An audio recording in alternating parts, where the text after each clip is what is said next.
Hey everyone, welcome to FanFic Canon. Thanks for hitting play. I'm thrilled to bring this fan-made story to life for you.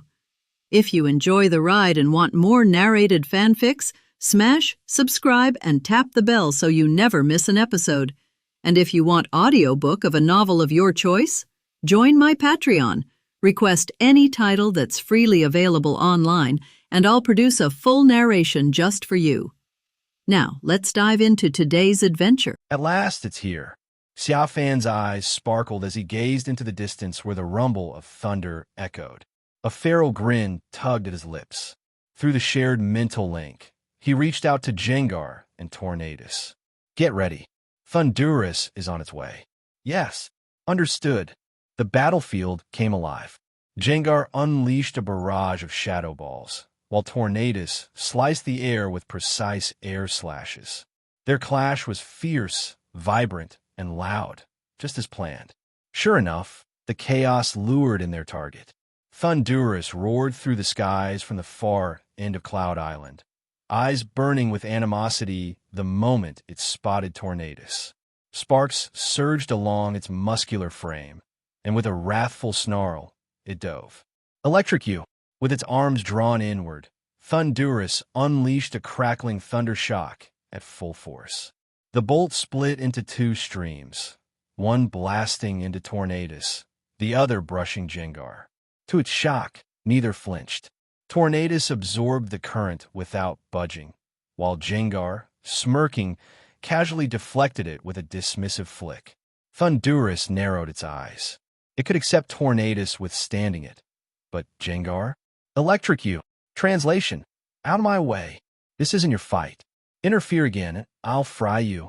It shouted with arrogance born from its legendary status, arms crossed, voice echoing with disdain. Jengar froze. A beat passed. Did this idiot just tell me to leave?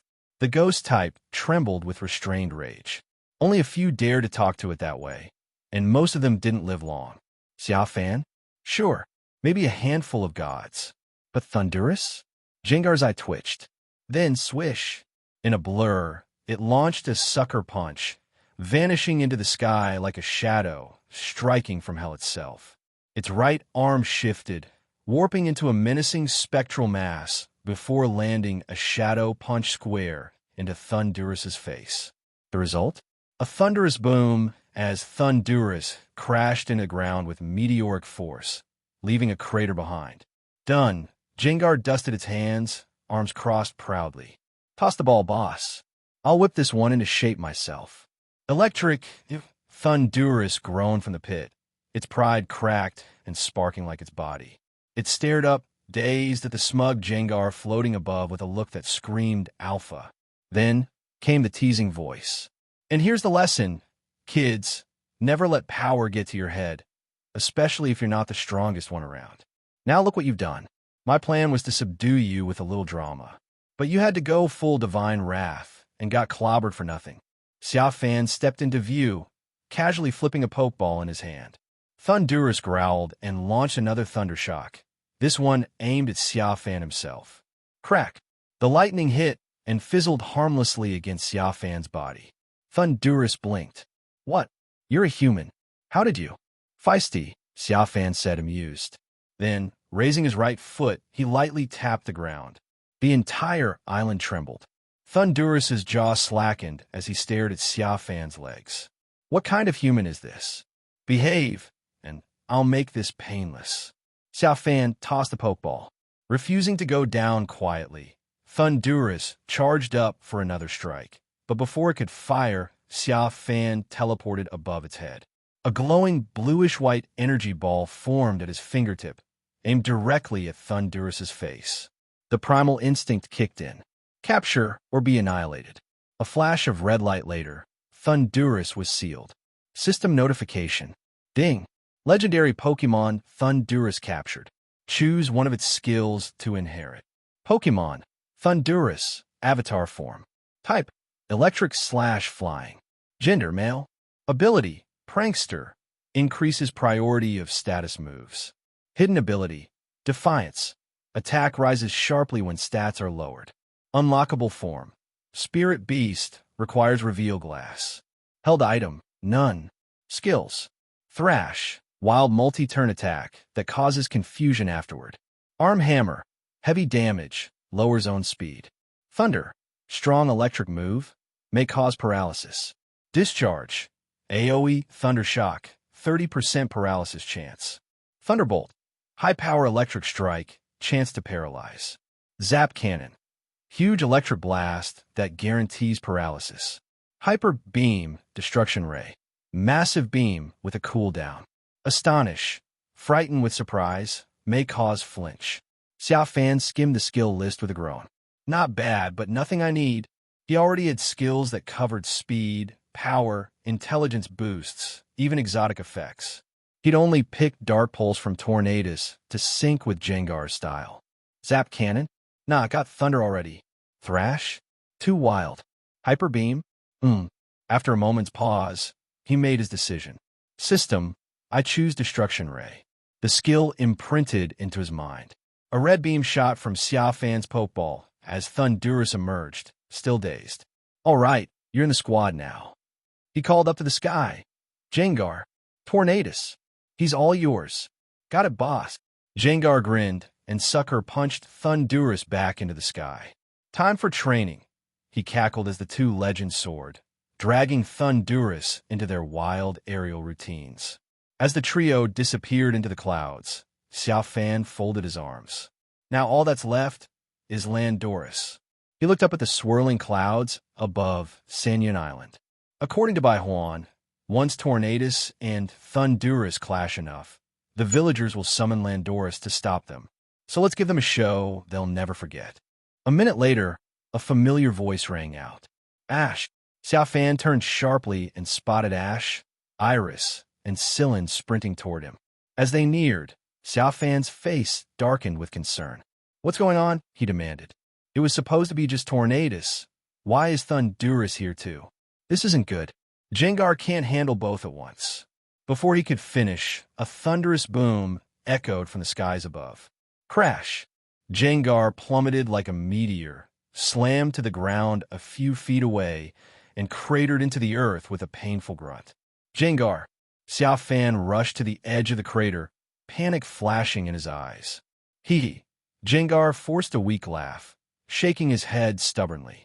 Bruised and scorched, the ghost type still clawed its way out of the pit, wobbling slightly before shooting back into the sky with sheer determination. Wham!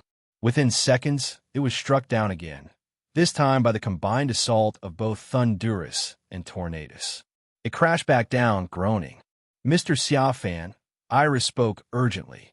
Where's your Deoxys? Can't it help? I would have used it, Xia Fan sighed, rubbing his temple. But I released it into space this morning to recharge its energy. Who knew I'd need it back so soon? He clenched his fists. 1-on-1, Jengar could hold its own. But 2-on-1, these two are too wild. If we don't stop them soon, the island will be torn apart, just like the legend said. As if on cue, a surge of destructive energy burst through the clouds, reducing mountaintops and forests to rubble. Lightning continued to rain down from the dark skies, forcing everyone to take cover. We can't just stand here, Ash exclaimed. Let's send out our Pokémon. Jengar needs backup. Sillin and Iris nodded in agreement, immediately releasing their partners, Snivy, Excadrill, Panzage, and Stunfisk. But within less than a minute, they were all battered and forced back into their Pokeballs. Only Jengar remained standing, wobbling, stubborn, still trying to act like the invincible shadow Lord had imagined itself to be. In the skies above, the two storm gods had gone from pretending to fighting for real. What began as a stage battle was now escalating into a true grudge match. Their long-held rivalry reignited, and both Pokémon were now unleashing their full power, unintentionally striking Jengar several times in the chaos. If Xia Fan hadn't told Jengar this made it more realistic, the ghost might have lost its temper and turned the battlefield into a three-way massacre. Ash cradled his wounded Pikachu, frustration etched into his face. This is getting out of hand. If they keep this up, the island won't survive. Xia Fan turned to Ute. The island guardian stood atop a boulder, his small Gothita beside him. His eyes were pained as he watched wild Pokémon flee in terror through the forest. Moments later, Ute jumped down, decision made. "There's only one thing left to do," he said. "We must summon Lord Landorus." Landorus? Ash blinked. "The legendary guardian?" Ute nodded gravely. "Only Lord Landorus has the strength and authority to stop Tornadus and Thundurus once and for all. How do we summon him?" Xia Fan stepped forward. "Landorus watches over this island. If we conduct the ceremony and ask the Miko to call out to him, he will come." "But where is the Miko?" Ash asked. You turned toward Iris. "We don't need a search. She's right here." "Me?" "Yes. As long as you wear the ceremonial robes, you can fulfill the role. My Gothita will assist." Ute addressed Xia Fan next. "Thank you for buying us time. We'll change and begin the ritual immediately." Xia Fan nodded. "Go. Jengar and I will hold the line." As they vanished into the forest, Xia Fan slumped back against a boulder, arms crossed. "Try not to die, Jengar," he muttered under his breath. "Just 20 more minutes." 20 minutes later, Ute, Ash, and Scyllin returned, this time accompanied by Iris in a traditional Miko outfit, standing proudly before the temple of Landorus. They knelt at the altar, with Gothita floating beside Iris, its psychic energy swirling gently. As Iris began the chant, Gothita lifted into the air and transmitted her thoughts to the heavens. A minute passed. Suddenly, four glowing stones embedded in the temple grounds lifted into the air, spinning rapidly. The skies above split with a golden crack of light. Boom! A divine beam pierced through the clouds and struck the temple with blinding radiance. And from within that holy glow, a figure emerged. Muscular, orange, proud. With his arms folded across his chest, the mighty Landorus stepped forward, every inch of him radiating majesty and strength, his gaze cold, commanding, and unshakable. Ash and the others gasped in awe. Xia Fan's fingers drifted to his pokeball belt, instinctively tempted, but he caught himself. Not now, he thought. Not in front of them. Landorus floated silently toward Ute. "Lord Landorus," Ute spoke solemnly, "Tornadus and Thundurus have appeared again. They are endangering the island. Please, we beg you, stop them. And please don't harm our ally, Jengar. He's on our side." Landorus nodded without a word, turned, and with a sonic boom, shot into the sky, straight into the maelstrom. And just like that, the battle between three storm gods became a war of four. The sky crackled, the clouds shook, and the final act began. This Landorus is quite fierce. Looking up at the battlefield of soaring in the sky, Xia Fan muttered. From the beginning of the four-way war between the gods, Xia Fan discovered that Landorus was suppressing Tornadus and Thundurus, although Jengar is on the side of Landorus. But that doesn't stop Jengar from being an actor. He didn't use much real effort at all. Although Thundurus and Tornadus are also actors, they have already broken away from the ranks of actors, and every skill they release is meant to kill the opponent. In this situation, although Landorus was slightly injured, he still suppressed the two of them. One destruction light could offset the ultimate moves of Thundurus and Tornadus and injure them, making Jengar embarrassed to finish off them, lest he use another skill and Thundurus and Tornadus fall to the ground directly. Help Landorus complete the task of defeating them.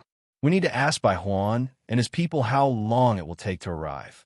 Xia Fan's plan to subdue Landorus is to use the people of the Dragon Shrine to use high technology to capture Landorus, Tornadus, and Thundurus and get them out of Ash and the other's sight. After the Dragon Shrine flew far away, he found an excuse to stay away from Ash and the others, rushed over to take back the three cloud gods, and robbed the people of the Dragon Shrine. Xia Fan glanced at Ash and the others who were watching the War of Gods, and moved his steps without any expression. When he reached a huge rock, he found that the corners of Bai Huan and the others' clothes were still exposed behind a rock 100 meters away. "Your people haven't arrived yet." Xia Fan used telepathy to connect to Bai Huan's brain. The sudden question made Xia Fan see a commotion behind the rock. After a while, Xia Fan received a message on his mobile phone. It was Bai Huan who replied. He said that the fighter jets from the Dragon Shrine had actually arrived and were now parked behind the dark clouds. However, the people controlling the fighter jets replied that they would wait until all three cloud gods were seriously injured before they would take action. What a coward! Xia Fan was somewhat helpless, as the Dragon Shrine had to wait until Landorus and the others were all seriously injured before they would take action. But the real situation now was that Landorus dragged the actor Jengar and pressed the two opponents to the ground. In this case, how long would you have to wait until Landorus was seriously injured? The key is that after watching it for a while, Xia Fan slowly figure out the relationship between the three cloud gods. It looks like a weakened version of Rayquaza, Groudon, and Kyogre. The relationship between Thundurus and Tornadus is like that between Groudon and Kyogre. Whenever they meet, they start fighting. Neither of them will submit to the other, and neither of them can defeat the other. Landorus is like Rayquaza. As long as the two restless dogs in front start fighting, it will come over to mediate verbally. If verbal mediation fails, it will mediate physically, which means pressing them both to the ground, rubbing them together, and beating them up. It would be very difficult to injure this major Pokémon among the three without external interference. Comrade Landorus, I'm sorry, but you have to suffer a little to get you to join the side of justice.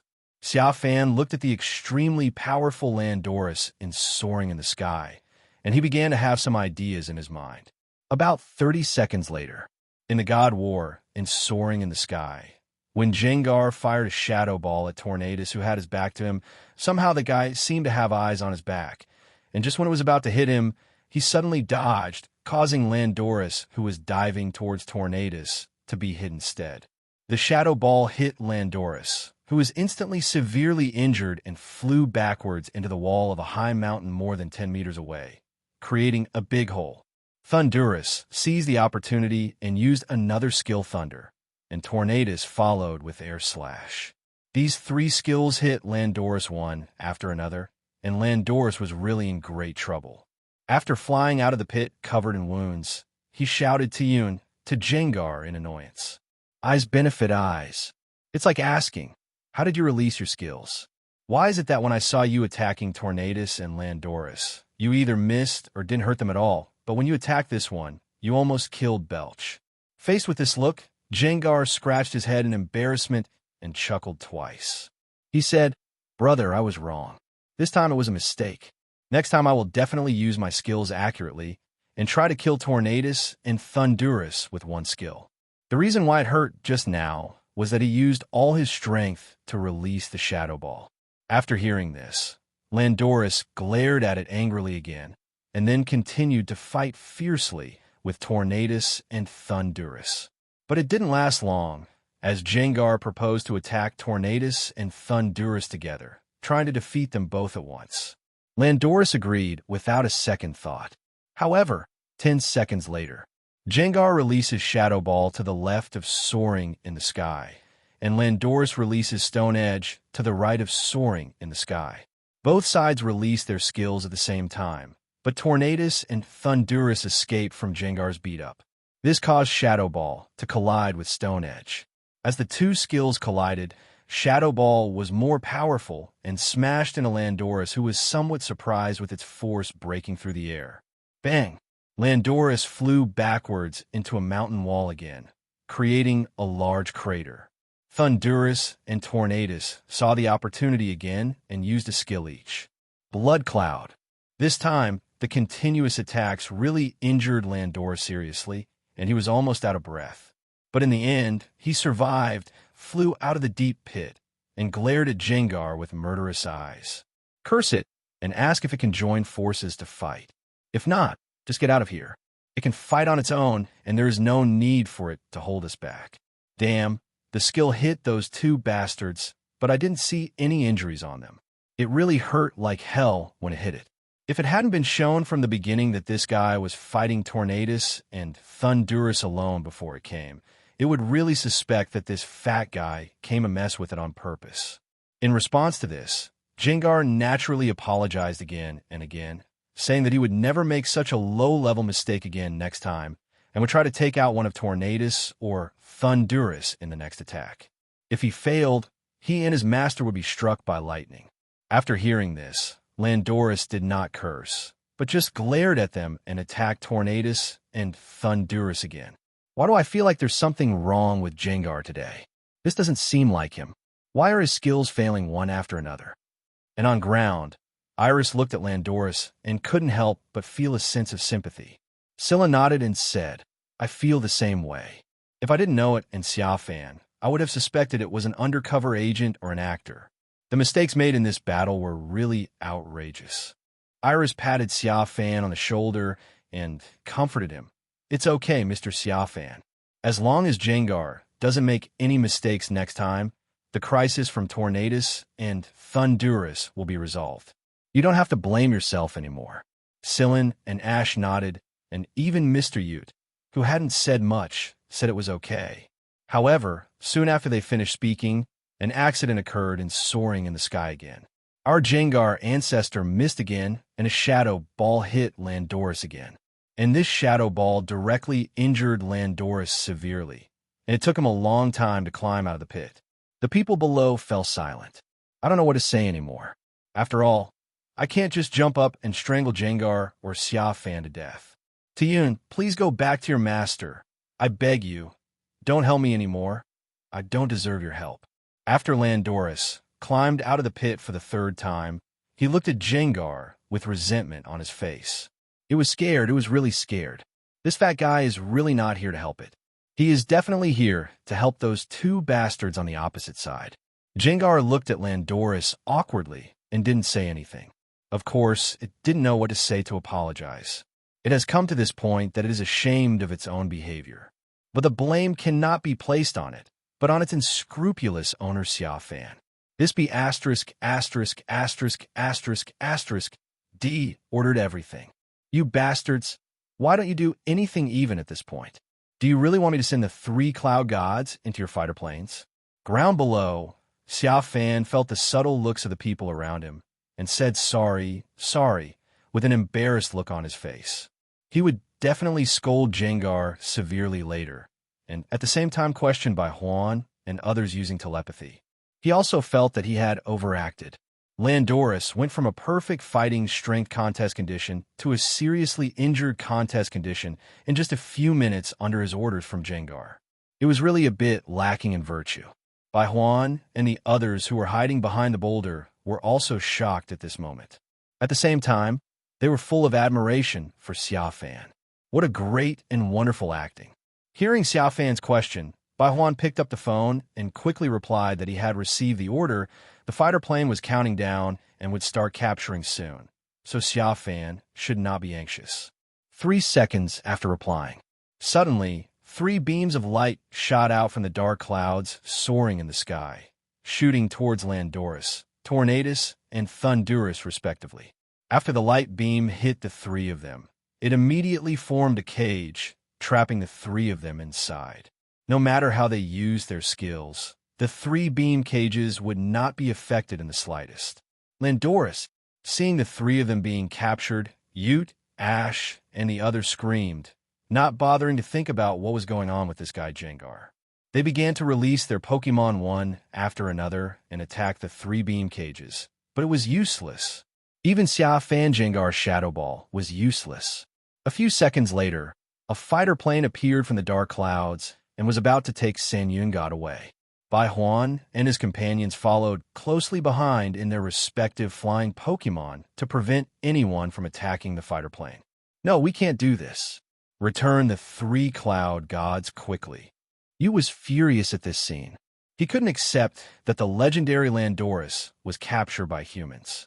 He and Ash began to command their respective Pokémon to use skills to attack the fighter planes, but it was useless under the defense of Bai Juan and others. They could only watch the 3 cloud gods being taken away by the fighter plane. Damn it, who are they? Why are they doing this? Said Yu Rage. It's the Dragon Shrine. We've met those guys a few times before. They call themselves the Dragon Shrine, a criminal organization. Ash gritted his teeth. I didn't expect to run into them here, damn it. Looking at the current situation, they may have been waiting here with a premeditated plan. Sillin is the oldest here and is very good at analyzing problems. He immediately figured it out. Where are they going to take the 3 cloud gods? I'm sorry, everyone. This is all my fault. If it weren't for the mistake caused by my Jengar, Landorus wouldn't have been seriously injured, and the Dragon Shrine wouldn't have had the opportunity to take advantage of him. Xia Fan began his acting career extremely apologetic. If Ash hadn't held him back, he would have almost brought Jengar to kneel down and apologize to them. Everyone, the Sanyan god was captured because of me. I will definitely get him back and give Sanyan Island a good future. After saying that, Xia Fan shook off Ash's hand with a fearless look on his face, jumped onto Jengar's back, and chased in the direction the fighter plane flew away. Before chasing after him, he did not forget to leave a harsh word. I swear if I, Xia Fan, don't take back the 3 cloud gods, I'll be struck by lightning. Ash and the others felt like something was stuck in their throats when they heard Xia Fan's harsh words, and they didn't know what to say. The original resentment was thus resolved by Xia Fan's acting of, I am the ultimate sinner. I will face death with equanimity. We are not afraid that the criminal will not admit his mistakes, but we are afraid that the criminal will admit his mistakes too much. Every word he says is life-threatening, expressing his desire to die together with the enemy. Damn, it's really hard to blame. We can only rely on Mr. Xia Fan. Ash prayed as he watched Xia Fan and Jengar leave. Except for Xia Fan, no one else here has a flying Pokémon that can carry people.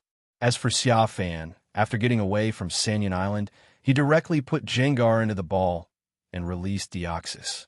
According to the coordinates sent by Huan's mobile phone, he used the speed form and arrived behind the fighter plane after more than 10 seconds. At this time, Landorus, Tornadus, and Thundurus were still trapped in the special beam of light. No matter how they released skills from inside, they could not cause any damage to the beam cage. Okay, stop shouting. I'm here to save you. Xia Fan responded in the shared spiritual world. Just now, Tornadus and Thundurus in the beam cage kept asking him for help through the shared spiritual world, which gave him a headache. After responding, Xia Fan patted Deoxys' shoulder. Use Psychic to take control of this plane. Deoxys nodded, and the next second, a powerful confusion erupted from its body. 2 seconds later, the Dragon Shrine's plane stopped in midair. Is that Deoxys? How was it possible that someone could subdue it? Inside the plane, members of the Rajinja organization who came to capture the Mikomo god exclaimed in surprise.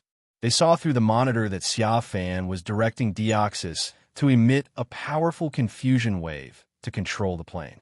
Inside the cockpit, an old man with white hair cursed angrily when he heard that the members of the Dragon Shrine were still marveling at him. You idiots, why don't you stop it? The plane is now controlled by that Pokémon and can't move at all. You know that? If this operation fails, you and I will be held responsible. The old man's name is Zager, respectfully called Dr. Zager. He is a researcher invited by Boss Ataki to join the Dragon Shrine. This time, the Dragon Shrine's plan to capture the Mikomo god is coordinated by him. After hearing Sai Zager's curse, the Dragon Shrine members who were screaming came to their senses and followed Zager's instructions to run towards the open hatch, releasing their flying Pokémon one after another, commanding them to attack Deoxys.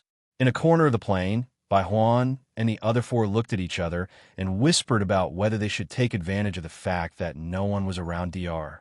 Zager, rush over to remove the beam that was imprisoning the 3 cloud gods and hold Dr. Zager hostage to help Xia Fan subdue Landorus.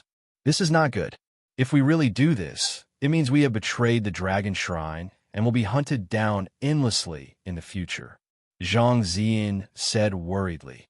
Have you forgotten the 15th rule of the society? Once we are found to have betrayed the Dragon Shrine, even if we die, the society will send people to block us in the novice village and kill us. But if we don't do it, won't that cause more trouble? The bald young man Zhang, he rolled his eyes. Don't forget how terrifying that guy is. It's easier for him to kill us than to butcher a dog. But I never thought that in addition to a powerful Jengar and Mew, he also has a Deoxys. With such strength, the society's pursuit may not be a threat to him. After he finished speaking, Zhang Zian fell silent. If she could choose, what she wanted most was not to offend either side openly, just like before. Bai Huan, who had been silent, said, "Actually, I think that guy may not need us. Have you forgotten how he subdued Tornadus and Landorus just now? He subdued them with one shot, without giving us any chance to show our abilities. Moreover, from the time Landorus was controlled until now, he didn't say anything except asking us to send him a coordinate. He also didn't ask us to help him as an insider. So, let's just stay here." After saying this, as if to support Bai Huan's words, a cry of surprise came from the plane door. Under Deoxys' psychic skills, those people's Pokémon, like normal, were vulnerable and fell into the sea one after another. A few seconds later, Xia Fan appeared at the hatch with Deoxys. With every step forward, the members of the Dragon Shrine would take a step back in fear. Finally, Xia Fan successfully walked in front of Dr. Zager. She patted his shoulder with a smile on her face. "Old comrade, please release the 3-Cloud God from his control." Looking into Xia Fan's eyes, Dr. Zager didn't know why, but his right hand involuntarily reached out for a blue button and pressed it. The next second, the beam shot out from the plane dissipated, and Landorus, Tornadus, and Thundurus were freed from it. As soon as they came out, the angry Tornadus and Thundurus were about to release Hidden Power and Thunder respectively to blow the plane to pieces, but they were stopped by Xia Fan. The more stable Landorus, because of his injuries, wanted to run away to avoid being attacked by the two bastards Thundurus and Tornadus. After Xia Fan sensed it, a teleport disappeared from Dr. Zager's sight. Dr. Zager's eyes almost popped out of his head, and he looked around at the Dragon Shrine members with a look of astonishment. "Did you see that just now?" Dr. Zager asked, pointing with trembling fingers at the place where Xia Fan had just stood. "He disappeared." One person responded, swallowing. "This." Dr. Zager felt like something was stuck in his throat, and suddenly he didn't know what to say. Was the person standing in front of him and talking to him just now a human or a Pokémon? At this moment, Xia Fan's voice rang in the minds of everyone on the plane, including Pokémon. "Xiao Huan, I'm going to subdue Landorus. I'll leave the modification of their memories to you. I've asked Jengar to send you my phone. You should know what to do next." When everyone heard this voice, including Bai Huan and others, they were stunned at first, and then they were shocked. Who is that Xiao Huan? What is it going to do next that requires it to modify their memories? The next second, everyone looked at Deoxys at the same time, mistaking Xiao Huan for it. But within 2 seconds of this thought, a Pikachu left behind by Xia Fan and ignored by everyone suddenly flashed white light and turned into the extremely cute Mew. This directly blinded everyone's carbon alloy eyes. They never dreamed that the first time they would see Mew in their life would be in this scene. As the most difficult to catch mythical Pokémon, it has actually been captured? Meow. As soon as Mew turned back into his original form, he began to float freely in the plane, bleeding nonstop and shuttling between the various team members. Most of the contest category members were attracted by this growl, especially Deoxys, who they thought was aloof. If they didn't know the owner, they would really want to throw the ball, and even forget for a moment that there were many Pokémon floating on the sea below the plane, waiting to be retrieved into the ball. After a while, a shrill laugh pierced the cuteness in their hearts. Jengar the Elder entered the plane through the plane's wall. As soon as they entered, the temperature of the entire plane dropped sharply due to the heat absorption of its body surface, and everyone was shivering with cold. With Xia Fan's cell phone in his hand, Jengar walked up to a young man, patted him on the shoulder with a grin, and a stream of black air poured out from under his feet, forming a line of words. "Boy, I was ordered by the ancestor to rob, so hand over all the money quickly. If you don't, I will kill you now." The sight reaches beyond the sky. Xia Fan used several teleports in succession to stop Landorus, who was trying to escape. "Don't run. You can't escape my 5-finger mountain," Xia Fan said with a smile. "Unless you knock me down now, I will throw the ball at you." "Suchi Gumo," Landorus roared, and a circle of sharp gravel surrounded him. "It's the skill stone edge." These pieces of rubble roared in Landorus and shot toward Xia Fan like sharp arrows.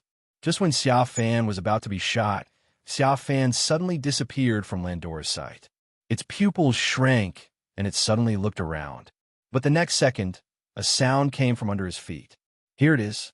Landorus quickly looked down, only to see Xia Fan had grabbed its tail, smiling as he yanked it down with his right hand. Just when their eyes were about to be parallel, Xia Fan's left hand suddenly threw something into Landorus' mouth, and then Xia Fan disappeared from Landorus' sight again. Tsuchigumo. Landorus, who swallowed the unknown, looked at Xia Fan with rage. Don't worry, it's a good thing. I'm a person who upholds a fair and just attitude towards fighting. I can't bully you who is seriously injured in contest condition. Xia Fan crossed his arms and smiled. Landorus bared his teeth, raised his right fist, and was about to rush towards Xia Fan. But the next second, it paused because it felt that its injuries were healing rapidly, and it felt that it would only take a few tens of seconds for it to recover to its peak contest condition. Landorus looked at Xia Fan in confusion. Full restore, 38,000 per piece. Your future owner will be very good to you. Xia Fan smiled and raised his eyebrows. Tsuchigumo. Landorus' rage's expression relaxed a little, but he still didn't let his guard down. Half a minute later, Landorus recovered without any scars on his body. Xia Fan saw it and waved his hand towards it. Landorus then raised his right hand again, and his right hand suddenly became as crystal clear as Orberg normal. With his hand raised, he rushed towards Xia Fan with unstoppable force. It's the skill Arm Hammer. Very good, that's it. Let me see how powerful you, the leader of the 3 cloud gods, are. Faced with this skill, Xia Fan raised his left hand excitedly. White light blooms from the left hand. It is the skill Crush Grip that Xia Fan got from Regigigas. Wow. A second later, Landorus' right arm and Xia Fan's left hand touched in midair.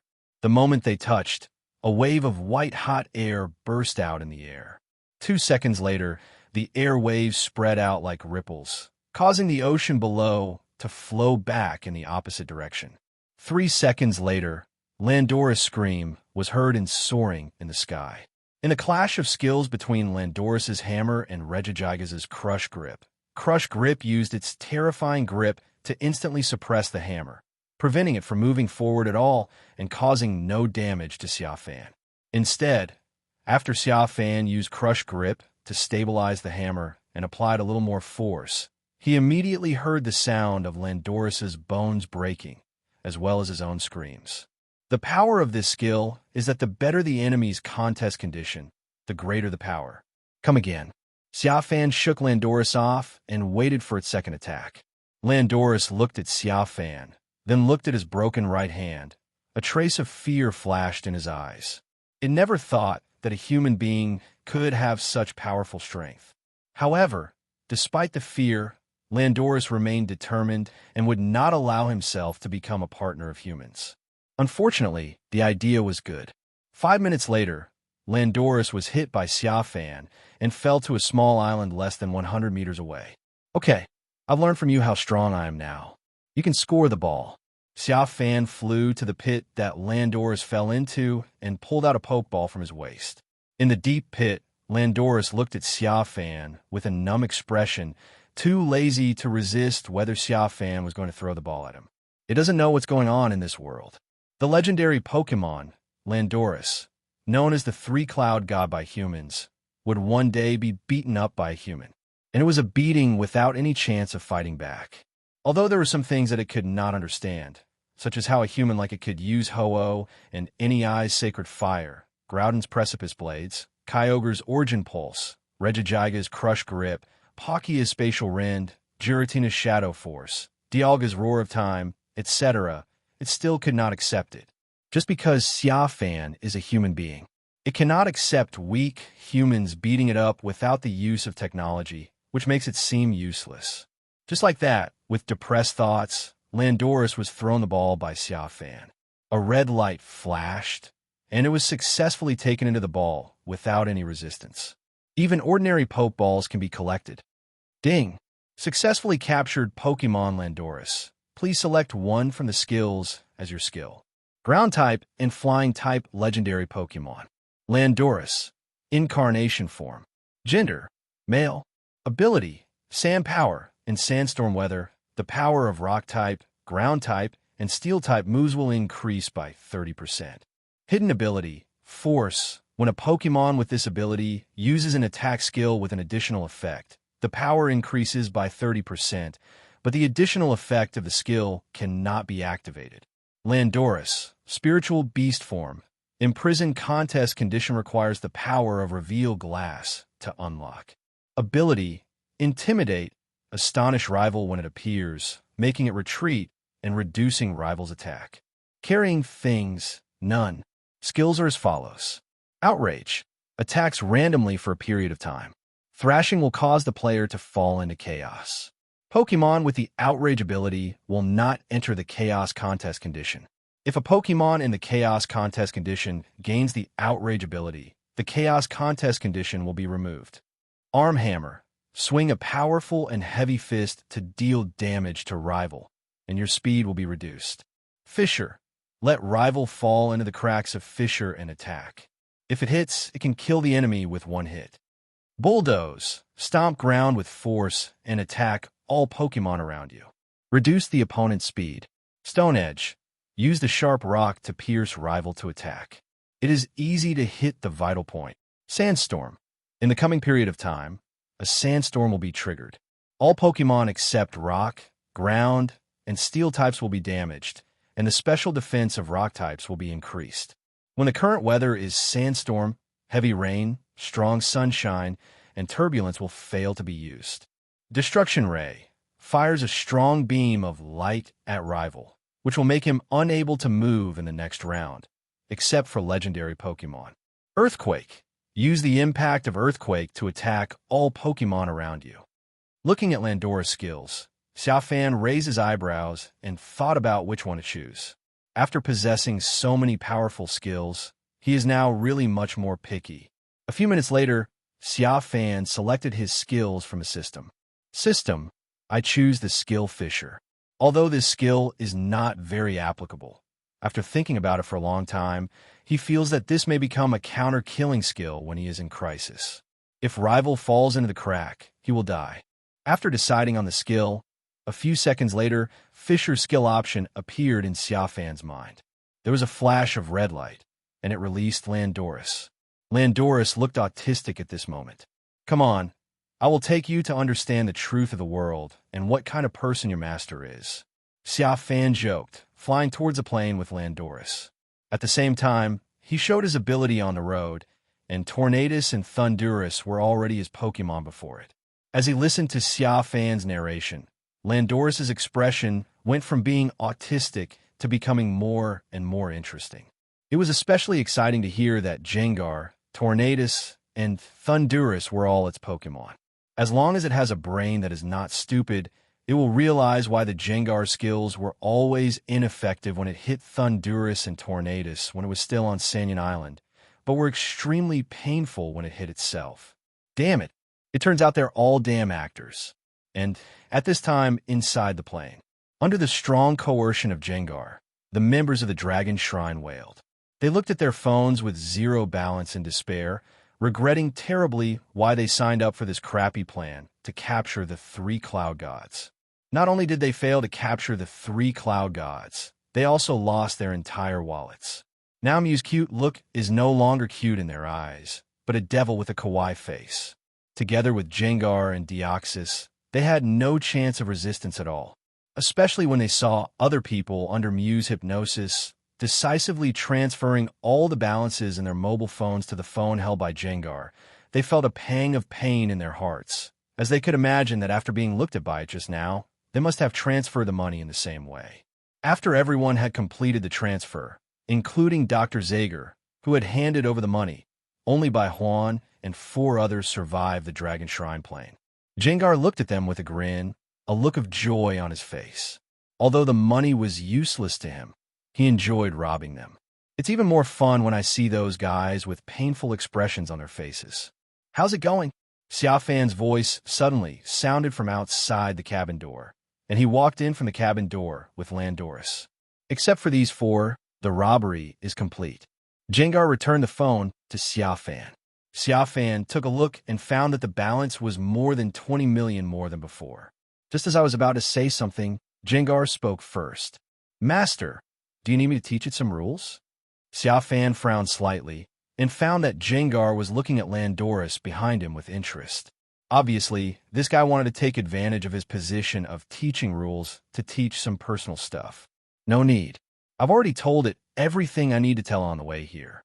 Xia Fan waved his hand, threw the phone back to Jengar, and then pointed at Bai Huan and the others and said, "It's not the lack of wealth that's worrying, but the inequality.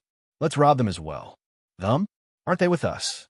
Jengar looked at Bai Huan in surprise, and Bai Huan also looked at Xia Fan in surprise. When Jengar was robbing just now, he didn't even look at them, so they were still feeling lucky that their small treasury had escaped the disaster. But now, when Fan came back, he actually indicated that he wanted to rob them too. So what if they are in the same group? In order to make it easier for them to continue to be traitors in the future, how could we rob everyone else and leave only their small treasury intact? Are they hoping that the Dragon Shrine will become suspicious? Xia Fan spoke with a righteous look on his face, not allowing any opposition. The members of the Dragon Shrine around them began to gloat over their misfortune. No matter how dumb they were, they knew that Bai Huan's 4 men were related to Xia Fan and the others. Otherwise, why did Jengar only rob them without even looking at them during the robbery just now? They only have 2 words to say about this. You deserve it. After listening to this, Jengar floated towards Bai Huan and the other 3 with an expression that said, "I understand, just pay the money obediently." After a while, Bai Huan and the others transferred the money to Xia Fan's mobile phone with a painful look on their faces. Xia Fan looked at Mew, snapped his fingers, and smiled. "Xiao Huan, you can modify your memory now." After saying that, he left through the hatch with Deoxys, Mikomo, and Jengar. Mew behind him used hypnosis to knock down everyone in the plane and began to modify their memories of the operation. 15 minutes later, Mew flew back to Xia Fan. "It's okay, Master. I have already modified their memories." Xia Fan hummed and looked at Deoxys. Deoxys then used Psychic to send the plane to a small island in the distance. Before, the fighter plane had always been suspended in midair under its Psychic. Now everyone in the plane is in a hypnotic contest condition. If the plane is not placed on the ground, once Xia Fan and the others go far away, everyone in the plane will die immediately. Okay, we can go back to Sanyan Island now. After Deoxys sent the plane away, Xia Fan took Jengar, Mew, and Sanyan Shun to Sanyan Island. 5 minutes later, they returned to Sanyan Island. Ash and the others were still standing in front of the Temple of Landoris, looking forward to it because this was one of the highest places in the entire Sankomo Island. Ash, Sillin, Iris, and Ute were all very excited to see Xia Fan successfully bring the 3 cloud gods over. "Everyone, I have accomplished my mission." The moment Xia Fan jumped off Jengar's back, he began to enter his acting mode. According to his description, his journey to rescue Landoris, Tornadus, and Thundurus was full of difficulties and dangers. Inside that fighter plane, there were a large number of members of the Dragon Shrine. They threw their Pokémon to attack his Jengar, and Jengar was already seriously injured, but he still fought with all his might just to rescue Landoris, Tornadus, and Thundurus, to atone for his sin of accidentally injuring Landoris on the island before. But they were ultimately outnumbered, and the severely injured Jengar was always at a disadvantage in the confrontation with them. However, at the critical moment, his Deoxys finally rushed back from the universe and turned the situation around single-handedly. Dozens of Pokémon in the Dragon Shrine were all defeated by it and lost their combat ability. This is how they successfully snatched the Mikomo god from the Dragon Shrine. As a result, the 3 cloud gods also favored Xia Fan and resolve their conflicts. Because while they were in captivity, they were moved by Xia Fan's heroic act of commanding his Pokémon to fight against the Dragon Shrine in order to save them, and they felt that they would be nothing if they continued to fight. After listening to Xia Fan's touching story, Ash and the others exclaimed in amazement and worshipped Xia Fan endlessly, especially Ute, who almost knelt down and called Xia Fan the benefactor of their Sanyan Island. But what they didn't see was that when Xia Fan was making up the story, each of the three cloud gods in the air rolled their eyes, as if they wanted to jump down to refute and tell Ash and the others that the beat ******* D in front of them was lying to them, and that it was him and that Jengar who were bullying others from the beginning to the end, and no one could bully the two of them. Among them, Landoris was particularly eager to jump in front of Ute and tell him that the reason why Jengar always used their skills on it was because they were in the same group, they were all actors, and they were all playing tricks on it. Unfortunately, it has now become Xia Fan's Pokémon, and it is no use trying to break away from Xia Fan. After all, even Dialga, Rayquaza, Ho-Oh, Kyogre, Groudon, Giratina, and other Guardian-level Pokémon have been captured. What qualifications does it, a mere one of the three cloud gods, have to resist? It can only obey Xia Fan's arrangements from now on. Mr. Xia Fan, thank you for your hard work on this trip. After listening to Xia Fan's story, Yutz said gratefully. Xia Fan waved his hands repeatedly. It's not hard, it's not hard. This is what I should do. When I came back, the three Cloud Celestic expressed to me that they are willing to restore this land to fertile land that can breed the grass of resurrection. Really, Yute's eyes lit up, and he looked up at soaring in the sky excitedly. The three cloud gods looked at each other and sighed in their hearts. Their master had already spoken for them. What else could they say? Soon, under Tornado's skill Rain Dance, heavy rain began to fall on Sanyun Island, nourishing the trees on the entire island. The heavy rain lasted for 10 minutes. 10 minutes later, the sky cleared up and the sun's rays shone through the clouds, moistening the land. Landoris stepped forward, spread his hands, and scattered the seeds of the grass of resurrection on Sankomo Island. Under the sunlight, the seeds grew rapidly at a speed visible to the naked eye and reached maturity in less than a minute. Ute and Ash were pleasantly surprised and were excitedly preparing to pick the fruits when Tornadus made another move, causing a strong wind to blow. The strong wind blew the seeds of the mature resurrection grass to every corner of Sanyun Island, and at the same time caused all the resurrection grass to wither quickly. Ash looked at Xia Fan in confusion. Xia Fan shrugged and told Ash not to worry. Although he didn't know why they let the resurrection grass wither quickly after it matured, he believed that these three guys would not dare to slap him in the face. Thinking of this, Thundurus, the only one of the three cloud gods who had not taken any action, suddenly took action. With a roar, he opened and closed his hands, and lightning bolts shot out from his palms, striking the withered resurrection grass and igniting it instantly. I understand. They want to turn all the withered resurrection grass into mulch, making the land more fertile so that they can grow more resurrection grass. The knowledgeable Sillin immediately explained after seeing this scene. As soon as he finished speaking, Tornadus used his skill Rain Dance again, causing heavy rain to fall on Sanyun Island again. After the rain stopped and the sky cleared, Landoris once again scattered a large number of seeds of resurrection grass on Sanyun Island. The seeds grew rapidly again in the sunlight, and this time the amount of resurrection grass far exceeded the last time. It can almost be said that in just these 10 minutes or so, the mountains and fields were planted with resurrection grass that could instantly heal Pokémon. How much can this be sold for? Xia Fan muttered as he looked at the resurrection grass all over the mountains. Although this thing tastes very bitter and can easily make Pokémon feel disgusted, one leaf can instantly heal a seriously injured contest condition Pokémon, so the price of normal is around 5,000 yuan per leaf. Even if a blade of grass has 10 leaves, then one blade is worth 50,000 yuan. Now there are at least several thousand blades of resurrection grass all over the mountains. Even if we count 2,000 blades, it is worth 100 million yuan. Wow, 100 million. Thinking of this, Xia Fan suddenly felt that he had found another way to make a fortune.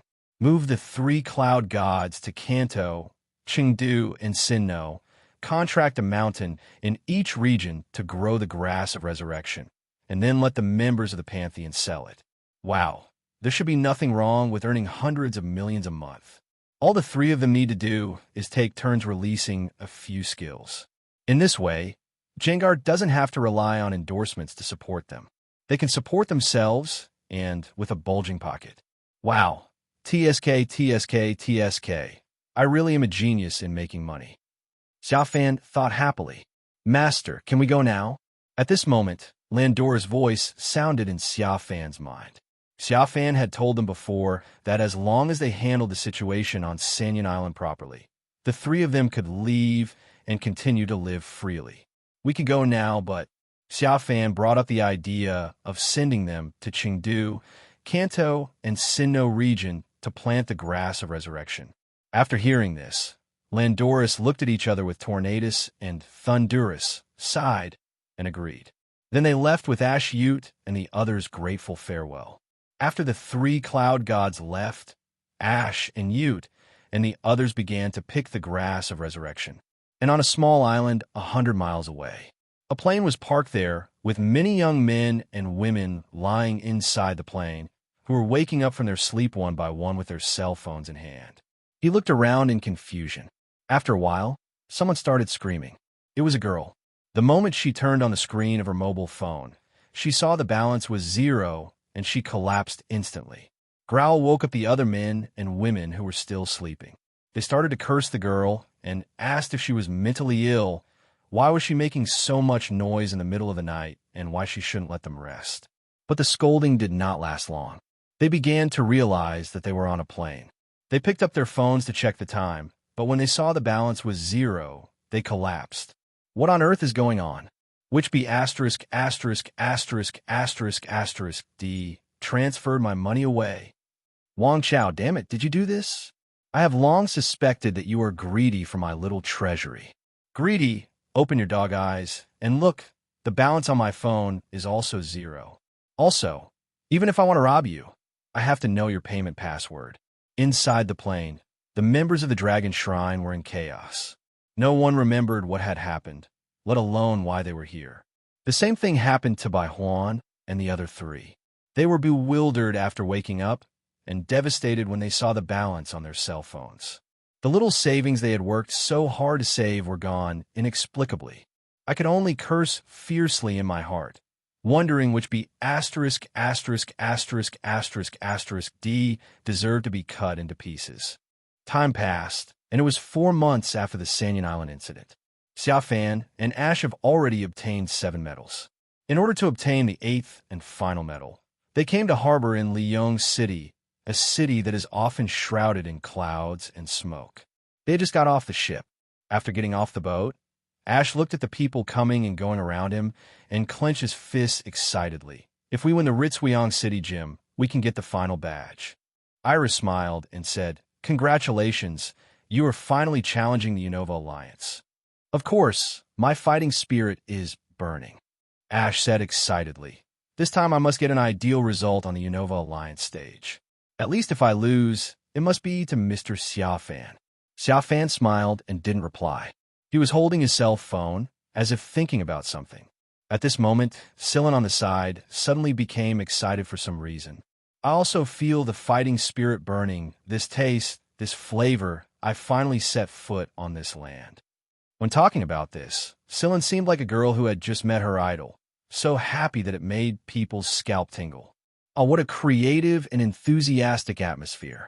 This shy cry kept attracting people's attention. Even Xia Fan, who was thinking about something, couldn't help but turn his head to look at this guy. Today's Sillin is a little different from usual. Sillin, what's wrong with you? Iris and Ash looked at each other and couldn't help but push Sillin, who was inexplicably immersed in it. Sillin didn't answer in a hurry. Instead, he chuckled for 7 or 8 seconds before saying, This place is the holy land for us movie sommeliers. The holy land of movie sommeliers? Xia Fan frowned slightly. What do you mean? Sillin cleared his throat and said, This Liyong city has had various movie studios since the beginning of the film industry. Many well-known films were produced here. Xia Fan let out a long oh when he heard this. Sillin was a person who loved movies very much.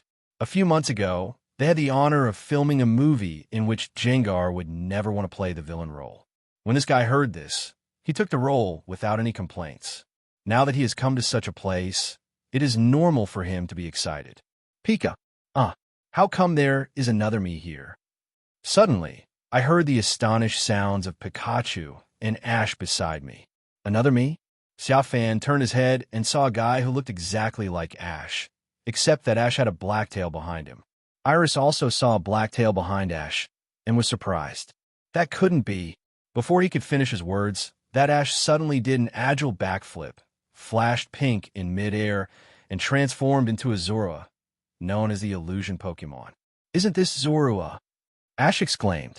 Luke is here too. Iris noticed that there was a teenager behind Zorua, holding a camera and filming Harbor. The boy heard the voices of Ash and Iris, turned around, and a hint of surprise flashed across his face. Ash, Iris, Sillin, Mr. Xia Fan. The boy put down the camera and greeted the four people enthusiastically. Haven't seen you for a long time. How are you? Xia Fan and the other three also greeted the young Luke enthusiastically and talked about the purpose of their visit today. Mr. Xia Fan and I are here for the gym match. Ash smiled. And you, Luke? Why are you here? I was invited to participate in the pre-opening event. Pre-opening event? Sillin suddenly became excited again. Could it be? Yes, you are worthy of being a movie sommelier. It's what you think. Luke gave Sillin a thumbs up and then explained to Xia Fan, Ash, and Iris. It's like this. In a corner of the Lyon City Cinema, there's an amusement park called Pokémon Hollywood that has been completed. It's an attraction that displays props from a movie or one of the scenes where visitors can experience the filming of the movie. Xia Fan nodded after hearing this. Oh, so it means that there's an amusement park here where ordinary people can shoot movies and it will start welcoming guests, right? Yes, it's finally finished. Sillin looked at Luke with longing, but it's really amazing that you were invited to participate in the pre-opening event. Luke laughed. Do you remember?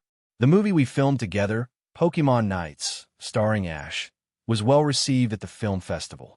That's why I was invited to participate. That is, it's all thanks to us. Iris said with a smile. Ash spread his hands and retorted. No. This should be attributed to me, the lead actor who interpreted it well. Luke laughed again and started inviting everyone to come with him. Everyone, it's a rare opportunity. Could you please help me again? At this point, Luke looked at Xia Fan and asked, Can you let your Jengar participate this time? I'll try my best. Xia Fan smiled and shrugged. They first met a few months ago because Luke was filming a movie and was short of actors. By chance, they were cast. He had several scripts at the time, one of which was about a knight and a ghost ship. He had taken a fancy to old ancestor Jengar in this script and wanted him to play the big boss on the ghost ship, so he asked him to pass on the script. As a result, I would rather die than surrender, saying that how could I, the dignified god of madness, play a villain who committed heinous crimes and robbed women, and was defeated by that loser Ash? Even if this was the script, I would not do it, unless you made me the protagonist, and at the end of the story, I would kick that damn knight away and then live a shameless and happy life with the princess. But you say, Jengar's bullshit request challenges public values. Xia Fan would only tell Luke directly if he has no shame at all and is not afraid of being beaten to death. So in the end, Xia Fan could only refuse on the grounds that Lao Tzu was shy, had a bit of social phobia, and was unwilling to join the filming no matter what he said. Luke believed it and changed the script to let Sillin play the villain. But we still have the gym match. At this time, Ash, who was only thinking about the 8th badge, was a little unhappy. Ash, the gym match isn't going to happen. Why are you in such a hurry? Sillin, who was only focused on filming the movie, was also unhappy. Do you want to wait for the official opening and wait in line for 2 or 3 hours before you can get in? Sillin looked at Xia Fan. Xia Fan, are you anxious to challenge the gym? I follow everyone's opinion. Xia Fan smiled and shrugged. Look, Xia Fan isn't in a hurry. Why are you so anxious? Sillin grabbed Ash's shoulders and shook him hard. Helplessly, Ash could only agree and was then pulled by Sillin towards the so-called Pokémon Hollywood. Half an hour later, the group arrived at a place where various extremely luxurious buildings were built. After arriving here, Sillin and Luke have not stopped exclaiming in amazement. Is this Pokémon Hollywood? It is truly a movie paradise, a dream factory with a long history and greatness. These are the footprints of celebrity Pokémon from past generations. As they walked, they stopped at a place full of footprints. The footprints here are all from the world-famous Pokémon movies. Luke and Sylin looked at the footprints and said excitedly, "This is Mr. Hatchku's Beartic. This is from Miracle Hunter, 24 Galarks, and the most beautiful Pokémon Milotic." Hearing the two men's exclamations, Xia Fan raised his eyebrows. "I thought if Jengar could leave a footprint here, it would be more profitable." At this moment, he noticed out of the corner of his eye that there was a large poster not far away, and there were many people watching. Just as he was about to walk over, a gust of wind blew past him, and then the whole person was pulled up. It was Sylin and Luke. The two of them pulled Ash and Iris respectively, and now they pulled him and rushed under the poster as if they were sprinting. Wow, these are all posters for classic Pokémon movies. Each one of them is a masterpiece that won the Pokémon Film Award. Let me tell you, all of these classic masterpieces were filmed in this studio, at some location or studio. After hearing their introductions, Ash and Iris couldn't help but look in amazement. 10 minutes later, the group arrived at a prop museum, which was full of props used in the filming of celebrity Pokémon movies. When Xia Fan came in, he didn't pay much attention at first, until he found the prices marked underneath the props, and his whole soul was sublimated. Damn it, you still make money by making movies. He found that the lowest price of these props used in the filming of Pokémon movies was 89 million. The most expensive one was 1.56 billion, which was the clothes worn by Lilligant, nicknamed Flower Fairy, during the filming of the movie, and 1.93 billion, which was a scaled-down version of the Crystal Tower that appeared in a movie called Pokémon War. No, for the long-term development of the organization, Jengar must make a movie, no matter if he's a villain or not. Who says that a villain can't become a world-class celebrity?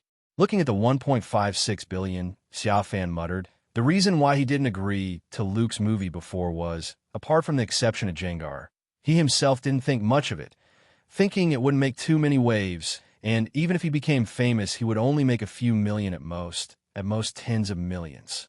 But it's different now. A used prop can be worth hundreds of millions, so if he doesn't pull his ancestor into the movie, he would be a big fool. He has made up his mind that if Luke makes a movie later, he will definitely trick Jengar into being the big boss. As for why it can't be the protagonist, well, those who understand will understand. With its temperament, even Xia Fan himself feels an eyesore when playing the upright protagonist. It would be better to accept it calmly and play some villains that the audience loves and hates. This one has great potential. After visiting the prop museum, the group felt a little tired and found a place to rest. During the break, Luke told Xia Fan and the others that he was invited to attend the opening ceremony, not only to be one of the first people to visit the amusement park, but also to participate in the film competition held here. In this competition, they can use the professional Hollywood equipment here and shoot movies under the same conditions, and the audience will vote to decide who shoots the better one. After listening to this, Ash said, "You said before that you hoped we could help you. That's what you meant. Well, can I ask you guys for a favor?" Luke looked around expectantly. Ash was still a little hesitant, but I have a way. Unfortunately, before he could finish his words, Xia Fan interrupted him for once. "Luke, I will do my best to help you. I have already convinced my Jengar. You can command it however you want. If it dares to disobey you, just tell me."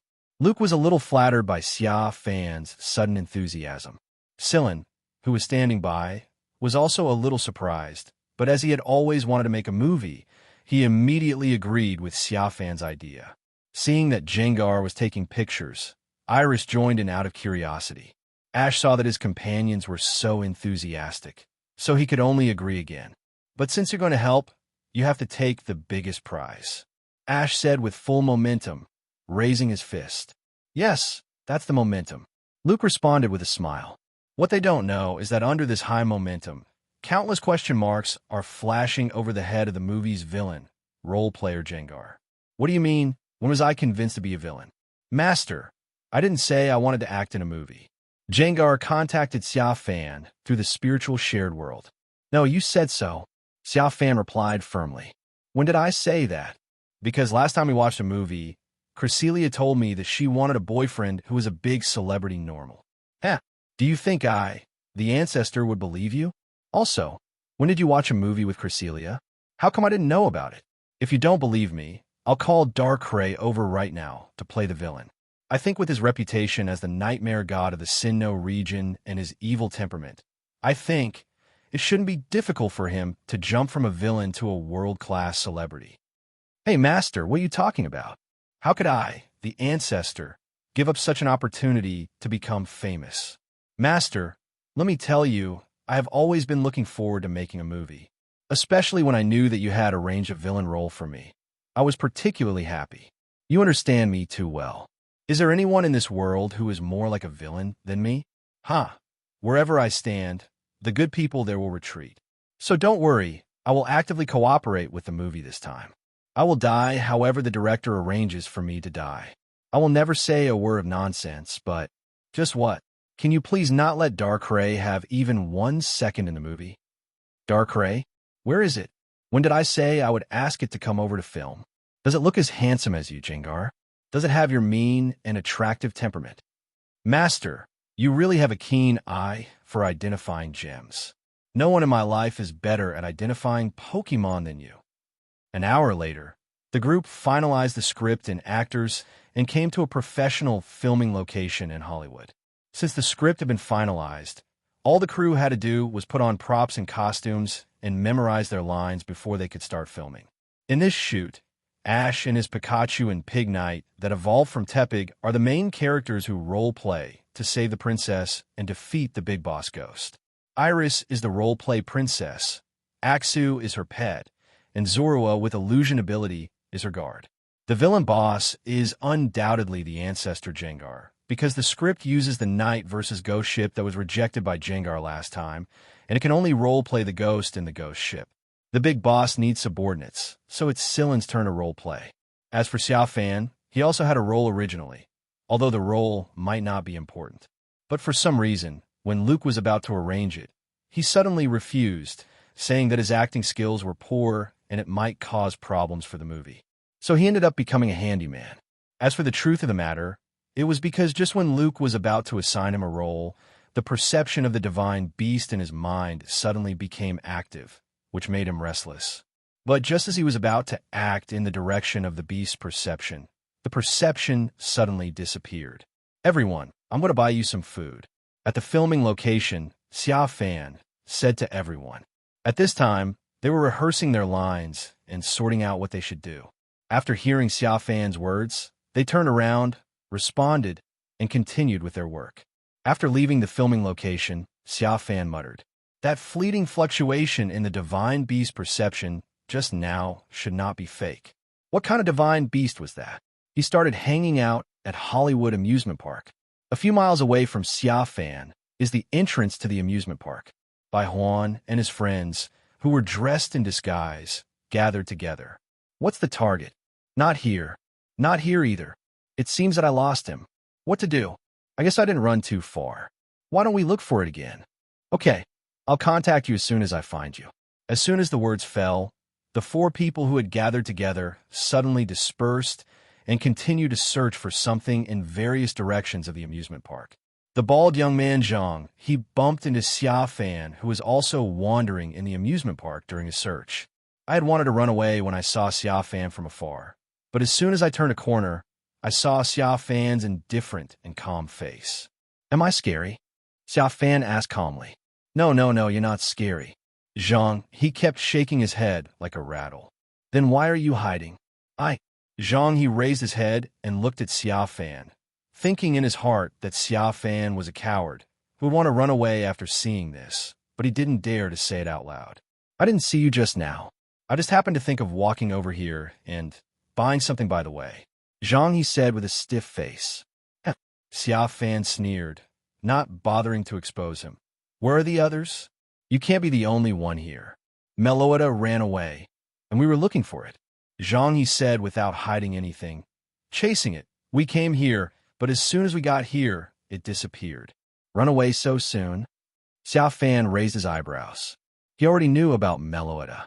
When he got off the ship in the morning, he received a message from Bai Huan on his phone, saying that they had caught the legendary normal type and psychic attribute Pokemon Meloetta in accordance with the instructions of the Dragon Shrine, in a vast forest that was neither far nor near from Leon City. But I didn't expect that he would run away just after being caught in the morning, and in this place in the city. Xia Fan couldn't help but look in the direction of the filming location of the Knight vs. Ghost ship. Master Yi is a fraud. Xia Fan could only think that this was Ash's protagonist halo starting to take effect. He began to understand why the divine beast perception suddenly responded just now.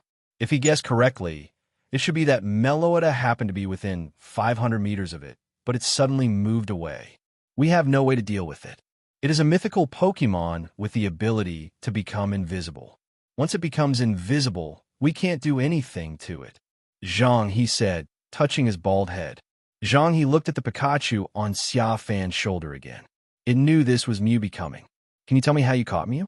If I remember correctly, it is also a phantom Pokemon with the ability to turn invisible, and it is also a phantom Pokemon with the ability to transform. I think such a Pokemon should be countless times more difficult to catch than Meloetta. How do you catch it? Xia Fan raised his eyebrows again and glanced at Mew on his shoulder. He couldn't tell the bald guy about the existence of the system. He used the perception of the divine beast and luckily locked on Mew, who was in the transformation contest condition at the beginning. Then he used the power of the system to become a one-ball Superman and conquered him with one ball. 2 seconds later, Xia Fan said casually, "Whether you believe it or not, I caught it by throwing the ball. I was going to catch a Pidgey, but after I caught it with the ball, it turned out to be Mew." Zhang he looked at Xia Fan, wishing he could headbutt him to death. Is this be D treating him like a fool? If Mew could be conquered by him like this? He wrote the word backwards. The key is Mew in full contest condition transformation. How can it not escape after being sucked into the Pokeball? Unless you threw the Master Ball from the beginning. But is there anyone in this world who can capture a Pidgey with a Master Ball? Either you got kicked in the head by a donkey, or he in the world got kicked in the head by a donkey. Otherwise, how could such a ridiculous thing happen? Okay, then you guys continue looking here. I'm leaving. Looking at Zhang He's speechless expression, Xia Fan waved his hand and turned away. So, what are you doing here? After Zhang He finished speaking, he really wanted to slap himself in the face. Why did he have to slap himself for no reason? Me? Xia Fan hugged Mew, turned around, and said jokingly, "What else can I do in Hollywood besides making movies?" After saying that, he left with great dignity. 10 minutes later, Xia Fan returned to the filming location, and as soon as he entered, his divine beast perception began to fluctuate again. Following the wave, he walked to the filming location of the Knight vs. Ghost ship, which was also the filming location of Ash and his team. At this time, Ash had just run out of the prop room with a model of a ghost ship in his hand. His divine beast perception detected a Pokemon behind Ash, following him, but no one present could see that Pokemon. Meloetta, right? Xia Fan muttered in his heart. Everyone, I just saw a Pokemon I've never seen before in the prop room. Ash walked out of the prop room and shared his experience in the prop room with everyone. He said that a Pokemon he had never seen before suddenly appeared in front of him and was almost hit by a huge wooden board. If it hadn't been for his quick reaction, the Pokemon would have been in trouble. As soon as Xia Fan heard this story, he exclaimed, "Wow!" Ash, as expected of the protagonist, had established a relationship with the legendary Meloetta so quickly. However, Xia Fan, who used the perception of the divine beast to confirm Meloetta's location, did not try to subdue it quickly, but just let it be and let it quietly squat beside Ash. Because now is not the best time to tame it, which is why he did not take any action in the morning when Bai Huan told him that he had tamed Meloetta. He knew about the Dragon Shrine's desire to subdue Meloetta several months ago from Bai Huan.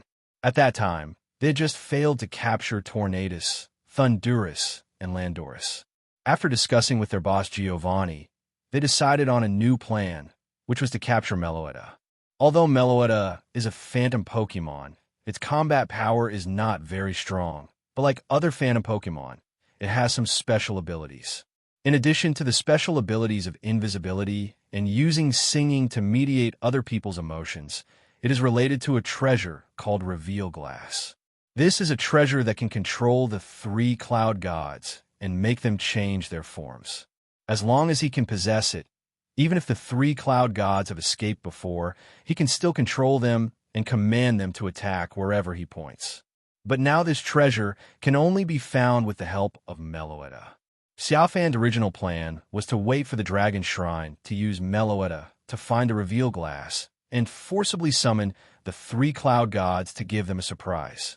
But now it seems that we still have to follow the plot. Mr. Xia Fan, you're back. After sharing his experience, Ash saw Xia Fan standing in the corner and trotted over to her, only to see that Xia Fan had nothing in her hands. Didn't you say you were going to buy some food? Where's the food? Things? Xia Fan looked down at his hands and suddenly remembered that the excuse he gave when he left was to buy them food. I was shopping just now and saw a Pokémon show. I was so engrossed in it that I left all my food there. Forget it, I'll go buy another one. Xia Fan simply made up another excuse and ran out again. This time, he was much more daring in buying snacks than before.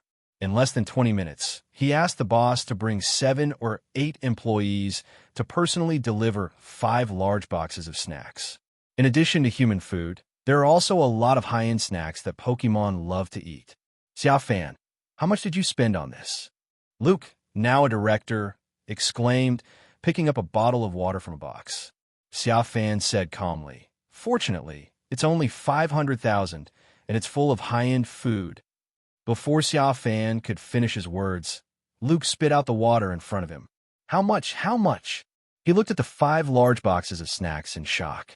Xia Fan sighed. The life of rich people is always easy to make people make a fuss. You guys are exhausted from filming movies. You need to replenish yourself a lot.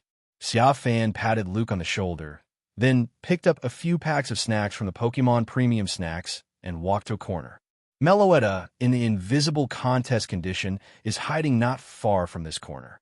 When Xia Fan passed by, Meloetta was a little scared, and its first reaction was to fly to another place and hide. But when Xia Fan tore open the package of snacks, the fragrant smell made it stop floating, and it looked at what was in Xia Fan's hand with curiosity. Xia Fan took out a potato chip specially for Pokémon from the snack bag and put it in Mew's mouth. Crunch! The sound of Mew eating potato chips made Meloetta swallow.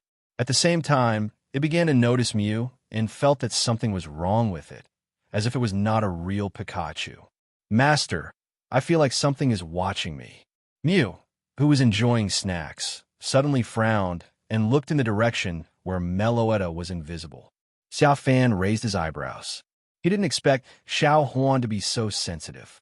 He took the snacks just to build a good relationship with Meloetta. Although the plot is important, the relationship is equally important. He has already thought about it.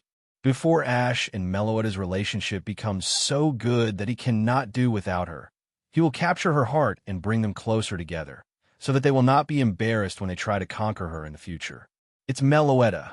Xia Fan did not hide the truth from Xiao Huan. It's looking at you. It must be attracted by your snacks. What? When Mew heard this, he ate faster. He snatched the potato chips from Xia Fan's hand and poured them all into his mouth, just like a hamster chewing with its mouth puffed out. Xia Fan. He began to regret telling Xiao Huan so bluntly. His original intention was to get Xiao Huan to cooperate with him in using the delicious food captivate Meloetta. But he forgot that Xiao Huan himself was a foodie who guarded his food. Don't worry, it won't steal your snacks. Xia Fan hurriedly told Xiao Huan in the shared spiritual world. Besides, I've already bought several boxes of snacks here.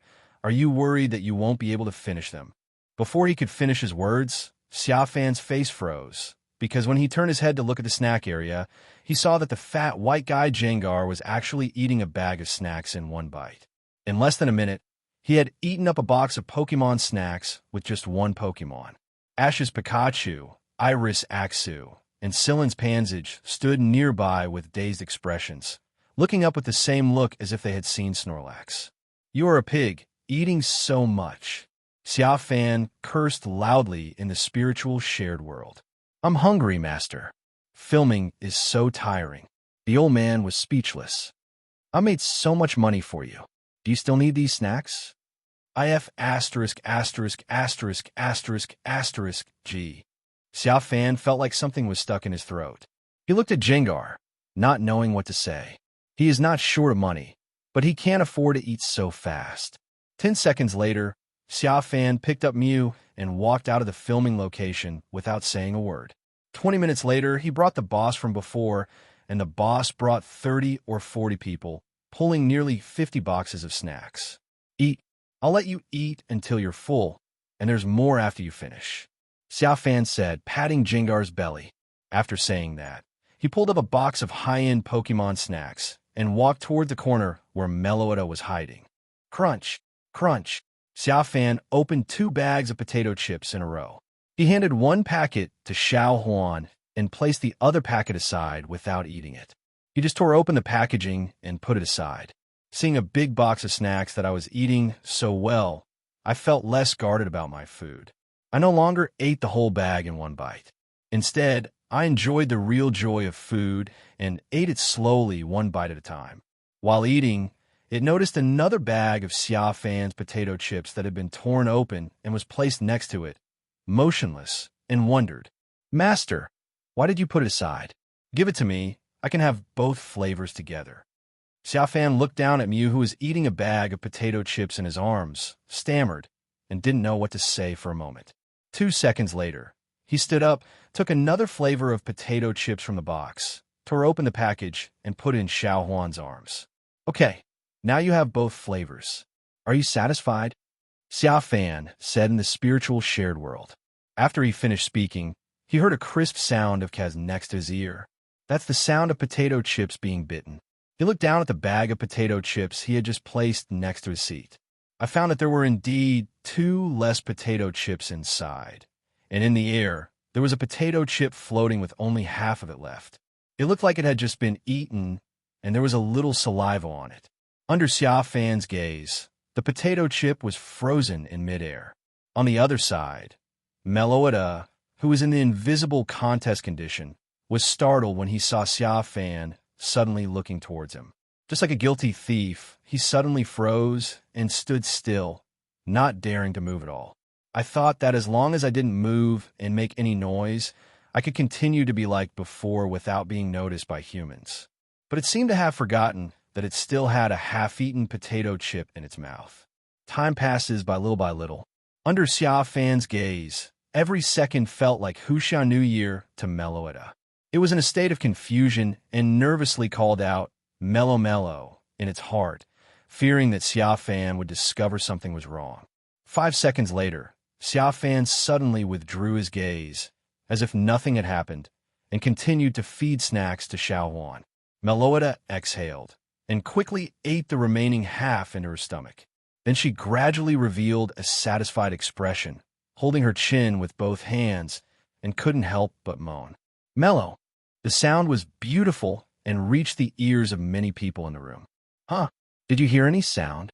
Iris, who was sitting on the sofa, drinking Coke and crossing her legs, asked everyone puzzledly. "I seem to hear the word mellow." Cylin hesitated while eating a hamburger. "Me too." Luke nodded in agreement, pizza in hand. "Really?" Ash, who was busy eating fried chicken, hamburgers, pizza, and fried chicken, looked up blankly. "Why didn't I hear it?" "Of course you didn't hear it. You are it among us, just like a starving ghost reincarnated." Iris pointed at Jengar, who was eating and drinking voraciously, and mocked Ash. Jengar, who was eating, saw Iris suddenly pointing at him and saying this, and immediately showed an expression that said, "How polite are you?" Ash also rolled his eyes and looked at Xia Fan, who was sitting on the other side. "Mr. Xia Fan, did you hear anything unusual growl?" "Abnormal growl? What abnormal growl?" "I didn't hear anything." Xia Fan pretended to be ignorant, even though he knew the truth, looking very confused. But his eyes were always looking sideways towards where Meloetta was. "Look, Mr. Xia Fan didn't hear it. Is he also a starving ghost reincarnated?" Ash immediately retorted the sarcasm and continued to enjoy the food with peace of mind. But before I had eaten for 2 seconds, I heard Xia Fan's leisurely voice. "What are we doing here today?" When the voice sounded, Luke screamed and stood up, suddenly remembering that they were here to make a movie, not to be food connoisseurs. 10 seconds later, Luke pulled Ash, Iris, Cylin, and a group of Pokémon back to the filming site, and then pushed Jengar back to be the big boss villain. Just like that, Xia Fan, Mew, and a Meloetta, who thought she was not discovered, were the only ones left in the snack area. A minute later, Meloetta finally finished her bag of chips. He tilted his head and looked at Mew with envy as he could eat snacks nonstop. After looking for a few seconds, it turned its gaze to the big box of snacks that Xia Fan had dragged over. He wanted to steal it, but was afraid that the noise would attract Xia Fan's attention. It began to stagnate in midair, with its chin in its hands and tears in its eyes. It is torn between the desire for delicious food and the fear of being discovered. At this moment, Xia Fan suddenly screamed, "Oops, why are my snacks gone?" The voice made Meloetta's heart tighten. She looked nervously at Xia Fan, who was holding the empty bag of snacks, thinking that her crime was about to be discovered. But who would have thought that the next second Xia Fan slapped his head and said in Mew's speechless eyes, "Could it be that my memory has been faulty recently, and the snacks in here have actually been eaten?" It seems to be the case, otherwise there is no way to explain why the snack bag is empty. Sigh. I didn't expect that I would have this problem at such a young age. As he spoke, Xia Fan took out another pack of biscuits from the box, tore open the package and threw it aside, then continued to feed snacks to Mew. When Meloetta saw this scene, the look she gave Xia Fan changed slightly. It's like looking at an idiot. But the more stupid this person is, the better, because it will be easier for it to eat delicious food. Meloetta happily took a cookie out of the cookie bag and started to eat it, not noticing Xia Fan's upturned mouth. "Master, this is my nose, not my mouth. You can't feed it." Mew, with the chocolate ball hitting his nose, tilted his head back, pouted, and protested through the mental shared world. Sorry. Xia Fan, who had been paying full attention to the person beside him, heard Mew's protest and then realized that he had fed the snack up to his nose, so he quickly apologized. Mew couldn't accept this and felt his position was threatened. "Master, I really can't understand it. You clearly knew that it was Meloetta who ate all the snacks, but you insisted on saying that you had lost your memory and refused to expose it." Xia Fan raised his eyebrows, sensing that Xiao Huan was already jealous, and without thinking, he instantly entered acting mode. "Don't you think it's pitiful?" "Pitiful? Yes, think about it. It is a legendary Pokémon like you, but it has no powerful strength. Apart from invisibility, it has no other very powerful camouflage abilities. It drifted to us all alone. It ate delicious snacks made by humans for the first time. It had to be sneaky, afraid of being discovered by others. If it wasn't afraid of being attacked by humans, do you think it would be like this?" Mew looked up, and suddenly it seemed to make sense. But if it stole things in the past, it would just steal and run away, not caring whether it would be discovered or not. Anyway, it can transform and become invisible, and has teleport. Even if I stole, what can you do to me? You can't catch me anyway. So if I don't do this, how can it dare to eat it? If I say to the air, "Meloetta, I sense you, this is a snack for you, come and eat it," do you think you will eat it according to your previous temper? We didn't say anything. If it had its previous temper, it would have thought that this unruly person in front of it was trying to harm it and feed it bad food. Because of its long-standing survival instinct, it has been told that nothing is safer than what it has stolen, and humans will not feed it delicious food for no reason. Thinking of this, Mew looked aside. A half-eaten biscuit in midair suddenly stopped. Meloetta was also afraid that Mew would find out something and tell its owner. Looking at the cookie, Mew suddenly felt a surge of sympathy. Thinking back to the time when he was targeted by some bad guys, he became extremely cautious in everything he did. "I don't want to eat anymore. Give them all to it." Mew looked at the snacks in his arms, his appetite decreased, and he threw them aside. This confused Meloetta. Happiness came too suddenly. All of a sudden, I had 2 more bags of snacks, which meant triple the happiness. Seeing Mew's bored look, Xia Fan apologized in his heart. There is no way.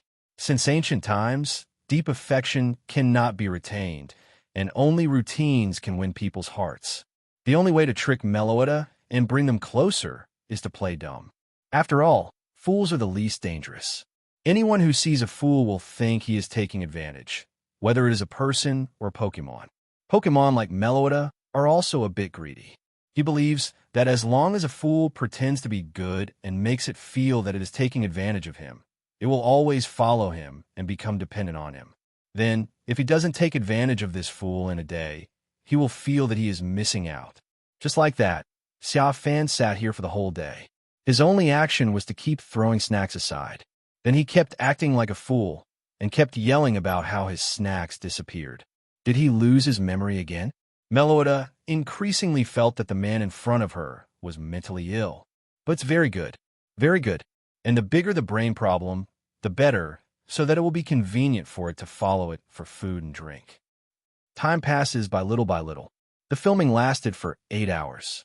Unlike the real world where Xia Fan lives, the filming of Pokémon movies here is very fast and can be completed within a few days.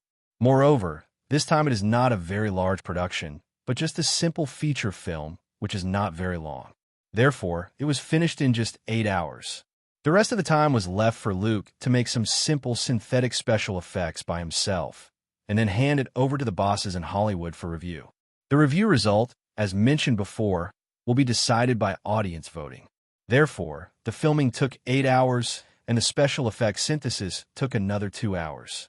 After spending a total of only 10 hours, Luke handed the film to his Hollywood boss.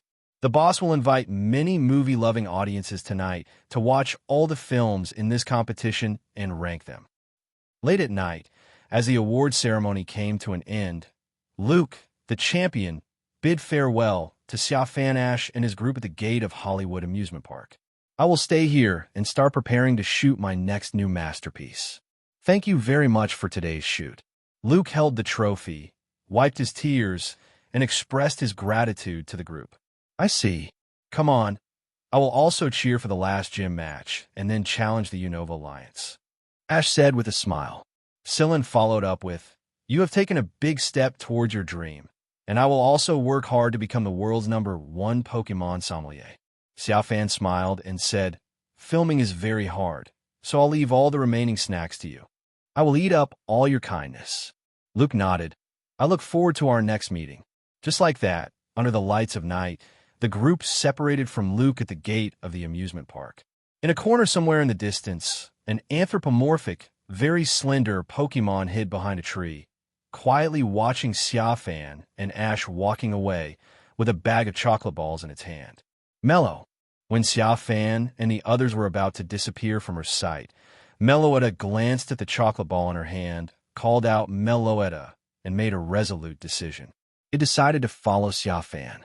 Since it didn't know how to get home now, it might as well follow that stupid human to eat and drink for free without being discovered. At the same time, it could also see how humans have developed over the years. On the other side, Xia Fan's divine beast perception sensed Meloetta approaching them, and the corners of his mouth rose slightly. An hour later, the four of them arrived at the Pokémon Center in Leong City to rest and prepare for Ash and Xia Fan's gym challenge tomorrow. However, upon entering the Pokémon Center, they were surprised by the long queues waiting for treatment. Oh, what's going on here? Why are so many people waiting for treatment? Ash asked puzzledly. Just go up and ask and you'll find out. Xia Fan Solation said, leading a few people over. After a while, they learned about the situation. It turned out that those people waiting in line for treatment were the ones who challenged the Leong City Gym today. The Leong City Gym is a poison-type gym. Basically, anyone who challenges the gym must come to the Pokémon Center to rescue their friends regardless of the final outcome. Almost all the people who challenged the gym today were defeated by a single Pokémon. After hearing these people's answers, Ash immediately became cautious and discussed tomorrow's lineup with Syl and Iris. As for Xia Fan, he stood aside and interjected from time to time. He never cares about challenging gyms. No matter if you're a poison type or any other type, as long as you don't have God-level strength, you don't have to take it to heart.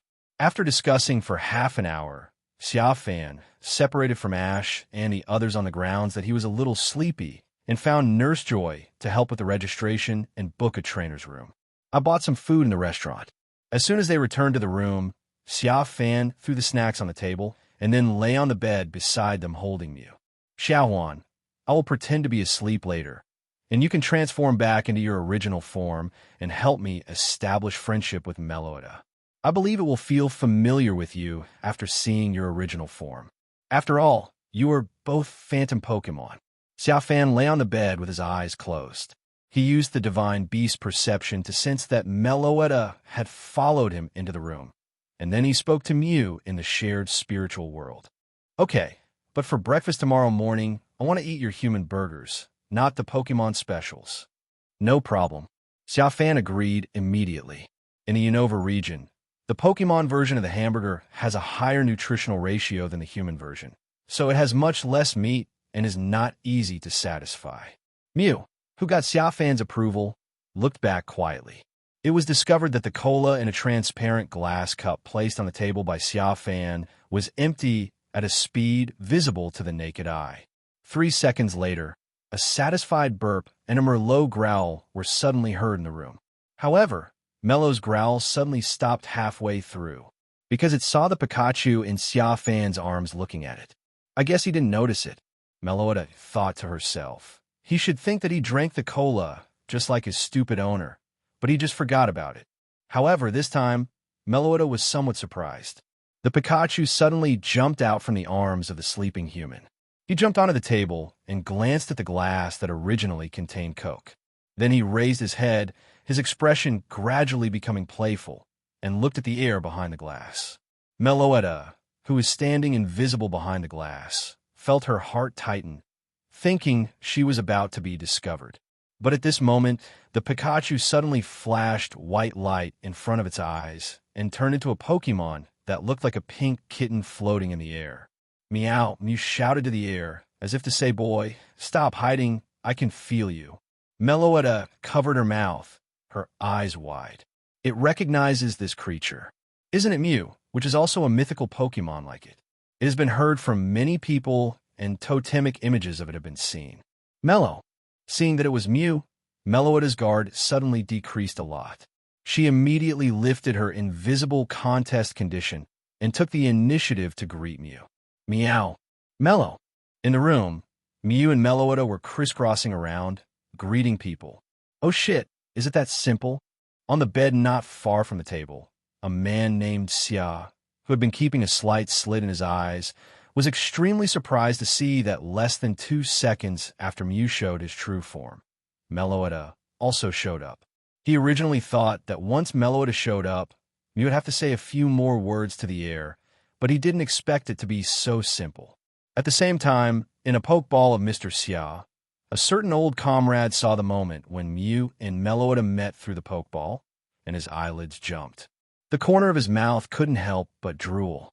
It didn't know why, but it felt its heart beating very fast, just like when it first saw Cresselia. Is this the legendary love at first sight? The old ancestor couldn't help but mutter, "I can't believe it. I originally thought that my true love in this life was only Cresselia. Now it seems that this is a big mistake. My true love should be another one. Meloetta, I love you." After a while, Jengar's voice sounded in Xia Fan's mind. "Master, please let me out. I think it's most appropriate to leave it to me to establish diplomatic relations with Pokémon. I can speak to Pokémon in a way that they like to hear. Once Meloetta sees me, she will follow you closely and won't want to leave you even for an hour." Oh, hearing what Jengar said, Xia Fan immediately rolled his eyes at it in his heart. "Hey, my old comrade, when you finished filming, didn't you tell me that you were tired and needed to lie down in the ball for a good sleep? No matter what happened tonight, I won't call you out. Why are you so diligent now? Aren't you tired? Really? Master, you may have heard me wrong. Did I say that? I'm in the Pokeball now, and I don't know why I'm suddenly so excited. Wait, I suddenly realized that it's probably because the ancestor felt that the master needed help, and my body couldn't help but get excited.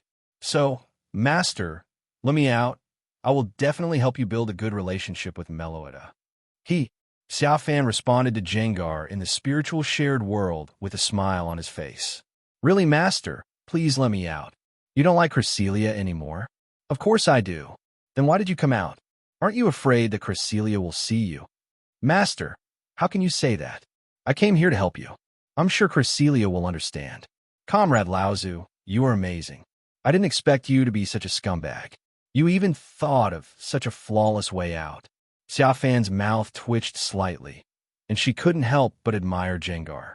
This excuse really made him a scumbag. What do you mean I came out to help you? I believe Cresselia will understand. Ugh, scumbag. Master, please don't talk nonsense. I am petitioning to help you. My heart has always been with Cresselia. The world can bear witness to this. So please don't maliciously slander the undying love of one Pokémon for another. Xia Fan didn't reply and just kept laughing. Men, those who understand, understand. While Xia was mocking the old ancestor for being a scumbag, Mew and Meloetta were having a great time chatting. After finishing all the food on the table, Mew left the room with Meloetta using a teleport. This departure instantly pulled Xia Fan away from the bickering with Comrade Laozu. Xiaohuan, where are you going? Xia Fan hurriedly contacted Mew through the spiritual shared world. After a while, he got Mew's response in his mind. Master, I'll take Meloetta to this city to relax. Don't worry, we'll be back. Okay. After hearing this response, Xia Fan did not refuse, nor did she worry about the safety of the two of them. Instead, she felt like my eldest son had finally grown up. Okay, I finally know how to flirt with girls.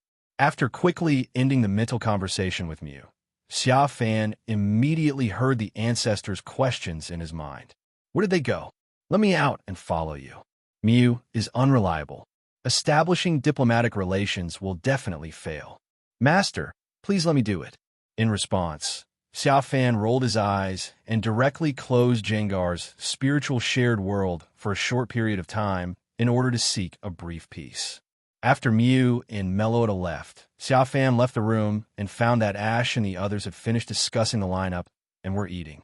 After eating, they were going to find Nurse Joy to book a room and have a good rest in order to get the best contest condition to challenge the gym tomorrow. Xia Fan sat with them for a long time before returning to the room. Mew and Meloetta hadn't returned yet. Xia Fan lay on the bed and began to imagine what the two of them would do in this city. When Xia Fan gets excited about his fantasies, he often laughs uncontrollably. Xia Fan lay there all night until the next morning, when Mew returned with Meloetta. The two of them were pulling a large sack full of snacks, and no one knew where they got it from. Almost at the moment of coming back, Xia Fan, who seemed to be sleeping soundly, suddenly opened his eyes and then closed them again in an instant. Comrade Xiaohuan, where did you go last night? Xia Fan suppressed his burning curiosity and asked with his eyes closed in the shared spiritual world. You didn't go anywhere? I just took Meloetta for a walk around the city.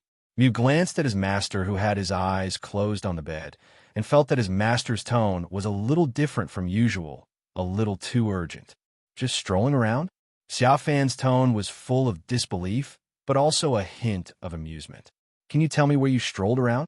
Yes, we were just strolling around. Mew looked puzzled, and then told Xia Fan about how he took Meloetta to eat everywhere in the city. I ate from the south of the city to the north, from the north to the west, and from the west to the east. I tried all the delicacies in the city and then came back. After listening to this, Xia Fan suddenly felt a little blocked in his heart and didn't know what to say. After walking around all night, they just went to eat secretly with their arms around each other. You don't do any other important work. Xia Fan sighed tiredly and stopped thinking about the gossip. Instead, he asked, how is your relationship with it? What does it think of your master? Does it envy you for having a master like me? The relationship is very good. Meloetta and I are now very good friends, but her feelings towards her owner are, what is it? You are a big fool, and I am a little fool. Otherwise, why would I travel with you? Xia Fan suddenly felt his blood pressure rising a little. But then Mew said again, but it told me that it envied me for having such a master. The dumber the master, the better he should be to Pokémon. Xia Fan felt that his blood pressure had dropped a lot. So, does it mean it wants to travel with me? Then I don't have this, and you asked me not to tell you about its existence. Upon hearing this, Xia Fan immediately understood why Meloetta entered the invisible contest condition again after returning to the room. It turned out that she was still worried that she had bad intentions towards it. It's a pity that this little fool still doesn't understand what routine is. Xia Fan squinted at the air-drinking Coke opposite Mew. Although he didn't express his desire to follow his heart, he felt that with the existence of Mew, he should now be equal to Ash in its heart. Ash saved its life by accident, but it wouldn't be bad to just pretend to be a fool and take it out for food, drinks, and fun. Wait, it seems there is still a little difference. Xia Fan felt a little suspicious. Just then, there was a knock on the door. It's Iris. She came to wake Xia Fan up to have breakfast and then get ready to challenge the gym. Inside the house, Meloetta was startled by Iris's sudden knock on the door, and the Coke in her hand fell to the ground with a clang. It just happened to happen that the bottle caps that had just been loosened were smashed off. What was even more coincidental was that the Coke spit up came and was aimed at Xia Fan, who was pretending to be resting. With a puff, it sprayed all over Xia Fan's face as she squinted her eyes. In the room, Meloetta, who had made a mistake, did the same as before. She quickly hid herself and did not move, praying that Xia Fan would not find out. Mew, on the other hand, had a speechless expression on his face. Looking at Xia Fan, who was forced to open his eyes, it sighed. Knowing Xia Fan's embarrassment, it took a step forward, picked up the Coke on the ground, and used confusion to tell Xia Fan that it had dropped it accidentally and asked for forgiveness. This method of confessing guilt through confusion directly freed Xia Fan from the dilemma of whether to continue being a fool. Comrade Xiao Huan, that's great. Xia Fan, who was about to pretend to be angry, almost couldn't help laughing when he saw Mew pleading guilty from Meloetta. This is a good idea. It not only solves his own problems, but also solves Meloetta's problems. The key is that he believes that Meloetta will also be grateful for it. However, Xia Fan pretended to glare at Mew, and then turned it back into Pikachu in front of Meloetta. With a flash of white light, Mew changed from his original form back to Pikachu and jumped on his Xia Fan shoulder. Mr. Xia Fan, why are you so slow in opening the door? Xia Fan opened the door and Iris, who was waiting outside, was getting a little impatient. Axu in the hair also cried out twice. Huh, what's wrong with your face, Coke? Iris noticed that Xia Fan's face was covered with brown juice, so she moved closer to take a look and then smelled it. Xia Fan pointed at Xiao Huan on his shoulder helplessly. Yes, Coke. When Xiao Huan was opening the Coke, just now, he accidentally dropped it on the ground and smashed the bottle cap open. The direction was just right for me, so you should understand. Iris laughed when she heard that, and waved her hand for Xia Fan to take a shower and change clothes quickly. She and Ash Sillin waited for him in the restaurant, and then left. Xia Fan returned to the room, found a change of clothes, and went into the bathroom to take a shower. In the living room, Meloetta showed up and was very grateful to Mew for taking the blame for it. She took out some delicious food from the snack bag and fed it to Mew herself. This action was also seen by Jengar hiding in the Pokeball, jealous to the point of shooting a target. Crazy contacted Xia Fan through the spiritual shared world and asked him to let it go out to challenge Mew. The reason is to test how big the gap in strength is between himself and Mew. But Xia Fan was too lazy to care about it. As a man, how could he not know what this scumbag ancestor was thinking? So he simply closed its spiritual shared world again for a short time. 10 minutes later, Xia Fan came out of the shower and looked at the big bag of snacks. Although she knew where it came from, it would seem wrong if she didn't ask. Xiao Huan, where did these snacks come from? I remember I didn't buy these last night. Xia Fan asked puzzledly, scratching the back of his head. Mew was very knowledgeable and understood Xia Fan's intention. He then admitted again that he was hungry in the middle of the night and ran outside to get it. Comrade Xiao Huan, I give you a thumbs up. I will take you to eat hamburgers later and make sure you have a full meal. Xia Fan gave Mew a thumbs up in the spiritual sharing world. Then he complained in his mind that Comrade Jengar needed to learn from others how to be a pet and a man. No matter what happens, take the blame yourself first. Although, as the master, he himself still doesn't know whether Comrade Xiao Huan is considered a man or a woman. However, it's definitely right to share the worries of the master and take the blame for the beauty. After packing up, Xia Fan took Mew out of the room. Meloetta followed behind him in stealth. After a while, they arrived at the restaurant. Ash and his friend's battle with breakfast has come to an end. Sitting in the seat, holding the stomach and waiting for Xia Fan. Sorry, there was an accident just now, Xia Fan said apologetically. It's okay. It's still early. We'll wait for you.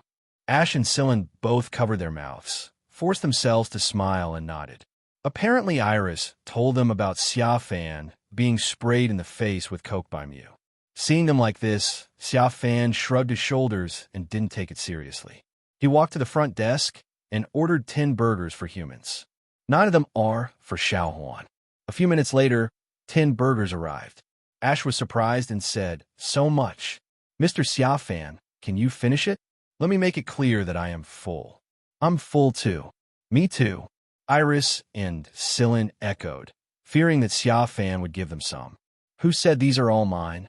Xia Fan raised his eyebrows, put 9 of them into the bag, and handed it to Xiao Huan on his shoulder. Xiao Huan jumped away with the plastic bag and hid in a corner. "Xiao Huan's." Ash's eyes widened. "Can it finish it?" "It can be eaten. It has a big appetite, and it asked me to order this much. Even if it can't finish it." Xia Fan suddenly stopped talking at this point, hummed a song, picked up his burger, and took a bite. No matter how Ash and the others asked, he did not say what would happen to Xiao Huan if he could not finish it. In the corner where Mew was hiding, Meloetta was enjoying a juicy burger with her stuffed cheeks. An hour later, they arrived at the entrance of the gym in Burbank City. "This is the Riku City Gym?" Ash looked at the shabby door in front of him at a corner in the downtown area with a look of suspicion. It can't be wrong. The map shows that this is the Tachibana City Gym, and you can see that the door has the unique symbol of the gym. Scylla looked at the electronic map in his hand with a firm tone. Ash held his breath, hesitating whether to step forward, but Xia Fan opened the door before him. "There's no need to hesitate," Xia Fan said to Solation. After the door opened, a long staircase leading down came into view. The walls on both sides were covered with various posters and graffiti of various colors. The first impression given was that one had arrived at a place full of smoke and foul smells. "There are stairs. Is the gym in the basement?" For people walked in, and looking down the stairs, they could see a door at the end. Going down the stairs, the 4 people gradually heard some noisy music with a lot of screams between men and women. "Is this really a gym?" Ash still couldn't believe it. "Trust the map," Scylla said. "Who says gyms have to be run in a proper manner? You've challenged all the gyms in Volcano, so why are you afraid of this?" Xia Fan smiled and pointed at Scylla. "Besides, Ash, have you forgotten everything you saw when you first entered Scylla's Strident City Gym?" Ash paused, remembering the Strident City Gym that he had thought at first glance was a place dedicated to scamming the nouveau riche.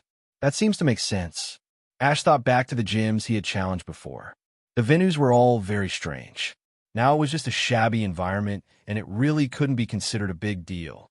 After a while, everyone arrived at the end of the stairs, which was the door. "Okay, we must win the 8th gym badge."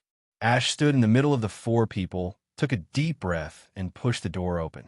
As the door opened, what came into view was a battlefield illuminated by colorful searchlights. Inside the venue, a young man in yellow clothes held Miss Gerda, who looked like she was poisoned, in his arms. Then, a man's excited and rough voice sounded in the ears of the 4 people, with a hint of electronic sound. "It's over. Miss Gerda loses her ability to fight. Coughing wins. Therefore, gym trainer Roxy wins." The man's voice ended, and the 4 people's ears were immediately filled with the sound of electronic instruments playing and the screams of men and women dressed in strange shapes on both sides of the battlefield.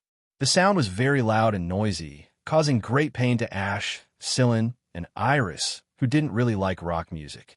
Xia Fan also frowned slightly. "It's just like a high-pitched attack," Scylla complained, covering his ears. "It's so noisy." Iris covered her ears, a little annoyed, and Aksu in her hair was also wearing a mask of pain. Ash on the side was in pain, but still managed to survive. Xia Fan didn't show much expression, but turned around and looked behind him.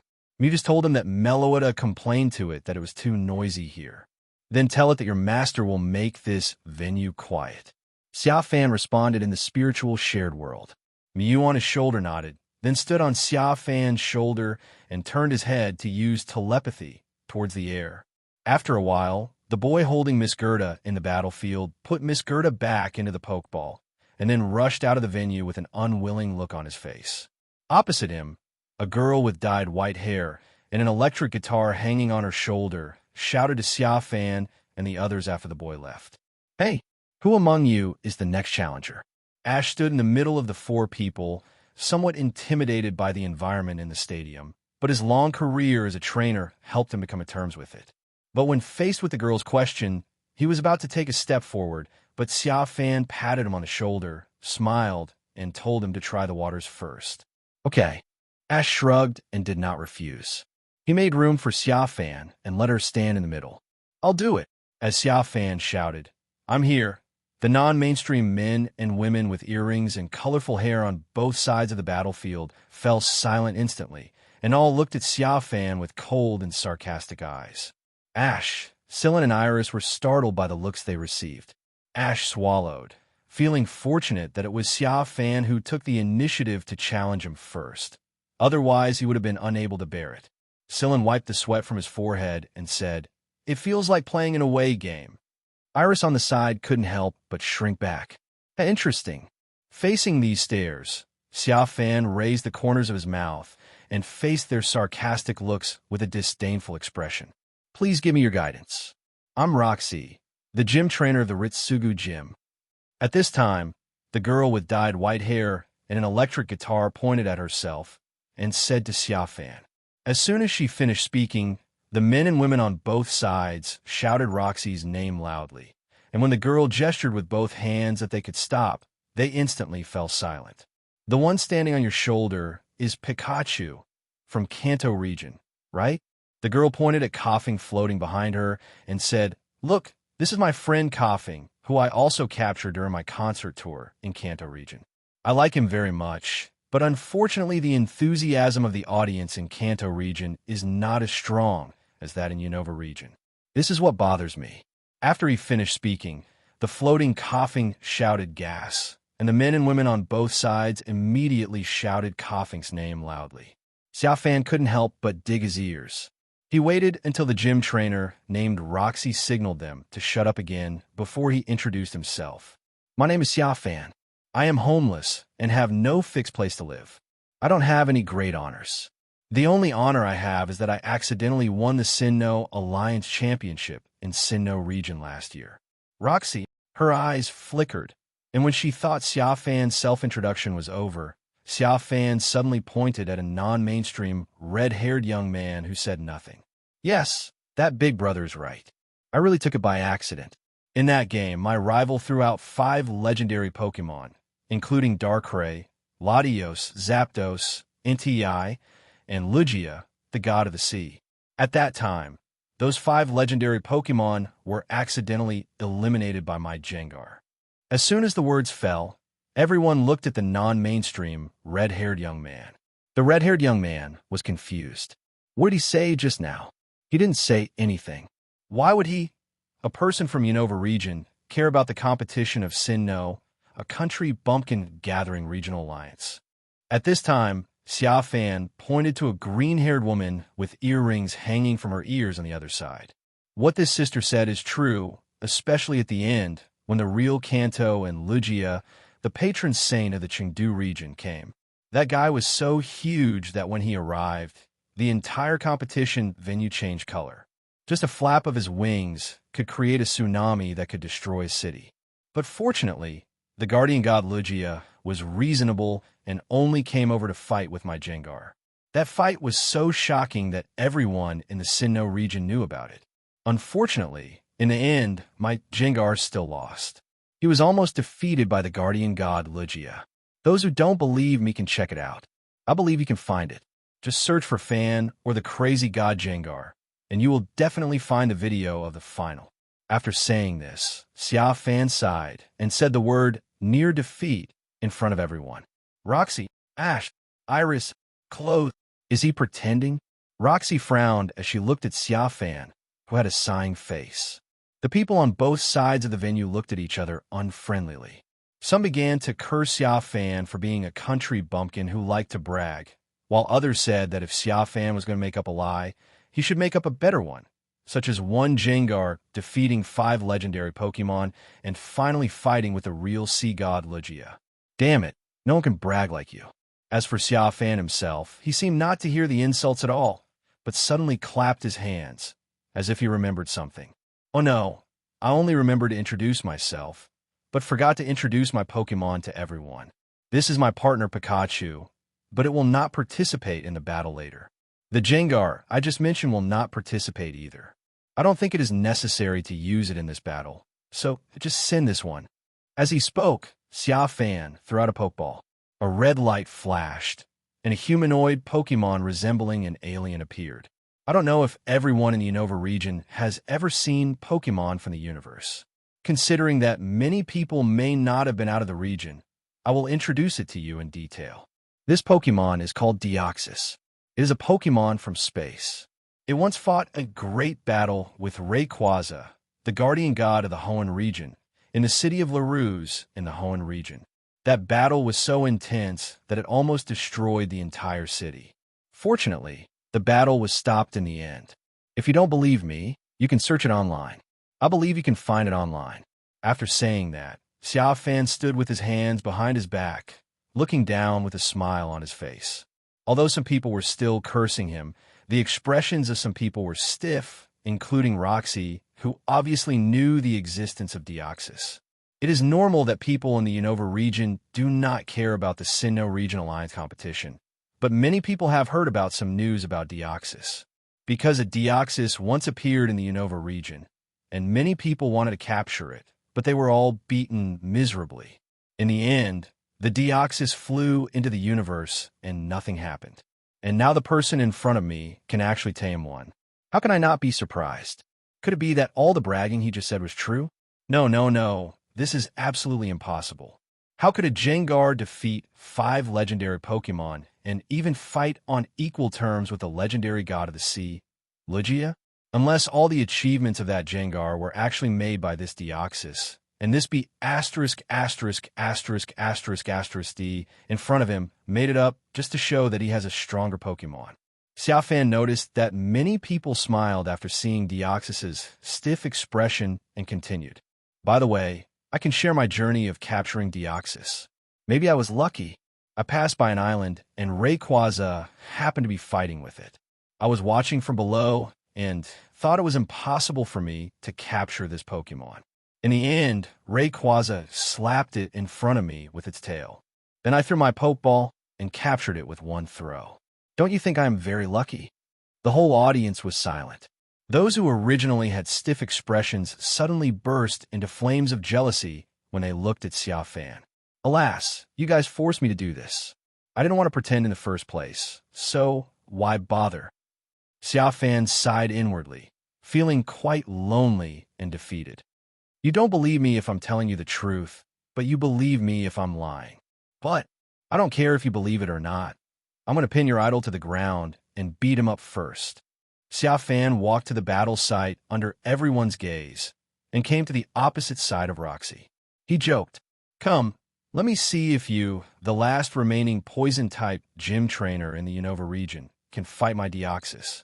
I hope you won't let me down." The whole audience fell silent again. Those who didn't know Deoxys looked at Xia Fan in shock. They found it extremely difficult to understand where Xia Fan's confidence came from. Why did he challenge a gym and even ask the gym trainer not to let him down? They were so angry that some people in the audience started throwing garbage at Xia Fan. But Deoxys's confusion stopped them all in midair. Then when Deoxys was about to teach those people a lesson, he was stopped by Roxy, the gym trainer. She stopped those people and apologized to Xia Fan on their behalf. "I won't let you, the champion of Sinnoh Alliance, down in this battle. Likewise, I hope you won't let me down." Roxy picked up the electric guitar and strummed it proudly, instantly igniting the scene. Everyone cheered for her and shouted the 3 words Roxy. Roxy enjoyed the cheers of the crowd and walked to the battlefield opposite Xia Fan. Since it's a gym challenge, I still need to tell you the rules of my challenge. It's 3v6. I will only send out 3 Pokémon at a time, and you can have the right to send out 6 Pokémon. As long as you defeat all 3 of my Pokémon, you can get the Venom badge from me." Listening to Roxy's introduction to the rules, Xia Fan's mouth curled up. Obviously, the guy on the opposite side still looked down on his strength. If he really wanted to take it seriously, he would have to change the rules. "Deoxys, she seems to look down on you. Do you think it is necessary to eliminate all 3 of her Pokémon within 10 seconds?" Xia Fan joked. Deoxys didn't say anything, but instantly switched form, from normal to a combat form with multiple tentacles. "Respond with action." 10 seconds. You're so bold to say that." Roxy sneered, strummed her electric guitar, and shouted, "You should start the coughing match first." 10 seconds later, at the referee's command, Roxy was the first to attack. Have Coughing use Sludge Bomb, a poison-laced attack that spit out of his mouth. However, the next second after this skill was called out, Deoxys on the opposite side released a psychic skill Psychic.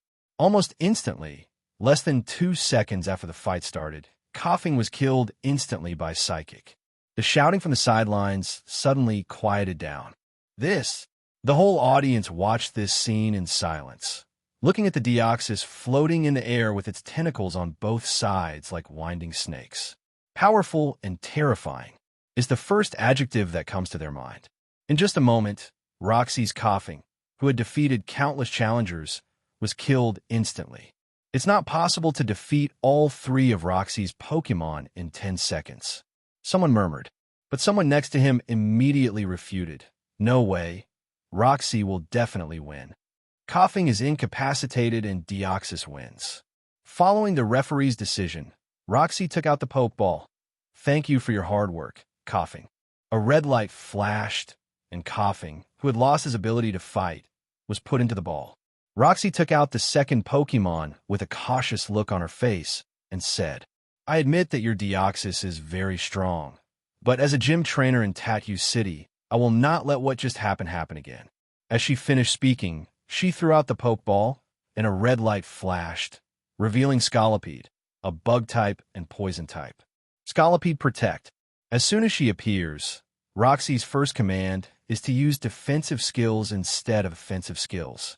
Coughing's failure just now made her realize that it was basically impossible to win against Deoxys head-on, and Psychic restrained the poison system, so a head-on confrontation would be even more difficult. Therefore, the only way to win was to defend and counterattack, looking for opportunities to attack while defending, so she used the Protect skill. A barrier emerged from Scolipede's forehead and quickly covered his entire body. Roxy immediately issued a second order. Scolipede Iron Defense. Under the protection of the skill Protect, Scolipede successfully used Iron Defense, and a white light flashed across his body, instantly strengthening to the level of Orberg. At this moment, in Roxy's sight, Deoxys on the opposite side moved again, and his eyes glowed red. It is obvious that psychic skills are going to be used. It's too late. You don't need to use it the first time. Now Scolipede has already used Iron Defense. Under the double defense, the best you can do is break Protect. Roxy raised the corners of her mouth and played the electric guitar fiercely, waiting for Deoxys to command Scolipede to launch an attack order in the brief gap after using the psychic skills. Snap! As Roxy expected, the next second after Deoxys' eyes glowed red, the barrier of the skill Protect made a cracking sound, and the entire barrier burst into cracks like a spider web. The next second, Roxy's face froze because the moment the Protect barrier was broken, she saw that her Scolipede, who had successfully used Iron Defense to strengthen his defense, was killed instantly by Psychic, just like Coughing. How is this possible? Roxy simply broke a string on the electric guitar in her hand.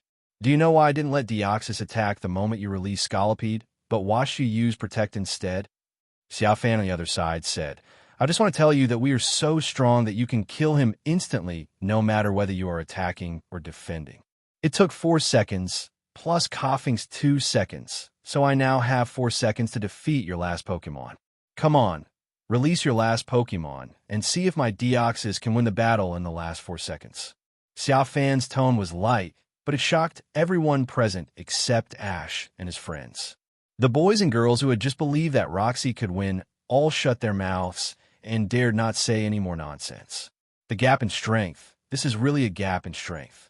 Even Scolipede, who has used 2 defense skills in a row, can be killed instantly. What else can they say? Now Roxy only has 1 Pokemon left, while Xia Fan has 5 Pokemon to use, and the key is that Deoxys is still unscathed, even in the case of fighting 2 Pokemon in a row. Thank you for your hard work, Scolipede. Roxy bit her lip, took out the Pokeball, and took Scolipede back. Then she raised her head and looked directly at Xia Fan. As a gym trainer, she said, the outcome is still uncertain until the last moment. After she finished speaking, she took out a remote control from somewhere. Press one of the buttons. The entire battlefield suddenly shook, and a tempered glass cover rose from the ground, covering the battlefield. Roxy explained to Xia Fan on the other side. As a poison-type gym, when we're in the middle of a battle, there's often a problem with poison-type skills drifting into the audience seats, so I installed this in the gym. Xia Fan shrugged, looking completely unconcerned. No matter how many tricks Roxy used, he didn't believe that there was one trick that could help her turn defeat into victory. Roxy, on the opposite side, snorted inwardly when she saw Xia Fan disagreeing. He decisively threw the last Pokémon into the field. A red light flashed by. It was the poison-type Garbodor, a Pokémon that feeds on garbage. As soon as it appeared, the entire battlefield was suddenly filled with a foul smell. But then, to everyone's surprise, Roxy shouted at Garbodor. Garbodor explosion. Since neither defense nor attack works, she will just fight to the death. Even though this would be the same as her admitting defeat, she is determined to knock this Deoxys to the ground. This is her dignity as a gym trainer. This is also the reason why she used a glass cover to seal off the battlefield just now, to prevent accidental injuries to the fans who were cheering for her. Upon hearing his master's order, Garbodor roared, and white light shone all over his body. The power in his body quickly concentrated, waiting to erupt with the power to destroy everything at some point in the next few seconds. Xia Fan was speechless when he saw this move. He didn't expect this woman to be so cruel. She was worthy of being a gym trainer of the Poison Gym. But do you think you can die together with Deoxys with explosion alone? Comrade, you still don't understand the power of Deoxys. Defensive mode, safeguard, Xia Fan said lightly. Deoxys agreed, instantly switching from attack to defense, and then a light shield emerged from above his head, enveloping him. At the same time, the Garbodor on the opposite side exploded. A blinding light burst out from its body, instantly sweeping across the entire battlefield. Everyone outside the venue heard a thunderous explosion, and even the ground shook violently for a moment. 3 seconds later, the turbulence ended, and the specially made tempered glass cover was intact, with thick smoke remaining from the explosion still floating inside. Roxy pressed the remote control, and the glass cover dropped to the ground. Thick smoke began to spread all around. Everyone covered their noses and mouths, quietly waiting for the result in the competition venue. It took nearly 30 seconds for most of the smoke to dissipate. The first person everyone saw was Garbodor. After using explosion, it naturally lost its combat effectiveness and fell to the ground. But what about Deoxys? Everyone held their breath and watched as the last cloud of fog slowly dissipated, including Ash and others. Only Xia Fan looked calmly, with his head turned to the side, and no one knew what he was looking at. 10 seconds later, the thick fog dissipated and Deoxys emerged from a mist. In its defensive form, it was still intact, with no sign of any damage from the explosion. Thank you for your hard work, Garbodor. Roxy looked embarrassed and took out the Pokeball and took Garbodor back. Then he took out another badge and walked towards Xia Fan. This is the Toxic Badge. You are very strong, and you deserve to be the champion of the Sinnoh Alliance. I hope you can do well in the Unova Alliance as well. She now fully believes that Xia Fan has the ability to win the championship in Sinnoh region. Thank you. Xia Fan put it away with a smile. Don't be too sad, Gym Master. There were 7 people like you before you. They also lost to me within 10 seconds. Roxy's expression eased up a lot when she heard that the first 7 gyms were the same. I can even put a smile on my face. It would be better if she wasn't the only one there, otherwise she would be really depressed to death. Young man, are you going to challenge the gym too? Roxy looked past Xia Fan at Ash behind him. When she asked who the next challenger would be, she noticed that Ash made some moves, but was stopped by Xia Fan in front of him. Yes, Ms. Roxy, I'm Ash from Pallet Town, and this is my buddy Pikachu. Ash stepped forward and introduced himself. Okay, wait here for an hour. In an hour, the battle will begin. I need to get my friends healed. Roxy nodded, picked up Garbodor's Pokeball, and walked off the stage. After she stepped down, under the gaze of boys and girls on both sides, a woman came over and asked Xia Fan and the others to follow her to a lounge to rest, and she would contact them when Roxy was better. Ash thanked him and began to exclaim to Iris and Sillin about how powerful Xia Fan was. Not only was Jengar, but Deoxys was also so invincible that no gym trainer could defeat him. Xia Fan was listening, without saying much, but just kept teasing the Mew on his shoulder and at the same time communicated with it through the mental shared world, asking it what Meloida's reaction was when he just directed Deoxys to fight. Master, when you were fighting, Meloida said that although you were quite stupid, you were really lucky. You were able to subdue me and Deoxys. What else? No. Is it that simple? Listening to Mew's reply, Xia Fan felt like something was stuck in his throat. He came back to his senses from the shared spiritual world and looked behind a vase in the room, wanting to glare at him fiercely. The divine beast sensed that Meloida was hiding there. But the next second, Mew suddenly said, Master, don't look over there. Meloida will be scared. Xia Fan suddenly felt his heart go cold. At this time, Mew felt that something was wrong with Xia Fan, thinking that he was blaming Meloida for not paying attention to him. And then he said, Master, your fight lasted less than 10 seconds in total, so you don't have to be so demanding. Xia Fan felt even more disappointed. An hour later, someone told Ash that he could start the challenge. The group then walked out. The battle rules for Ash are the same as Xia Fan, 3 versus 6, with 3 Roxys and 6 Ashes. Ash, who already knew all of Roxy's Pokémon from Xia Fan's battle, finally won the battle with great difficulty, fighting until only one Pikachu was left. Although I'm unwilling to lose 2 games in a row today, I've tried my best. I hope you can achieve good results in Unova Alliance. Roxy handed a toxic badge to Ash. Then he took another deep look at Xia Fan behind Ash. When she was treating her 3 Pokémon before, she looked up the Sinnoh Alliance competition in the past year and indeed saw the final that Xia Fan mentioned, where Jengar accomplished the miracle of defeating 5 legendary Pokémon and having a battle with the real god of the sea, Lugia, in the end. Thank you. Ash took the badge and said gratefully. Then he trotted away from the toxic gym with Xia Fan and the others. He still has 5 Pokémon waiting to be rescued, so he has to run. 20 minutes later, the 4 of them arrived at the Pokémon Center, and Ash handed the 5 Pokeballs and Pikachu to Nurse Joy. Then I ate at the Pokémon Center while waiting for Pikachu to recover. Half an hour later, Ash received his Pokémon from Nurse Joy. Taking his Pokémon, Ash asked eagerly, Nurse Joy, he and I have already collected 8 badges and want to join the Unova Alliance right away. That's amazing. When Nurse Joy heard this, she immediately congratulated the 2 of them. Congratulations, you must have worked very hard. Thank you for the compliment, Ash said with a smile. But the next second his smile froze, because Nurse Joy suddenly changed her tone. But Unova Alliance won't officially open for another 3 months. It's going to take another 3 months. Ash couldn't accept it. It's going to take this long. Ash turned to look at Xia Fan, Iris, and Sillin. It's taking so long, why don't we just practice for the Unova Alliance? Okay, then where are we going to practice? Iris asked. Ash paused. He hadn't thought about this yet. He looked at Xia Fan to see if he had any suggestions. Xia Fan shook his head. Normally, he would just remain silent when faced with such issues as deciding where to go. Personally, I think that since it's so rare to come to Leong City, even if you want to practice, you should at least eat the local specialty, Beardick ice cream, before going. Sillin stepped forward with a smile and made a suggestion. Beardick ice cream? Iris, Xia Fan, and Ash looked at each other and thought this was a very good suggestion.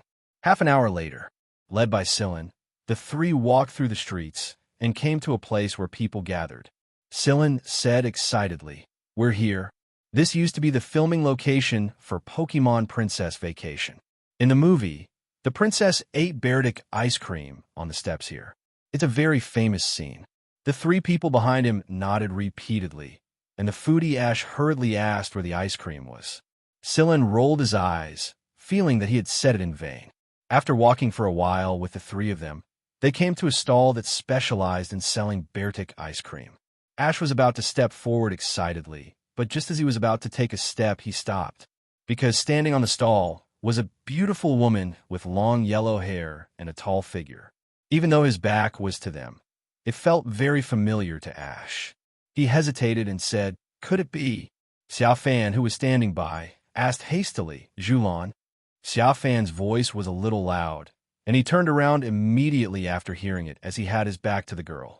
After finding out that it was Xia Fan and Ash, he said in a surprised tone, "Mr. Xia Fan, Ash, you are here too. It's true. Long time no see." Ash walked forward in surprise, and the Pikachu on his shoulder called out "Pika Pika" happily. "Long time no see, Miss Julan." Xia Fan also smiled. "Xia Fan, Ash, you and the champion of Sinnoh, Ms. Julan, you already knew each other before." Sillin trotted between the three people, looking somewhat excited and surprised. Ash nodded and said that they had been through a lot together. Xia Fan smiled and said, "She was the one who gave me my Sinnoh Alliance Championship trophy." "How can I say I don't know her?" "Don't say that. I asked you to join the Sinnoh Region Champion Alliance, but you refused to do so. I was really mad." Julan glared at Xia Fan in pretended anger, then looked at Ash. "Ash, you seem to be doing well. I didn't expect that you two are still traveling together, because we all happen to be planning to come to the Unova region." Ash smiled and scratched his head. Sillin, who was watching the three people talking enthusiastically, couldn't help but interrupt to introduce himself. I'm the Pokémon sommelier. My name is Sillin, please." Before he could finish his words, Iris squeezed in with Axu. Like Sillin, she had the same expression as if she had seen her idol. She blushed and introduced herself. My name is Iris, and it's my partner, and its name is Axu." The mature elder sister Julan smiled slightly at the love from the two fans and said, "Please take care of me." Her smile blossomed like a flower, making Sillin and Iris blush even redder and even more excited. Iris wanted to say something, but when she looked at Julan, she couldn't say it. Instead, Ash got the upper hand. "Ms. Julan, why are you here?" Ash asked. Julan said, "I'm going to take the airship to the East Unova region next." "East Unova?" Sillin was curious. "Where in East Unova are you planning to go?" "Go to Lombok Town via Undella Town," Julan confessed. "The Pokémon World Championship, the Youth Cup, will be held there soon." "Pokémon World Championships, Youth." Ash repeated it with interest, but his repetition was a bit awkward. Julan interrupted him with a smile. "It's the Pokémon World Championship Junior Cup. They asked me to conduct a public demonstration match there." "Open performance competition?" Iris asked excitedly. "Will I be able to see Miss Julan fight against others in person?" "It's not just for viewing." Julan smiled and shook her head. "Because this conference, anyone can freely participate." Ash immediately became motivated when he heard that anyone could participate. "If that's the case, then I want to participate too." Julan smiled and continued. "The winner of the conference will get to fight the champion of the Unova region, Mr. Alder." Upon hearing that he could fight against the champion of Unova, Ash clenched his fists even more firmly. "I want to participate. I want to participate." Iris followed closely behind. "Then I want to join too," Sillin said. "Since both of them are participating, I might as well join in and see." "What about you, Xia Fan?" Julan found that Xia Fan was the only one who was unmoved, so she smiled and said, "Do you need me to introduce you to participate in the public demonstration competition on my behalf?"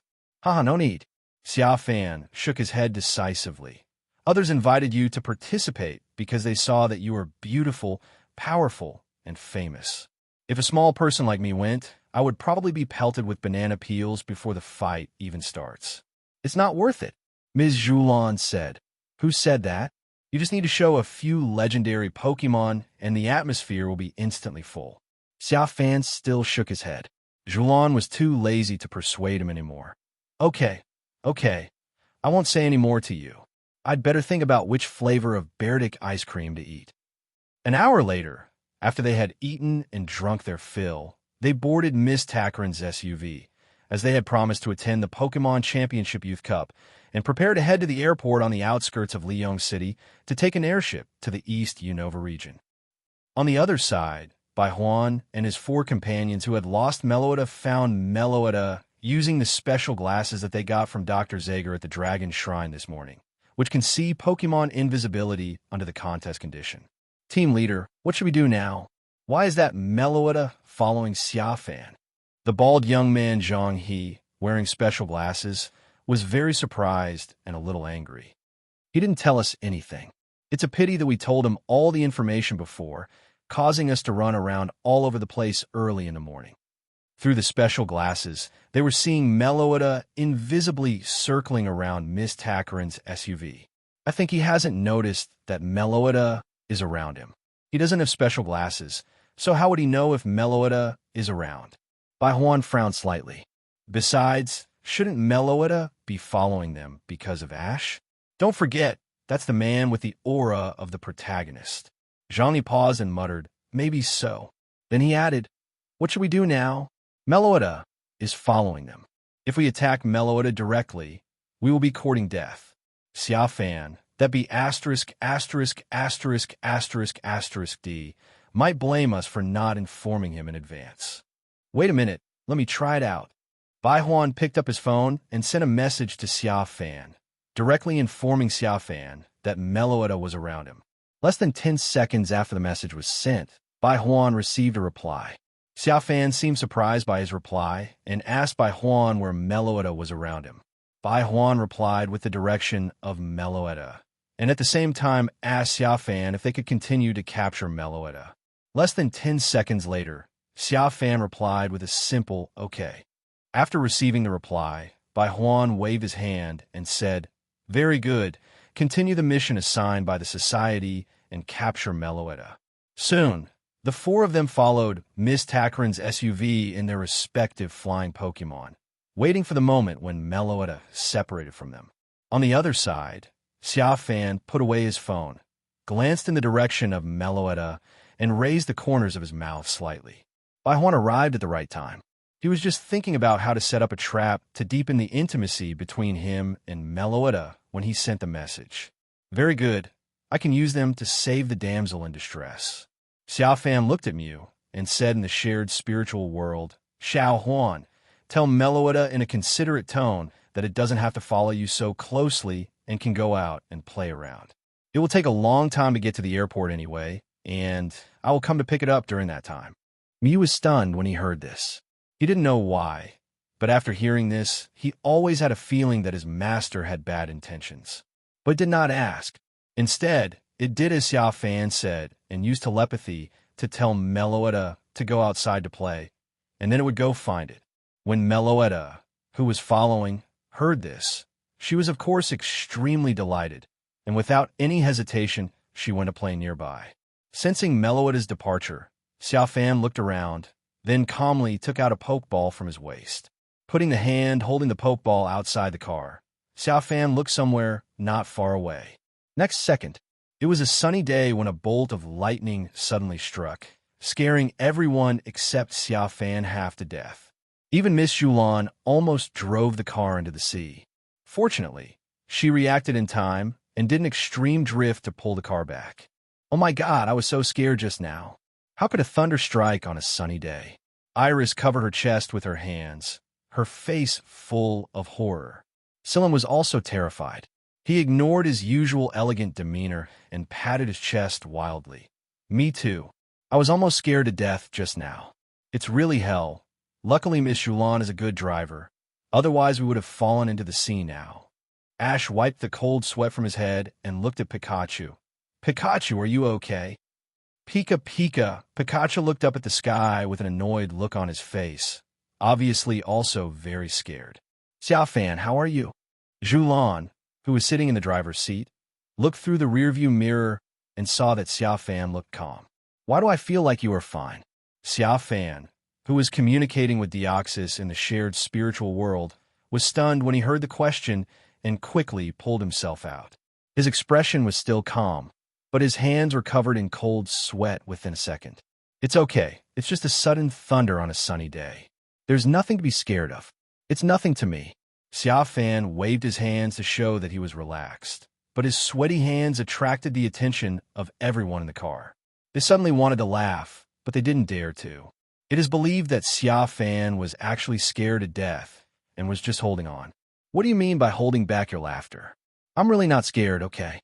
Xia Fan looked annoyed, but in his heart he continued to communicate with Deoxys through the shared spiritual world. "Remember, after Meloetta is attacked and is about to escape, you use psychic to trap by Huan and the others. Don't hurt them, but don't expose yourself at the same time." "Understood, Master." On a tree a few dozen meters away from Zhulan's off-road vehicle, Deoxys in speed form replied to Xia Fan, and after replying, a teleport disappeared from the spot. When the thunder struck just now, Xia Fan took advantage of the fact that Zhulan and Ash were scared to death and had no time to pay attention to him, and released Deoxys from the ball. On the other side, after leaving Xia Fan and the others, Meloetta floated to a fruit tree a mile away and picked fruits to eat. Bai Huan and his 3 companions were hiding behind a rock 20 meters away. "We are really lucky. I didn't expect Meloetta to take the initiative to leave Xia Fan and Ash." The bald young man Zhang, he was excited when he saw Meloetta picking fruits. "Although it's hard to understand, since we are so lucky, we must not let it escape again." Bai Huan walked out from behind the rock and threw out his pokeball. There was a flash of red light, and Embor appeared. The 3 people beside him followed closely and threw out their Pokémon. Conkeldurr, Scolipede, Magnezone. Embor, Flamethrower. Conkeldurr, Stone Edge. Scolipede, Venom Attack. Magnezone, Zap Cannon. Under the command of the 4 people, the 4 Pokémon simultaneously attacked Meloetta, who was picking fruit. After a while, 4 skills of different attributes merged into one, causing an explosion on the tree. The amazing force caused thick smoke to billow, and Meloetta, who was caught off guard, was thrown out screaming and then fell to the ground, and the invisible contest condition was forced to be lifted. "Very good, that's it." Bai Huan clapped his hands excitedly and ran towards where Meloetta fell. "I'm finally going to catch the mythical Pokémon Meloetta again." However, just when the 4 of them were so excited that they were about to go crazy, a wave of confusion suddenly came from nowhere and instantly controlled the 4 people and their Pokémon. They and the Pokémon are left floating in midair, unable to move according to their own will. The 4 of them looked around, but they couldn't see any enemies or Pokémon. Which be asterisk asterisk asterisk asterisk asterisk D is commanding the psychic Pokémon to hide nearby. Zhang looked at Meloetta lying on the ground only 7 or 8 meters away, but unable to be caught, with a furious expression. "Damn asterisk asterisk asterisk asterisk asterisk D. If you have the guts to sneak attack, then come out. I know you are nearby. I advise you to save your energy." Zhang Zian, the only girl among the 4, said leisurely, "It can use psychic skills from such a distance, and it can also prevent us and our Pokémon from moving freely. If it really reveals its true form, I'm afraid that even if we send out all the Pokémon, we will still be beaten." "That's right." Bai Huan agreed very much. Although he was very angry, he thought Zhang Zian's analysis was very correct. "Damn it, it looks like I have to ask Xia Fan for help. No one can defeat this terrifying and powerful enemy except him." Bai Huan took out his cell phone angrily and sent a message for help to Xia Fan. At this moment, Meloetta, who was seriously injured by them not far away, opened her eyes, looked at Bai Huan and the others hatefully, then turned around and flew away. This made Bai Huan and the others very angry. After working for a long time and just finishing the work, an accident happened and all the work was in vain. I really want to vomit. Can it be more infuriating? The bald young man Zhang, he looked at Meloetta's figure getting farther and farther away, and was so depressed that he vomited blood. On a tree, 50 meters away, on the trunk of Deoxys. His eyes were red, and his whole body was emitting invisible confusion waves. Hearing Zhang He's grief-stricken roar, it replied in its heart. No matter how irritating it is, it will let you know that everything is actually a trick set up by the master. You're just pawns he uses to trick Meloetta. Okay, Deoxys, I got it. Thank you for your continued control over by Huan and the others. Soon after Meloetta flew away, Xia Fan received news from Deoxys. He looked around, waiting for the seriously injured Meloetta to come and ask for help, because now it has no choice but to ask him and Ash for help. Everyone look at that. Squeak. Just as Xia Fan was thinking this, Silen's exclamation came from the front seat, followed by the sound of Miss Zhulan slamming the steering wheel and stepping on the brake pedal. The car stopped and found a human-like Pokémon lying on the ground in front of it. Hey, are you okay? Ash rushed the fastest, and when he saw the Pokémon's face clearly, he paused, remembering that this Pokémon was the same Pokémon he had rescued when he was filming a movie in Hollywood. This is Meloetta, a very rare Pokémon. Xia Fan followed closely behind, kneeling on one knee before Ash to Meloetta, and after examining it with a worried look on his face, he said, "Oh no, it seems to be seriously injured. We need to treat it quickly." After saying this, Xia Fan took the initiative to hold Meloetta in his arms. Miss Zhulan on the side trotted towards the car. "Okay, there's a first aid kit in the car. Wait for me." "Meloetta, hang in there. You can do this." Xia Fan's acting mode was turned on, and he began to constantly shoot candy-like mouth cannons at the seriously injured Meloetta, encouraging it to hold on. His voice was urgent, as if a loved one had died. The four people around him were deeply moved, and they secretly sighed at how good Xia Fan was, treating wild Pokémon just like their own Pokémon.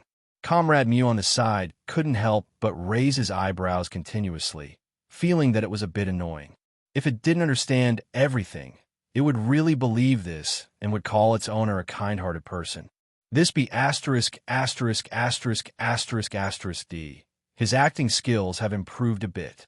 Jengar rolled his eyes and complained in the Pokeball. Mellow. With Xia Fan's encouragement, Meloetta, who was about to fall in a coma due to serious injuries, opened her eyes. When he found out it was Xia Fan and the Mew on its shoulders, he immediately breathed a sigh of relief, thinking he had found a protective umbrella. Then he said "Mellow Mellow" twice, as if to express his gratitude. "We found a first aid kit. Xia Fan, bring Meloetta over here."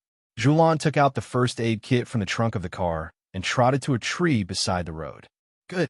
Xia Fan carried Meloetta under the tree and gently placed her on a white blanket according to Zhulan's instructions. Then he picked up the healing spray from the first aid kit and gently sprayed it on Meloetta. Basically, he performed all the first aid measures by himself. Very good. It was handled very well. The wound should be fine. Zhulan praised, but changed the subject the next second. But its physical strength looks too weak. We need to find some blue oranges. Who among you is willing to go and find some? Blue and orange, right?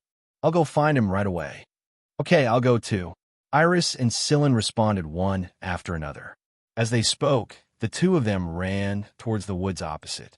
Ash was unmoved and seemed to want to help Xia Fan and Zhulan. Seeing this, Xia Fan hurriedly said, "Ash, you go too. Look for things. The more people there are, the faster it will be. Leave this to Zhulan and me." Ash paused, and when he was about to express his thoughts, Zhulan also said, "Xia Fan has a point. Ash, you should follow Iris and Silen to find blue-orange." Hearing Miss Zhulan say the same thing, Ash glanced at Meloetta on the ground, then looked at Xia Fan and Zhulan, and finally nodded. "Wait, I'll go too." He turned around and chased after Iris and Silen with Pikachu. Xia Fan looked at Ash's back as he left, a barely perceptible smile forming at the corner of her mouth. This is very nice. The only person who could compete with him for Meloetta's intimacy has been led away. Now Meloetta can only like him. Although this is a bit shameless, it is the truth. Bamboo Orchid? Haha, she's just a beautiful and powerful Sinnoh champion. Can you compare with him, the king of routines? It still has a slight fever. At this time, Zhulan touched Meloida's forehead and found it was a little hot. Xia Fan, didn't we just pass by a river? You stay here and take care of Meloida. I'll go get some ice Pokémon and freeze some ice cubes. Miss Takran threw a Pokeball. There was a flash of red light, and the ice Pokémon appeared, and she trotted off with the ice Pokémon. Xia Fan watched her leave and shrugged. Well, no need for the routine. He is left alone to take care of Meloida. Come on, Meloida, you're the best, and you'll be fine. But the play had to be performed. Xia Fan brought Mew to stand by, encouraging Meloida softly to prevent it from falling asleep. He just watched him and Mew, who had turned into Pikachu. It turns out that this tactic is quite effective.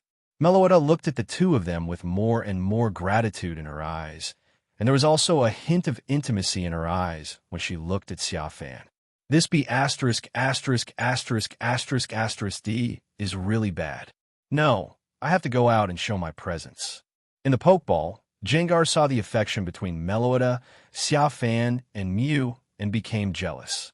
If we were to ask who knows Xia Fan best in this world, it would be Jengar, the ancestor of the company, who would be the best. No one would dare to say they are second. So the next second, Comrade Lao Zhu cleared his throat in the Pokeball, brewed the atmosphere, and decisively flattered Xia Fan through the spiritual shared world. My dear master, can you let me go out and take care of my future partner Meloida? My body absorbs heat, and my temperature will drop sharply if I stand next to it. I am definitely the best partner to take care of Meloida. Are you sick? Are you able to come out now? Are you as handsome and friendly as me? But after hearing this, Xia Fan cursed Jengar in the spiritual shared world without even thinking about it. He is not a fool.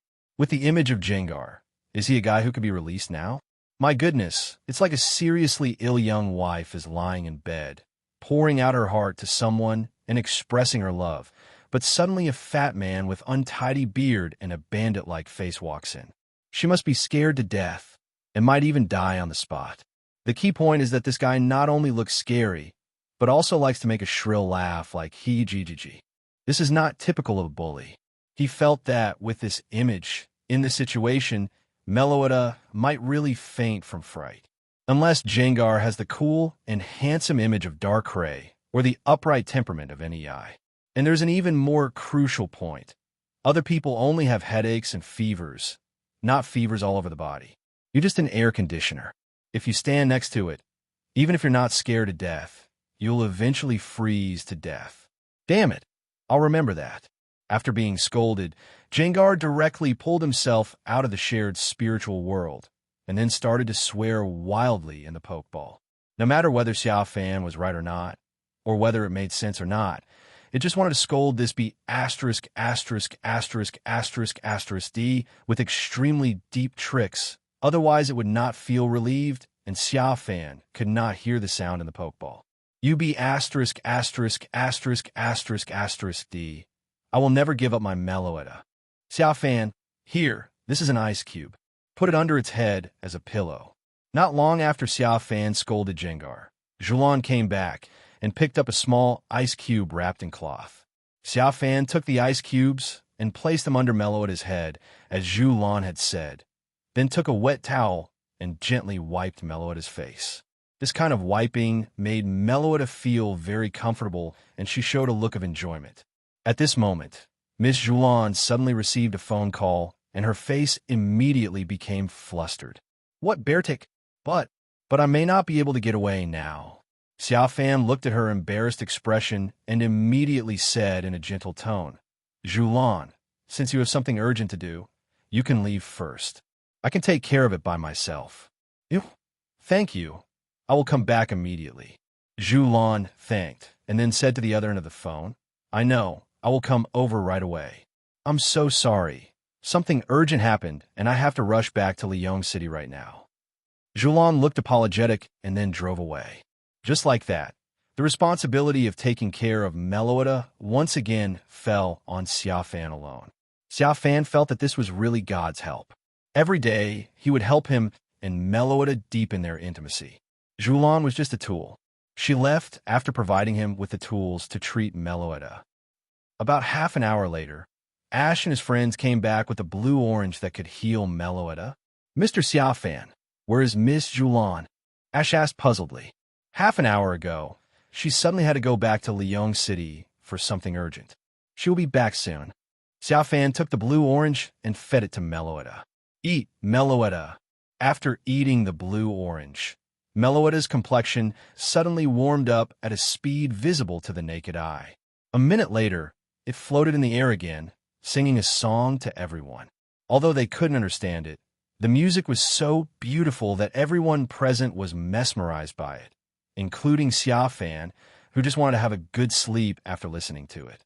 As expected, it is Meloetta. It is said that it can heal and soothe the human soul with its singing. At this time, Julan rushed back and happened to hear Meloetta singing. She couldn't help but admire her. Ash saw her back and greeted her happily. At the same time, he curiously asked her what happened and whether everything was handled. But when Julan heard Ash's question, her smiling face froze immediately, and she looked at everyone embarrassedly.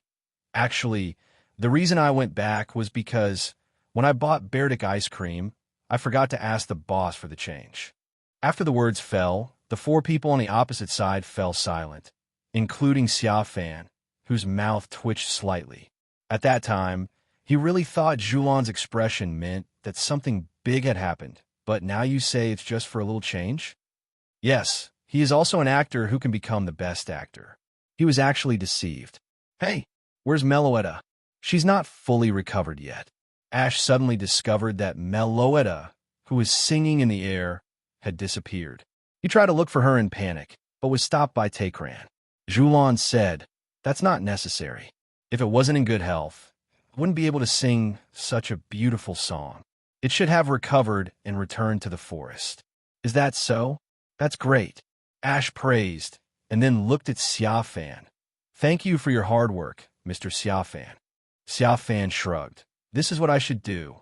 After saying that, Xia Fan turned his head and glanced behind him, with the corners of his mouth slightly raised.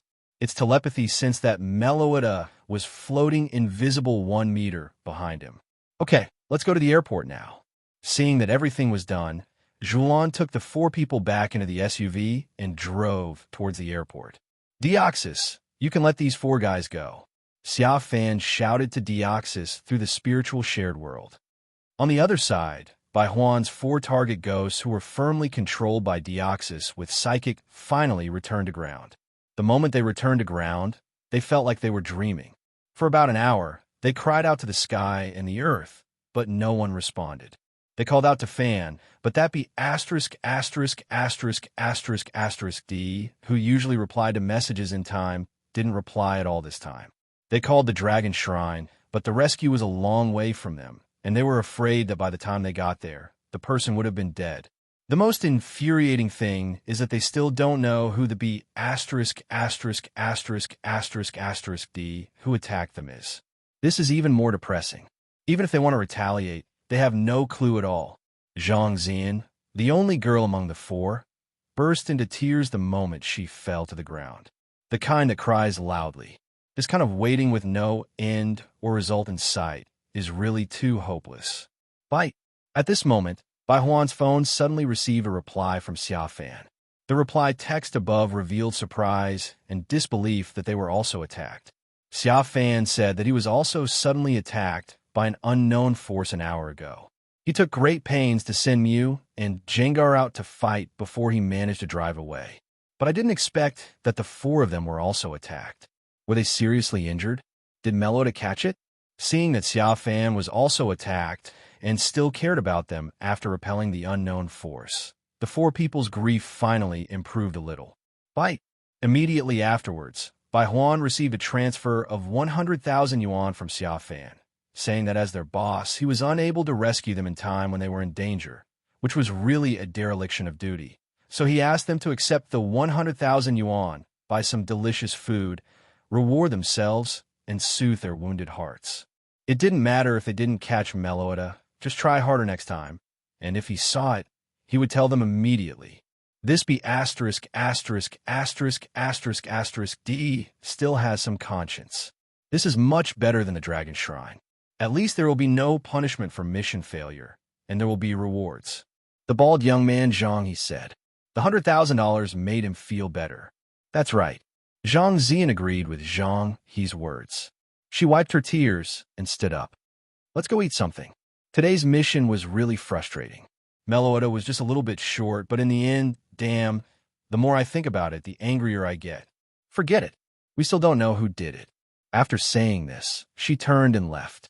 The other three followed closely behind. Bai Huan, who had been silent, suddenly said, "Pay attention in the future. Through what happened today, we can confirm that in the Unova region, there is probably a third mysterious force besides our Dragon Shrine and Xia Fan." Clear. Receive. Understand. 3 hours later, Xia Fan and his group and Zhulan boarded the airship to the East Unova region. Wow, it's Wylord. Really? This is the first time I've seen a real Wylord. Oh, there's a Wingull too. Look, Pikachu. Pika Pika. On the plane, Ash and Iris looked at the Pokémon on the sea through the window and talked happily. Sillin, who was sitting inside, heard the conversation between the two and started to talk about science. Speaking of Wingull, although it is the most famous in the Hoenn region, the community here is also quite good. Ash paused and said, "By the way, isn't it said that there are very few Pokémon from other regions in the Unova region? But I just saw a lot of Pokémon from other regions on the sea." Miss Zhulan, who was sitting in the front, smiled and said, "Ash, unlike West Unova, here in the East Unova region, there are many Pokémon habitats from other regions." Really? I'm going to have to see it in the next few months. Ash said excitedly. By the way, Ash, Xia Fan, today you will meet a friend you haven't seen for a long time at my place. At this time, Zhulan remembered something and said with a smile, "A friend I haven't seen for a long time." Xia Fan, who was sitting in the front, looked back at Ash, who was sitting in the back seat. Ash also looked at him at the same time. The two of them looked at each other with a hint of confusion in their eyes. "Who is it?" Ash asked directly. "I can't tell you now." The aloof Miss Zhulan winked playfully. "You'll know when the time comes." Xia Fan and Ash looked at each other again. Xia Fan shrugged, then looked away, closed his eyes, and took a short rest. An hour later, the airship landed. As soon as Ash got off the airship, he excitedly took Pikachu and ran towards the nearby coast, saying that he had just seen a stereo. In the Unova region, the airship is parked on the sea. Therefore, you can see many water Pokémon as soon as you get off the airship. So there are also AI stereo in the Unova region. Iris was a little surprised to hear what Ash said. "Let's go take a look too," Sillin suggested, and then ran towards Ash with Xia Fan, Iris, and Miss Zhulan. After a while, the four of them came behind Ash and indeed saw a stereo, which was hard to see in West Unova. Ash was just sighing. "Undella Town seems to be fun, don't you think so, Pikachu?" Pikachu. This town is well known as a resort in the Unova region. Ms. Zhulan walked up to Ash and introduced him to everyone. "We should have gotten through this gracefully," but Sillin agreed, but was interrupted by Ash, who was full of fighting spirit. "But we're going to participate in the Youth Cup, win, and then challenge the Unova Alliance." No. Let's get a little less specific. The most important part of this Youth Cup is that after winning, you'll get to play against the champion, Mr. Alder. Sillin added, No. The most important point is not to fight against Mr. Alder, but to fight against many trainers of the same age as us. Iris disagreed. Instead of gaining experience fighting against a champion like Mr. Alder, I think it would be better to drag Mr. Xia Fan to fight against us. MS. Zhulan said in our previous chat that Xia Fan is no worse than these champions. She just doesn't want to challenge him. No. A champion is a champion. We can't judge it by assumptions. Sillin and Iris started arguing. It immediately wiped out the fighting spirit that Ash had just built up. It made him speechless. Why did these two talk as if they could beat Xia Fan or champion Alder? Xia Fan and Zhulan looked at each other, then shrugged at the same time and pulled Sillin and Iris respectively and walked out of the airport. As soon as she walked out of the airport, an old man called Zhulan. Ms. Zhulan. He had gray hair and was wearing a brown tuxedo, like a butler. Zhulan smiled when she saw him. "Jerome, Thank you for your hard work. The old man stepped forward and said, I have been waiting for you for a long time, Mississippi. The people behind you must be the guests. Zhulan nodded and introduced the old man to Xia Fan and Ash. Everyone, he is our housekeeper, Jeremy. Hello, distinguished guests. We will take care of your daily life while you stay in Undella Town. The old man bowed slightly to show respect. The car is ready over there. After saying that, the old man led everyone to an extended version of Lincoln Park not far away. How cool! When Ash, Iris, and Scylla first saw it, their eyes popped out and they looked at Zhulan with envy. They didn't expect she was so rich. However, Xia Fan could not help but complain after seeing this. He is so rich, but he still goes back to get change because the boss forgot to give him change. Is this the real trait of rich people? Mellow. At this moment, Xia Fan heard Meloida's growl. The sound was very small, and only Xia Fan heard it. At the same time, Xia Fan's divine beast perception sensed that Meloida had gotten into the car. Soon, everyone got on the car and drank drinks in the car, while listening to Zhulan introduce the town. She said that she has a villa here and Normal would come here during long vacations. If everyone wants to come here to play again in the future, they can contact her. However, while everyone was chatting, Meloida, who was in the invisible contest condition, looked at the drinks in everyone's hands, drooling, and wanted to try some secretly, but had no chance. Although the space inside the car is large, it is still easy to be discovered if you steal food. The key is that there are only a few drinks, so only humans like Xia Fan and Ash can drink, while Mew, Pikachu, and the others can only watch. Meloida thought about it and finally decided to sit on Xia Fan, remove the invisible contest condition, then snatch the drink from Xia Fan's hand and start drinking. Ah, this is the Meloida from before. Everyone was startled by Meloida's sudden appearance, and then showed surprised expressions. Only Xia Fan had a surprised expression on his face, as if he just realized it now. It couldn't have been following us all along. Scylla, who was standing by, exclaimed, It can hide freely. Ash, amazing. I think it probably used this ability to follow us onto the airship, right? Ms. Zhulan, it seems that it has fallen in love with Xia Fan. Is that so? Meloida. Xia Fan continued to play dumb. Meloida looked up, glanced at Xia Fan with a smile, then looked at Mew and reached out her hand to touch it. Mew, whose hand was touched, sighed inwardly. Meloida finally let her master's trick succeed.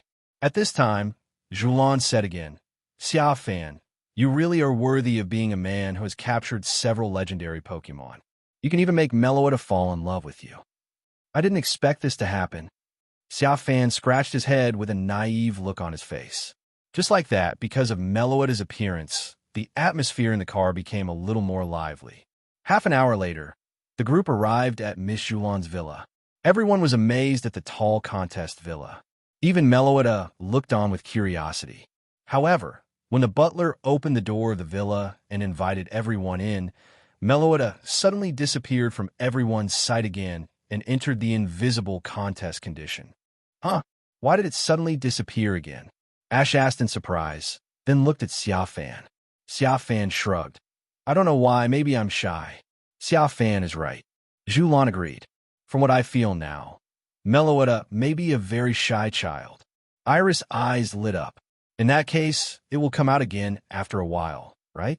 Let's go in. Meloida might have already gone in. That's true. Ash nodded, then rushed in with Iris excitedly like a child. Xia Fan and Scylla looked at each other and shook their heads like adults. After a while, Xia Fan heard Ash's exclamation from inside. Then she called out to him to come over quickly.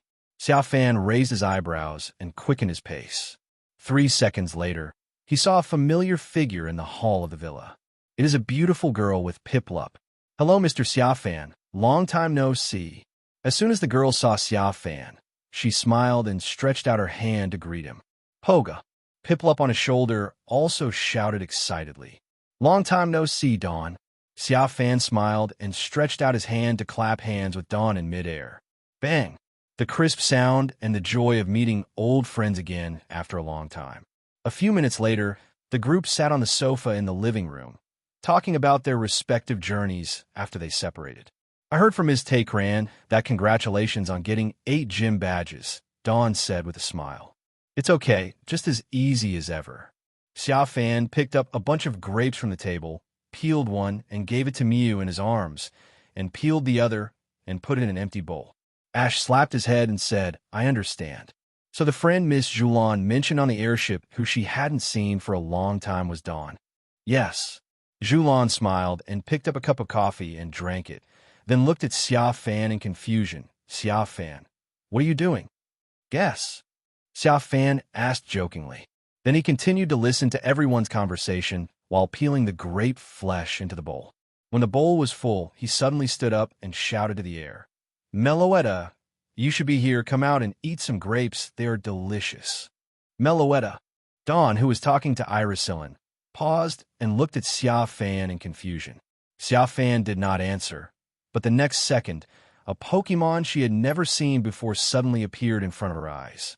The Pokémon took the bowl from Xia Fan's hand, then sat on Xia Fan's shoulder, picked up the flesh of a grape, and started eating it. What is this?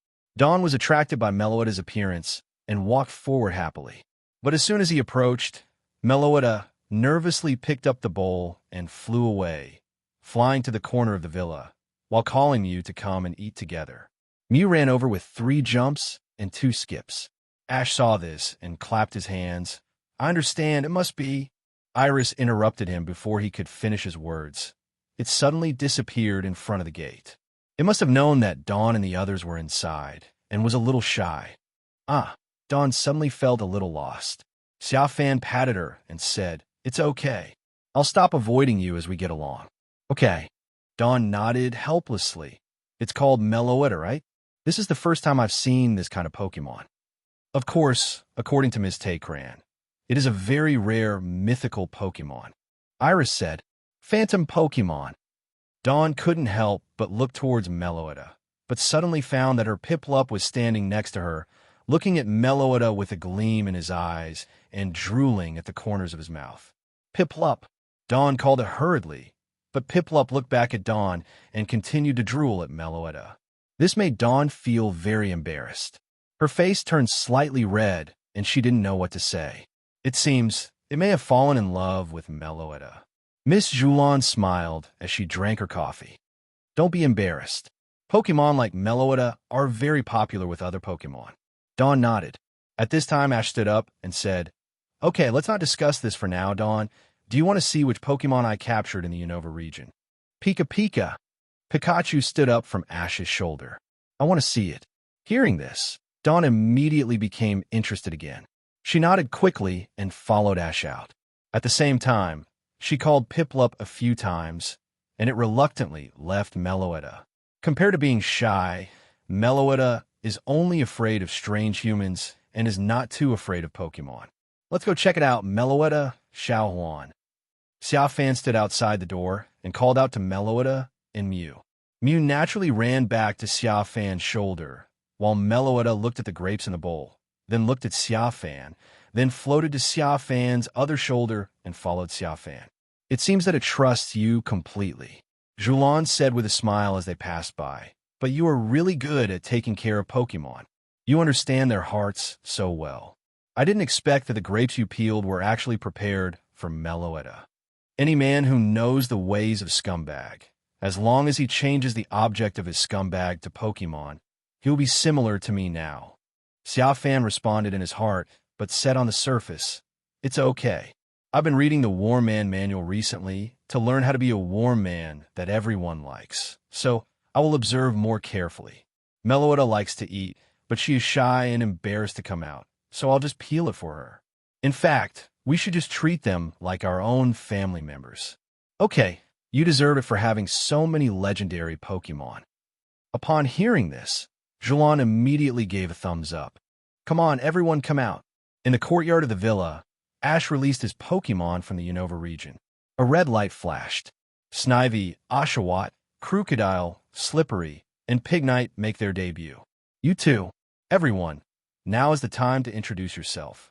Iris and Sillen followed closely and released their own Pokémon.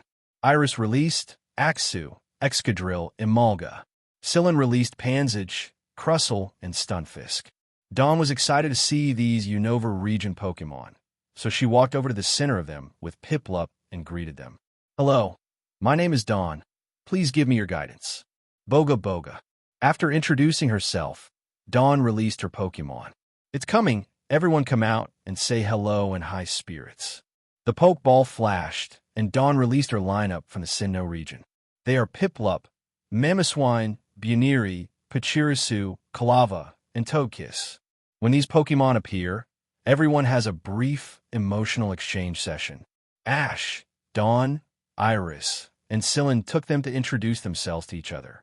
Xia Fan and Miss Julan stood on the periphery and watched quietly. At his feet stood Meloetta and Mew. Meloetta shared the grapes in the bowl with Mew, eating them one by one, which made Jengar and the Pokeball very annoyed. Xia Fan, why don't you release all your Pokémon so that everyone can get to know each other? Julan said with a smile as she looked at the harmonious scene not far away. Me? I came to the Unova region and haven't caught any new Pokémon yet, so there's no need for me to make an appearance. Everyone knows that. Xia Fan shrugged. At this time, two little perverts came running over from a distance. One was Dawn's Piplup, and the other was Ash's Oshawott. When these two guys saw Meloetta feeding grapes to Mew at Xia Fan's feet, they were shocked. Without even thinking twice, he rushed over to fight for his own marriage. Boga Boga, get out of the way, it's mine. Da-da-da-da, it's mine, so get out of here. Poga Poga, mine. Da-da-da, get away, it's mine, you ugly bee asterisk, asterisk, asterisk, asterisk, asterisk D. Don't force me to do it. Boga Boga, you are the ugly one, you pockmark guy. Take this punch from me. As a result, as soon as they got closer, the two guys who originally wanted to teach Mew a lesson started quarreling among themselves because of the uneven distribution of the spoils. Even a fight broke out. Although reason prevented them from using skills to attack each other, their fists told them that they could fight each other. So, after a while, Xia Fan and Julan, who were chatting, saw that in addition to Meloetta and Mew, there were two water Pokémon at their feet waving their little fists at each other. The punches hit the flesh, and it makes people want to laugh. In the end, Ash and Dawn came over to separate them. Okay, you two, stop messing around. Oshawott, stay here, or I'll put you back in a ball. Piplup, you two. Ash and Dawn scolded. When the two guys heard that they were going to be in the ball, they immediately became obedient, because this way they would no longer be able to have close contact with Meloetta. Therefore, the two guys simultaneously glared at Mew with jealous eyes.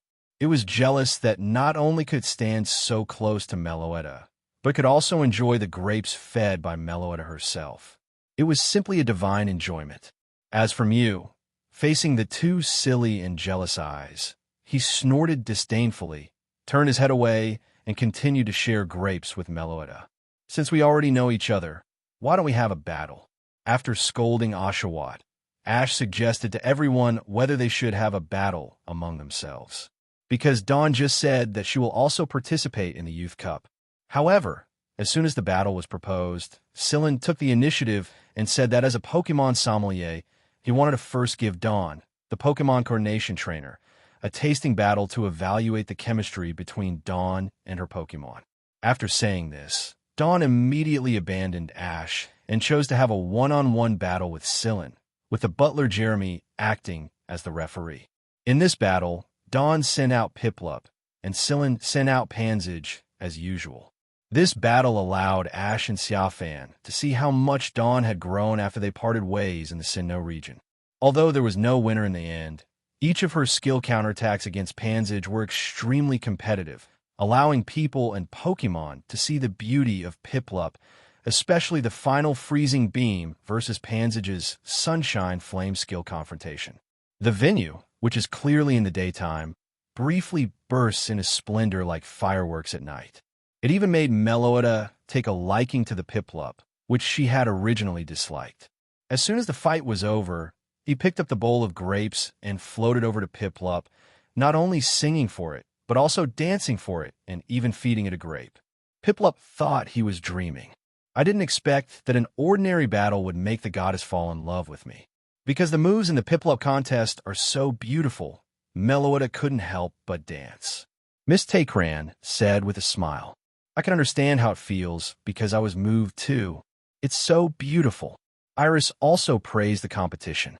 If we talk about who was the most furious watching the scene, it would naturally be Oshawott. Standing on the sidelines, watching his rival Piplup being held by Mellow at his hand and dancing in circles and being fed grapes. His whole face was distorted with anger. But this is not the most annoying thing.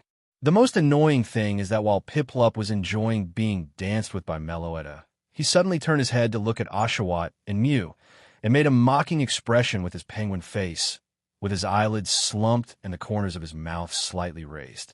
This immediately made Oshawott so angry that his head was smoking, but he could do nothing about it because it was his goddess who took the initiative to do it. Therefore, it could only bark at Ash frantically, asking him to take it to the battle as soon as possible, because it wanted to kill the bee ********D who stole its goddess.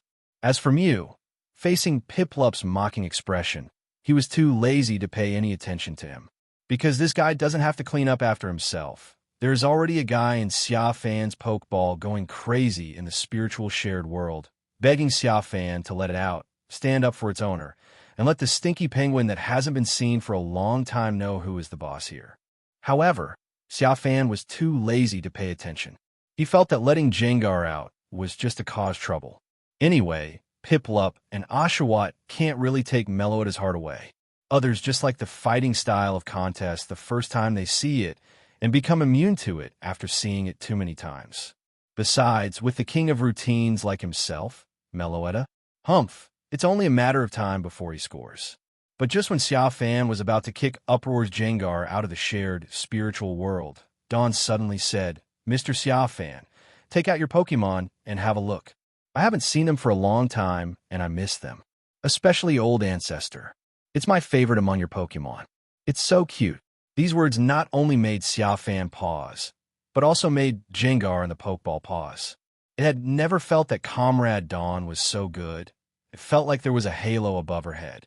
Hurry, you have nothing to say about this, right? This is Comrade Dawn's initiative. Let me come out and say hello to everyone. Jengar said excitedly to Xia Fan. 2 seconds later, a red light flashed and Jengar made a stunning appearance. As soon as it came out, the temperature dropped sharply, immediately attracting everyone's attention, including Meloetta. It looked at Jengar with curiosity and nervousness. It was curious because it was the first time it saw a white Jengar, and it was nervous because this Jengar was a bit big and looked like the type that was not easy to mess with. As for Jengar, when he saw Meloetta stop dancing and look at him with flashing eyes, he thought that it was his handsome face that impressed Meloetta, and he immediately went over to say hello to Meloetta excitedly. However, just as it was about to float over, 2 red lights flashed before its eyes, and Deoxys and Cresselia, the goddess of dreams, appeared. As soon as he saw Cresselia's cold temperament and face, Jengar's courage froze immediately. I don't know why, but I didn't dare to move even a little bit in front of Meloetta. It was as if there was an invisible force that inexplicably grabbed it and told it that if it took a step forward, it and Cresselia would never be together in this life. Helplessly, Jengar, who had a headache, could only look at Xia Fan with an annoyed face. Why was he letting Cresselia out for no reason? Flirting with girls behind your wife's back and flirting with girls in front of your wife are 2 completely different concepts. Although it is very exciting, it is playing with fire, and it is very likely that you will not be destined to be with these 2 GGs. Why are you looking at me like that? I'm releasing you all here according to Dawn's request. Xia Fan said with an expression that he knew nothing. If you don't want to, I can take you back. As he said that, Xia Fan took out the Pokeball. Jengar quickly withdrew his gaze and floated away. Although he didn't dare to flirt with the girl in front of her, he could flirt with her secretly when Cresselia wasn't paying attention. On the other side, due to the appearance of Cresselia, all the Pokemon that were looking at Meloetta looked at Cresselia again. One is a beautiful lady with a cool temperament. The other is a playful and cute little fairy. All the male Pokemon showed intoxicated expressions at the same time, especially Oshawott. Although Cresselia could only meet him during meals, every time they met, Oshawott's attention would be attracted away. However, Every time she wanted to step forward to communicate, there would be a Jengar looking down at her, blocking her way with his arms folded across his chest, making her very helpless. Now, with two legendary beauties appearing before my eyes, it is really difficult to choose.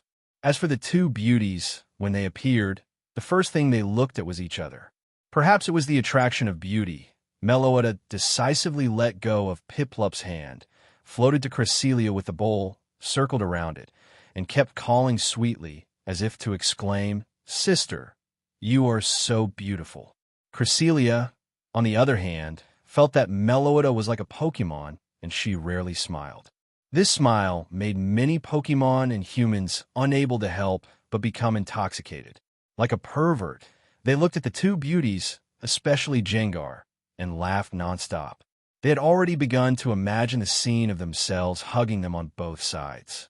However, there was one who had no emotions, and that was the honest second-generation Deoxys floating next to Cresselia. It watched the scene expressionlessly, even with a little disgust. Just use teleport to flash behind Xia Fan. It doesn't find Cresselia and Meloetta beautiful, because no one is as beautiful as the Deoxys. But this action also stunned all the male Pokémon watching nearby. They looked at Deoxys as if she were a fool. You actually walked away from such a great position to watch the passionate love between two beauties. Among them, Jengar was the most distressed, because he was just about to let Deoxys find an excuse to call him over through the spiritual sharing world, so that he could stand beside her and enjoy the communication between the two beauties. Before he could even finish his words, this emotionless guy had already appeared behind Xia Fan. What a fool who doesn't know how to appreciate the blessings he has. Jengar cursed in his heart. Suddenly, at this moment, Meloetta burst into song. Cresselia was emitting golden Lucas beside her. Everyone present was immediately immersed in the singing. Let go of all thoughts, calm down and listen. Only Xia Fan took out his mobile phone to record the song while listening to it. Because if he remembered correctly, Meloetta's singing was the key to taking out the reveal glass, and this was one of the main reasons why the Dragon Shrine wanted to capture Meloetta. In this way, with the cooperation of Cresselia, Meloetta sang this song for a full 10 minutes. Xia Fan and others also enjoyed it for 10 minutes. "It's so beautiful. What's the name of this song?" Ash exclaimed after listening to it. "I don't know, but this song really has an incredible flavor." Sillin said, "Ms. Julan, Mr. Xia Fan, do you know what this song is called?" Ash asked Xia Fan and Julan again. Julan shook her head. "I don't know." Xia Fan shrugged and sent the song he had just recorded on his phone directly to Bai Huan. On the other side, Bai Huan and his 4 companions had just arrived at Undella Town from Liang City by airship. The moment I received the singing clip, I was so excited that I almost cried. Xia Fan is really a reliable person. Because of the previous capture failure, they were scolded by Boss Giovanni. Just when they were worried about having nothing to report, Xia Fan actually sent Meloetta's singing to them, which really saved their lives. Night. A ballad was playing on a yacht drifting on the sea. This is it. This wavelength will undoubtedly be the key to releasing Imprison. Dr. Zager, the Dragon Shrine, listened to the song, looked at the wavelength comparison of the song in the computer, and nodded. But just having these fragments of melody is not enough. Even though it's only a part, the fact that she can hum it shows that Meloetta is in a very stable contest condition now. A very stable contest condition, doesn't that mean? Bai Huan hesitated. Dr. Zager interrupted. "I don't care how you got this ballad, but since Meloetta is willing to hum it, my suggestion is to maintain the status quo and wait until the full recording of the song is completed before capturing it. I will now prepare for the exploration of the underwater temple." "Understand." Bai Huan nodded. Now that Zager had said that, their task was easy because there was someone who was recording for them right next to Ash and Meloetta. It shouldn't be hard to get the ballad. The next morning, due to the existence of the Youth Cup, Ash, Iris, Sillin, and Dawn followed the advice of their butler Jeremy and came to a nearby Onyx Island for special training. On this island, everyone encountered a group of Onyx and a light green, heterochromatic Onyx. During this period, when Ash and others were about to encounter danger, Meloetta changed her form into a form called Dance Form.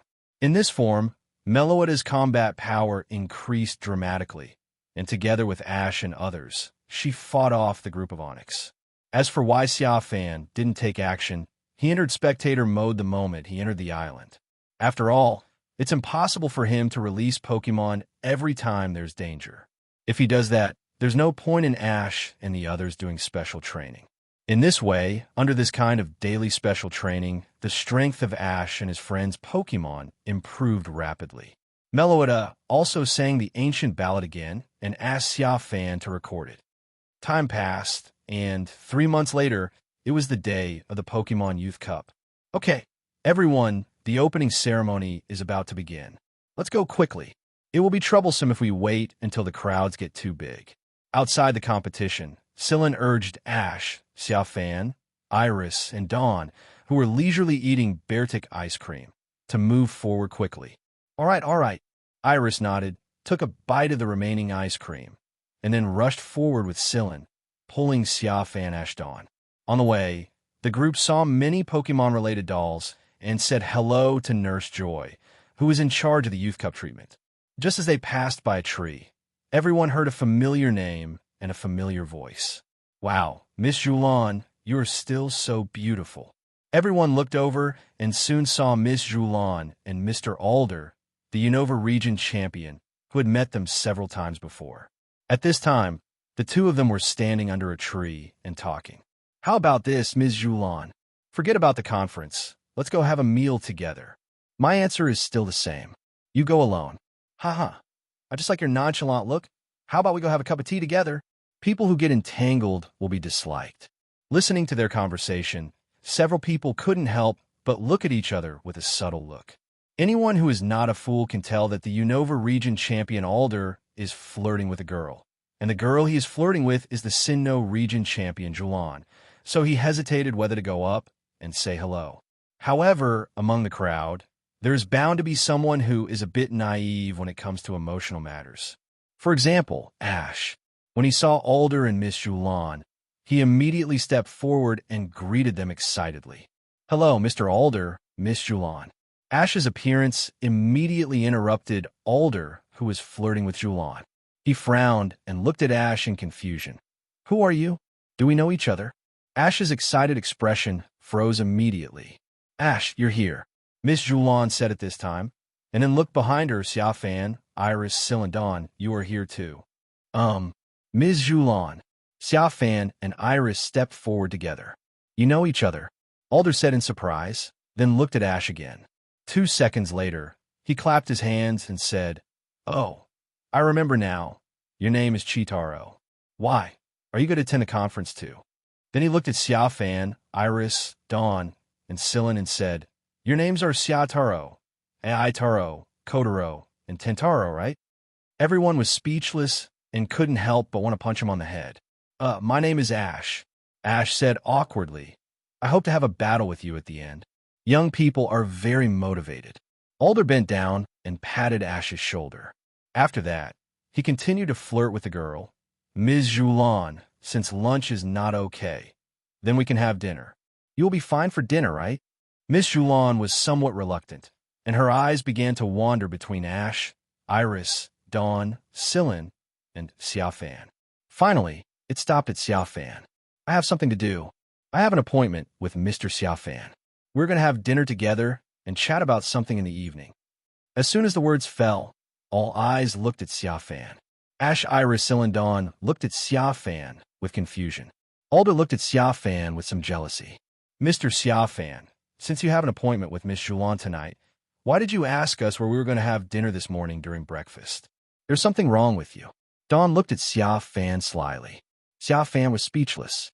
He had an appointment with a ghost that night, and he didn't say anything, but he was inexplicably dragged out to take the blame. Xia Fan looked at Julan, who was now using her eyes to frantically signal him to nod in agreement. Yeah, that's right. I have an appointment with Julan tonight to chat about something. Xia Fan agreed stubbornly. I've lived in someone else's villa for so long, so what's wrong with helping out with this little favor? Can you, Alder, kill me? Julan breathed a sigh of relief when she heard Xia Fan agree. At this time, Alder asked, What is it, Miss Julan? Do you need any help? Leave it to me. There's nothing in this world that I can't do. Only what I want to do. Julan frowned slightly, thought for a while, and then said, Can you show me some legendary Pokémon? Can you let me know the story of legendary Pokémon? If so, then you can participate in what we are talking about tonight. Alder was stunned and looked at Julan and Xia Fan in shock. What a lewd statement. Bring you some legendary Pokémon? Julan, when did you start treating legendary Pokémon as cabbage? Something you can just look at whenever you want? Wait, what do you mean?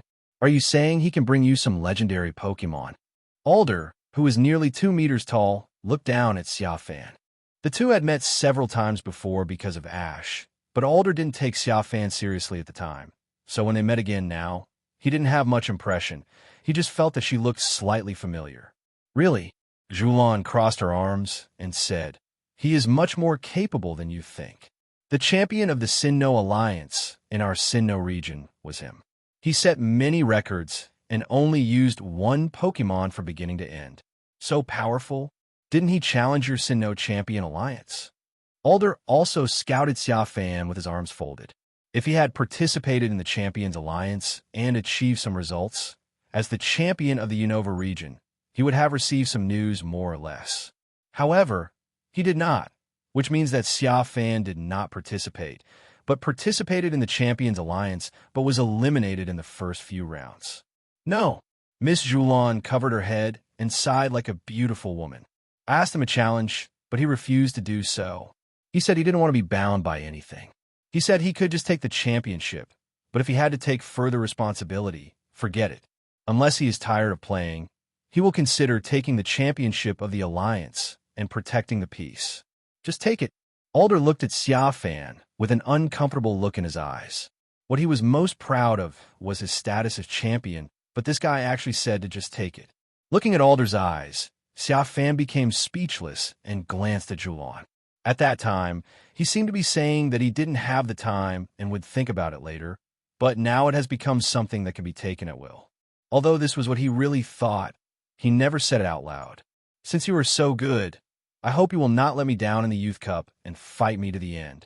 Alder also reached out and patted Xia Fan on the shoulder, but it has a completely different flavor from Ash's. But the next second, Xia Fan took his hand off his shoulder and said, Sorry, I won't participate in the Youth Cup. It's not challenging.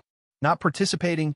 Alder's face froze, and he felt the sound of a slap on his face. If you are not here to gain the qualification to challenge me, then why are you here? Xia Fan frowned slightly. Can't I come to watch the game if I'm not participating? Alder froze again, and couldn't help wanting to slap himself on the mouth. What he had just asked was a bit stupid. Is it not challenging to fight me? Alder could only ask in another way. Xia Fan frowned and pointed at Julan. She has already given the answer to this question. Alder paused, thinking of the saying that a championship is something you can just take. Okay, I get it. Alder glared at Xia Fan angrily.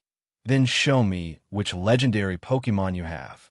Xia Fan looked around and found that many people had recognized Alder and Julan and were approaching this side. If Cresselia was released, it would definitely cause a commotion. No. Xia Fan shrugged and refused decisively. You kid. Alder glared at Xia Fan again, as if to say, just wait for me. After looking at Julan again, he turned and left. Watching Alder's leaving back, Sillin pulled Iris, Ash, and Dawn back a step away from Xia Fan and Julan. It seems that Mr. Alder bears some grudge against Xia Fan. Sillin whispered. Of course, Alder likes Miss Julan, and Miss Julan likes Mr. Xia Fan. You know, today is a meeting of rivals. Dawn looked at Xia Fan and Julan with an expression that said she had finally seen through it. I never thought that the two of them would hide it so deeply. When we were in Sinnoh region, I felt that Miss Julan paid too much attention to Mr. Xia Fan. Ash, am I right? Really? Ash scratched his head. I don't feel there's anything wrong between the two of them. Mr. Alder is very concerned about Miss Julan. Mr. Xia Fan, doesn't he look at Miss Julan the same way he looks at us? You should see a doctor for your eyes. Iris decisively retorted. They're completely different, okay? I can clearly feel that Mr. Xia Fan's eyes when he looks at Miss Julan are full of love, okay? Yeah, I feel the same way. Dawn agreed very much, and the two sisters held each other's hands tightly, as if we had finally hit it. Not far away, Xia Fan's mouth twitched slightly. After multiple system enhancements, he was not only stronger than humans in other aspects, but his hearing was also much stronger than ordinary people. He could hear the conversation between Dawn, Ash, Iris, and others clearly. When had he ever looked at Miss Julan with loving eyes? Although she was indeed very beautiful, he had always looked at her from the perspective of human appreciation. Thank you so much for what you did just now. Although Alder is a good person, he is a bit annoying and likes to pester people. At this time, Miss Julan said to Xia Fan with an apologetic look on her face, I can only ask you to help block it for a while. Xia Fan sighed. It's just a misunderstanding. I'm not at a disadvantage anyway. After saying that, Xia Fan put his hands on the back of his head and walked towards the venue, leaving Miss Julan looking at his departing back in confusion. Why does she feel like she is sacrificing herself by blocking the knife? An hour later, Ash and his friends successfully registered and entered the contestant area. Xia Fan, on the other hand, bought the best audience seat, holding Mew in his left hand and Meloetta in his right hand, with a box of popcorn in between. As the music sounded in the venue, 16 contestants came onto the stage one after another to the cheers of the audience and greeted everyone. It's finally about to start. I'm almost numb from waiting. Don't you agree, Xiao Huan Meloetta? Xia Fan picked up a popcorn and put it in her mouth. Pika, Mello. The two little guys puffed their cheeks and nodded. At this moment, the host's voice came from the big screen. He enthusiastically introduced the guest of this competition, Mr. Alder, to the audience. He also introduced that the winner of this competition would have the opportunity to fight against him. However, the first thing Mr. Alder said when he got the microphone was, Host, wait a moment. I just thought of a new rule in the backstage. The final winner will first fight against the champion of the regional alliance. The winner between the two will then fight against me. This way, everyone can clearly understand whether they have reached the level of the regional alliance or the level of the champion alliance. Ah, the champion of the regional alliance? Mr. Alder. On the big screen, the host was confused. How come he didn't know that the rules had changed? How come there's a regional alliance champion added all of a sudden? Who is he? Why didn't anyone introduce him to the back just now? In the audience, Xia Fan was confused. When Alder said that, the first person he thought of was himself. Is it that the region alliance champion, this guy is talking about me? Xia Fan muttered. I want to force him to join the battle. At this time, Xia Fan saw Alder on the big screen pointing at him and saying, I believe everyone is very curious about who the regional alliance champion is. I will introduce him to you now. Please spotlight seat number 1. As soon as he finished speaking, all the spotlights in the entire venue were directed towards Xia Fan. Seeing this, Xia Fan quickly reminded Meloetta to enter the invisible contest condition, avoiding the trouble of appearing on the big screen and causing a commotion. This gentleman, let me introduce him to you. His name is Xia Fan. Like Miss Julan, he is from the Sinnoh region and is a champion of the Sinnoh Alliance. This time he followed Miss Julan to the Unova region and wanted to challenge me. However, as everyone knows, not everyone is qualified to challenge me for the Unova title. So, I would like to take advantage of this competition to give him a chance, and, at the same time, give the other contestants a chance. Let them know clearly what level of champion they have reached. If you defeat Xia Fan, I hope you will actively challenge Unova Alliance and Sinnoh Alliance. If you fail to defeat Xia Fan, don't be discouraged because you can see the battle between the two champions and understand the gap between champions. Finally, I am really looking forward to seeing the passionate competition among the contestants. Following Alder's introduction, the venue was once again filled with applause, and many people echoed and agreed, shouting that they wanted to see this kind of battle. Therefore, host had to accept this new rule, took the microphone and agreed with it, and also expressed his anticipation for this kind of battle. In the contestant area, contestants were stunned when they saw Xia Fan's face appear on the big screen. What's going on? Wasn't the winner supposed to beat Mr. Alder directly? How come it has become beating Mr. Fan now? Ash couldn't help but complain. That's right. Isn't it fine to follow the previous rules? Why do we have to add another challenge? Iris was also dissatisfied. Well, the chance to challenge Mr. Alder is probably gone. Sillin said helplessly, spreading his hands. Didn't Mr. Xia Fan say he wouldn't participate? Dawn gritted her teeth, a little angry. Challenge Xia Fan? What a joke. It's not like these guys who are with him every day haven't faced challenges before. Knowing how terrifying and powerful he is, except for Xiaowan, which is never sent out and is not a legendary Pokémon. The rest are basically legendary Pokémon. Even Gengar, although not titled as a legendary Pokémon, is far more powerful than normal legendary Pokémon and can even fight against Lugia, the god of the sea. With such strength, you want them to challenge? Damn it, he's just asking for trouble in front of thousands of people. Let thousands of people know the gap in strength between them. This can't be Mr. Alder's own decision. Mr. Xia Fan Normal always says what he means, and he won't suddenly change his mind. Dawn suddenly thought of something. Based on her understanding of Xia Fan is not the kind of person who would slap himself in the face. I also think that this is very much like Mr. Alder acting on his own initiative. Sillin nodded in agreement. He also didn't think Xia Fan was the kind of person who said he didn't want to participate and then suddenly stood in front of them and made things difficult for them. I have roughly guessed the reason. Mr. Alder must have regarded Xia Fan as his rival in love. He wanted to use this battle to let Miss Julan see who is stronger between him and Mr. Xia Fan. Iris' eyes flashed. In that case, I suddenly began to look forward to the battle between Mr. Xia Fan and Mr. Alder. I really want to know who is stronger between Mr. Xia Fan and the champion Alder. No, I still want to fight Mr. Alder myself. Among the four, only Ash kept a bitter face. I'm not interested in the fight between the two of them for the time being. The main reason is that I have challenged Mr. Xia Fan too many times. I can tell at a glance that I will lose in a few seconds. Next to the four of them, the other contestants who thought they were very strong were overjoyed, because this can indeed allow them to understand at the first time what kind of championship they belong to, especially one trainer named Trip. He is Ash's greatest rival in the Unova region. All I know about Xia Fan is that he is a person who travels with Ash, and nothing else is known, because Xia Fan hadn't taught him a lesson yet, unlike Paul from Sinnoh region, who robbed someone of their belongings the first time they met. Now that he knew Xia Fan's championship status, he began to take an interest in Xia Fan. Very good.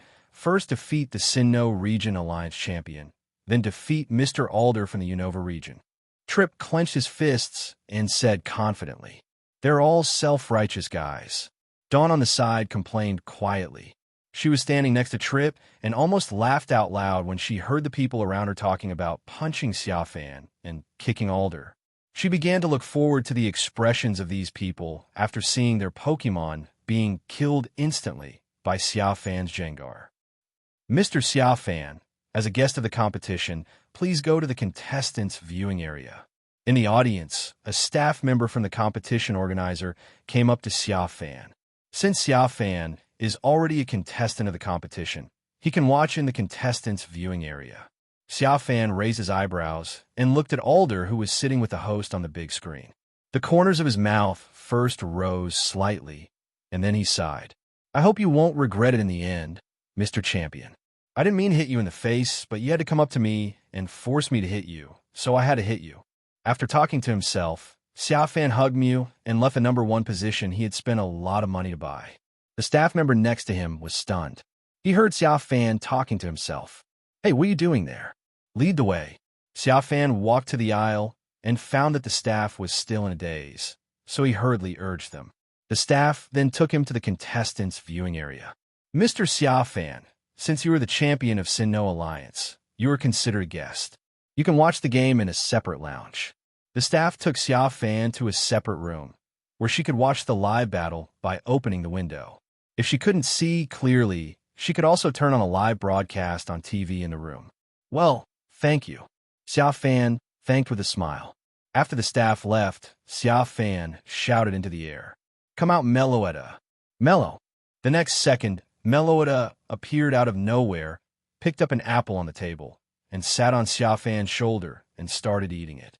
Xia Fan smiled slightly glanced out the window, and quickly turned on the TV. Because with the end of the host's series of introductions, we have now entered the public demonstration stage. This is also the match that many Rebecca fans are looking forward to the most, with the champion of Sinnoh region, Jilan, facing the new Elite Four of Unova region, Catlia. This is a lady from a famous family who was born in Sinnoh region. She not only has a stunning appearance, but also has a psychic ability that amazes the world. That's right, it's psychic. One of the few humans in the Pokémon world who is born with psychic. At this moment, Miss Catlia, who possessed psychic, was using her psychic to slowly descend from soaring in the sky under the gaze of thousands of people. With her eyes closed, she looked like the elegant sleeping beauty normal. The golden hair was as tall as a person, and it bulged slightly under her psychic like a ribbon. The male audience looked at her and roared loudly. It's nothing, it's just too beautiful. And amidst this earth-shaking roar, Catlia finally landed on the ground. The whole audience fell silent. With a sweet look on her face, she looked ahead and spoke slowly. Who is the trainer who is preventing me from sleeping here? The next second, the scene was boiling again, with people shouting for Catlia. Even Xia Fan couldn't help but marvel at her beauty. However, beautiful women also have strong rivals. Although Jilan did not have psychic to drive her to such a stunning appearance, her strength as a Sinnoh champion enabled her to walk calmly and confidently from the player area to the battle scene step by step. Under the light, the cold Miss Jilan rarely smiled. This smile made the audience roar like beasts again. She looked forward and said, "Catlia, it's been a long time. When I saw you, I knew immediately that no matter what difficulties you encountered, you and Pokémon had overcome them all the way. That means that no matter what time, you will always defeat yourself." Having said that, Miss Jilan calmly pulled the cloak off her shoulders and threw it away.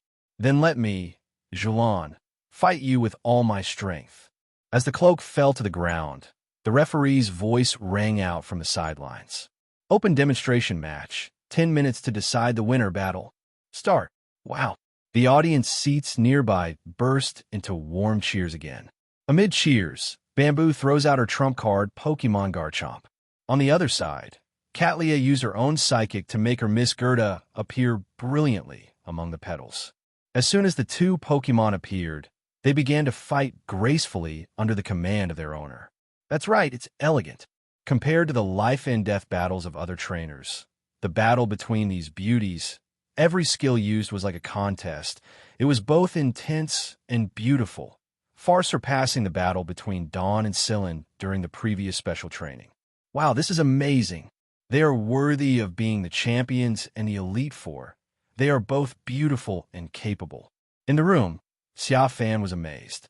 If it were him, he would never think of such a command from them. If he could kill the opponent immediately, he would kill him immediately, and he would not pursue this kind of contest style of play. "Master, who do you think will win? Or who do you hope will win?" Jengar's question suddenly rang in Xia Fan's mind. "Me?" Xia Fan raised his eyebrows and looked down at the Pokeball on his waist. This question is very meaningful. "I don't think anyone will win." Xia Fan raised the corners of his mouth. "Don't you think it will win?" "Master, they are fighting each other. How can there be no winner in a fight?" It's true that a fight usually ends with a winner, but don't forget that they are playing an open demonstration match with a 10-minute countdown. If it lasts until 10 minutes, the game will be evenly matched. Xia Fan smiled and shook his head. "You really don't understand the ways of the human world. Although one is the Elite Four and the other is the champion of the Alliance, the champion should win. However, the Elite Four of the Unova region also represent the face of a region, and it is such a beautiful face. It would not look good if they lost. Therefore, I really can't think of any other possibility except a draw." Jengar was silent for a while in the spiritual shared world, and then spoke again. "So who do you hope will win if they really fight?" "They can't really fight." "Master, are you serious? How do you know they can't really fight? And I'm talking about if. If they really fight, who would you hope will win?" "Forget it. Let me put it another way. If they fight, who will you help? If a fight breaks out, who will you help?" Xia Fan raised his brows again and looked down at the Pokeball on his waist again. This old pervert finally asked what he wanted to ask the most. In this scoring situation, if they're fighting for me, I'm sorry, I will choose to be a scumbag and help both of them. If they're not fighting for me, but fighting for others, although this possibility is almost impossible compared to the first one, I will still help both of them, but I will choose to be a warm man first. That is, use routines to make them fall in love with me first, and then be a scumbag. However, during this period, routines are indispensable. You have to be skilled in using routines to walk the tightrope between two beauties, especially when one is the champion of the alliance and the other is an elite four who can use psychic. If you're not careful, you may die in bed. Listening to Xia Fan's talk, Jengar stayed in the pokeball and nodded continuously, with an expression as if he had learned something from his ancestor. It felt that its situation was very similar to that of the unscrupulous Xia. One was Cresselia, known as the goddess of dreams, and the other was the legendary mythical Pokémon Meloetta. Walking the tightrope between the two of them was a very dangerous thing. Fortunately, there is a master who is unscrupulous but very knowledgeable about routines. If you ask him about tightrope walking, you won't go wrong. However, the next second, just as Jengar was about to continue asking how to use the routine, Xia Fan's words made him very angry. Comrade Lao Zhu, let me first explain the question just now. That situation only applies to me. It is impossible for you, because Meloetta and Cresselia, two good sisters, will never duel for a fat, ugly guy like you who wants to be a scumbag, unless you are Darkrai. Xia Fan's words made Jengar so angry that he started to curse in his heart. On the battlefield, the 10-minute countdown has arrived. As Xia Fan said, the battle between Julan and Catlia ended in a draw. The scene of the two shaking hands at the end of the fight caused thunderous cheers from the audience. Sorry to have kept you waiting. After the public demonstration of the contest is over, we will immediately announce the battle combination list of the 16 contestants, selected by random number drawing. After the battle between Julan and Catlia ended, the host immediately announced the main competition of the tournament. The matchup between the players in the main competition is determined by a shuffle draw. In the end, the big screen showed that Ash, Sillin, and Dawn's first round of rivals were all passers-by level rivals. Only Iris drew Blue-Gray, a girl who had been a rival of hers during the journey. Unlike Iris, who claims to be a Dragon Master, this Blue-Gray claims to be a Dragon Destroyer and a trainer who defeats all Dragon-type Pokémon. The main competition is finally here. Xia Fan said in the room with some anticipation, I hope you can quickly decide the winner, and then let me, who is bored, play. This competition will only be held for one day, so the competition system is set up as a 1v1 battle. Each person can only send out one Pokémon, and it cannot be replaced in the middle of the game. As long as the sent Pokémon loses, there will be no second chance. Therefore, the competition in this competition will be relatively rushed, and the final winner can be decided within one day. While Xia Fan was speaking, the outcome of the first match in the competition venue had already been decided. Ash's rival Trip versus Sillin's rival Burgundy. Trip commanded his superior to eliminate Burgundy's Darmanitan in just 2 moves. The powerful strength caused the audience to boil. After him, although there were some stalemates among the other trainers, most of the winners eliminated rival quickly and decisively, including Ash, Dawn, and Sillin. They eliminated rival in less than a minute and advanced to the second round. However, the most impressive match in the first round was the battle between Iris, who claimed to be the Dragon Master, and Blue-Gray, who wanted to be the Dragon Destroyer. Iris sent out Dragonite, a demigod Pokémon, to fight Beartic, an Ice-type Pokémon that has 4 times the damage to Dragon-type Pokémon. This was not an evenly matched battle, but a very hilarious one. Facing Beartic's continuous skill attacks, Dragonite simply ignored Iris's command to dodge and stood there with an invincible expression, allowing Beartic to attack. No matter whether Beartic releases skills such as Hidden Power, Spirit Bomb, or Freeze Beam, it just stands there and resists. Until the very end, it was unknown whether it was annoyed by being beaten, but it glared at its nagging master Iris, then rushed straight to the opposite side and killed Beartic, whose attribute was restrained by it, instantly with a lightning palm. Alas, this is the consequence of the trainer's own strength and the Pokemon's strength not being up to standard. Looking at the Dragonite on TV who never listened to Iris's instructions from beginning to end, Xia Fan sighed. This Dragonite was seriously injured in an accident a few days ago. After receiving treatment from Iris, he was grateful and took the initiative to let her tame him. Its strength is indeed extremely strong, but its personality is also that of a complete bully.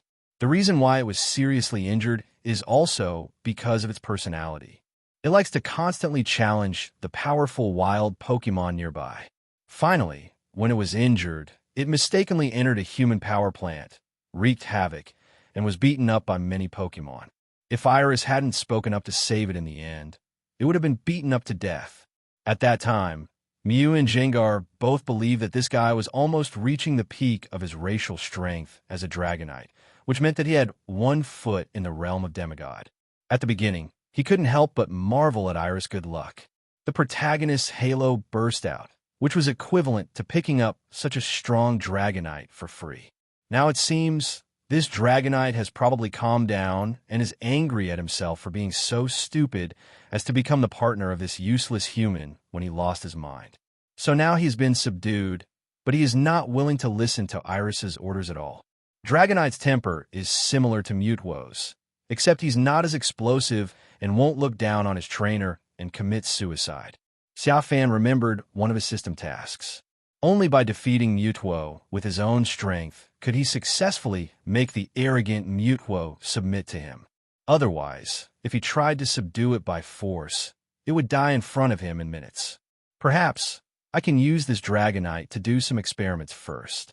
Xia Fan's eyes flashed. Let's go out for a while and help Iris get the Dragonite to behave. Xia Fan stood up from the sofa and patted Mew and mellowed his heads. There's still half an hour of break before the second round starts. It's boring to stay in the room. Arriving at the players' rest area, Xia Fan met Ash, Dawn, and Sillin on the way. After congratulating them on their advancement, he learned that Iris had left the rest area alone and went outside, saying that she wanted to talk to Dragonite alone. Listen up, Dragonite. If you facade and take the opponent's attack directly like you did in the first round, you won't be able to fight back at the critical moment. As soon as he arrived outside the venue, Xia Fan saw from afar Iris shouting at a Dragonite who was squatting on the ground with an invincible look on his face. But the Dragonite didn't listen at all. It snorted coldly and turned its head away. I said this because I'm worried about you. Do you understand? Iris said as she wanted to reach out and touch Dragonite, but Dragonite glared at her with a ferocious expression the next second, scaring Iris so much that she took a step back in panic, and even Axu almost fell off her hair. Dragonite, why are you so angry? She is your master after all. At this moment, a gentle voice suddenly sounded beside Iris's ear and supported Axu that was about to fall out of her hair. Mr. Xia Fan. Iris looked back and looked in surprise at Xia Fan, who appeared behind her out of nowhere. At this moment, Dragonite suddenly roared, looked at Xia Fan, and blinked continuously, with an expression that seemed to contain a hint of disbelief. Its gaze was towards Iris, and it saw with its own eyes that Xia Fan appeared beside her in an instant, holding Mew and Meloetta. Its roar is an alertness. You Dragonite, please be quiet. Xia Fan put Axa back into Iris' arms. Then he walked towards the Dragonite.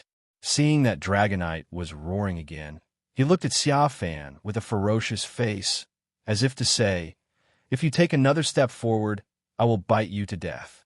But Xia Fan was not afraid of these things. Under the ferocious glare, he fearlessly stretched his hand towards Dragonite's head.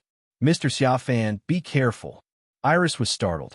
However, after a snapping sound, Iris paused because Dragonite did not do as she expected. After Xia Fan put his hand on it, he suddenly rage attacked him. Instead, he gritted his teeth, as if he was stubbornly trying to endure something, and looked at Xia Fan with some disbelief in his eyes. This behavior lasted for about 10 seconds. Iris didn't know why, but she was so nervous that she couldn't speak while watching this scene. 10 seconds later, Xia Fan put down his hand. Dragonite breathed a sigh of relief, as if he had survived a calamity, and when he looked at Xia Fan again, there was a hint of fear in his eyes. "What just happened?" Iris asked Xia Fan nervously. "Nothing, just saying hello," Xia Fan said with a smile, and grabbed the air with his lowered right hand. He had just used a little bit of the power of the skill Crush Grip he got from Regigigas on Dragonite. The more Dragonite resisted him, the more power he used. "Iris, the biggest problem between you and this Dragonite right now is the inequality in strength, which causes it to not trust your abilities. So you urgently need to cultivate the relationship between you and the Dragonite, so that it will trust you and feel that you have the ability to lead it to victory again and again." "I see." Iris bowed her head and nodded. Xia Fan patted her shoulder, then looked at Dragonite. "Don't underestimate humans, you guy."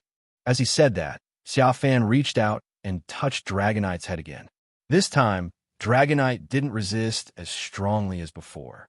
Although he still turned his head to the side and snorted like a child, he no longer made an expression that said, "If you touch me, I'm going to bite you to death."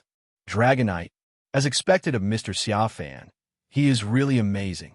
Iris was standing behind and was immediately filled with admiration when she saw that Xia Fan was able to make Dragonite stop resisting. "Let's go back. The second round of the competition is about to begin. I hope that the two of you who will make it to the end and win the trophy will be you and this Dragonite." Xia Fan waved his hand and left under Iris's gaze. "Yes, I will." Iris thanked loudly from behind, took out the Pokeball, put the Dragonite back, and prepared to run back to the venue. "It seems I'm late. Things have warmed up a bit between you and Dragonite." Miss Julan appeared at the door of the venue at some point and smiled at the two of them. "Ms. Julan, you?" Iris was very surprised to see Miss Julan. "After watching your battle with Dragonite, I thought you needed help, but now it seems you don't need it anymore," Julan said with a smile. Iris scratched her head. "Okay, let's go back to the venue. The second round is about to start." Julan patted Iris on the shoulder, and Iris ran away. After she left, Julan looked at Xia Fan, who had not left yet. "I'm really sorry about Alder forcing you into the guest challenger." Xia Fan waved his hand. "It's okay, since he wants me to fight him, then I will satisfy him." After saying that, Xia Fan also walked into the venue. Only Julan was left standing there alone. 5 minutes later, the second round began. Iris' second round rival is Dawn, and the winner advances to the semifinals. The first match of the second round was still between Trip and a player named Marafuji. Trip still won this battle by crushing the opponent. The Grass-type superior only used 2 skills to defeat rival's Fire-type Pokémon Heatmore by reversing its attributes. The second game was between Sillin and a random player named Minghong. As a gym trainer, Sillin won easily in this game. The third game was between Ash and a random player. With the aura that the protagonist would never be defeated by a random player, Ash successfully advanced.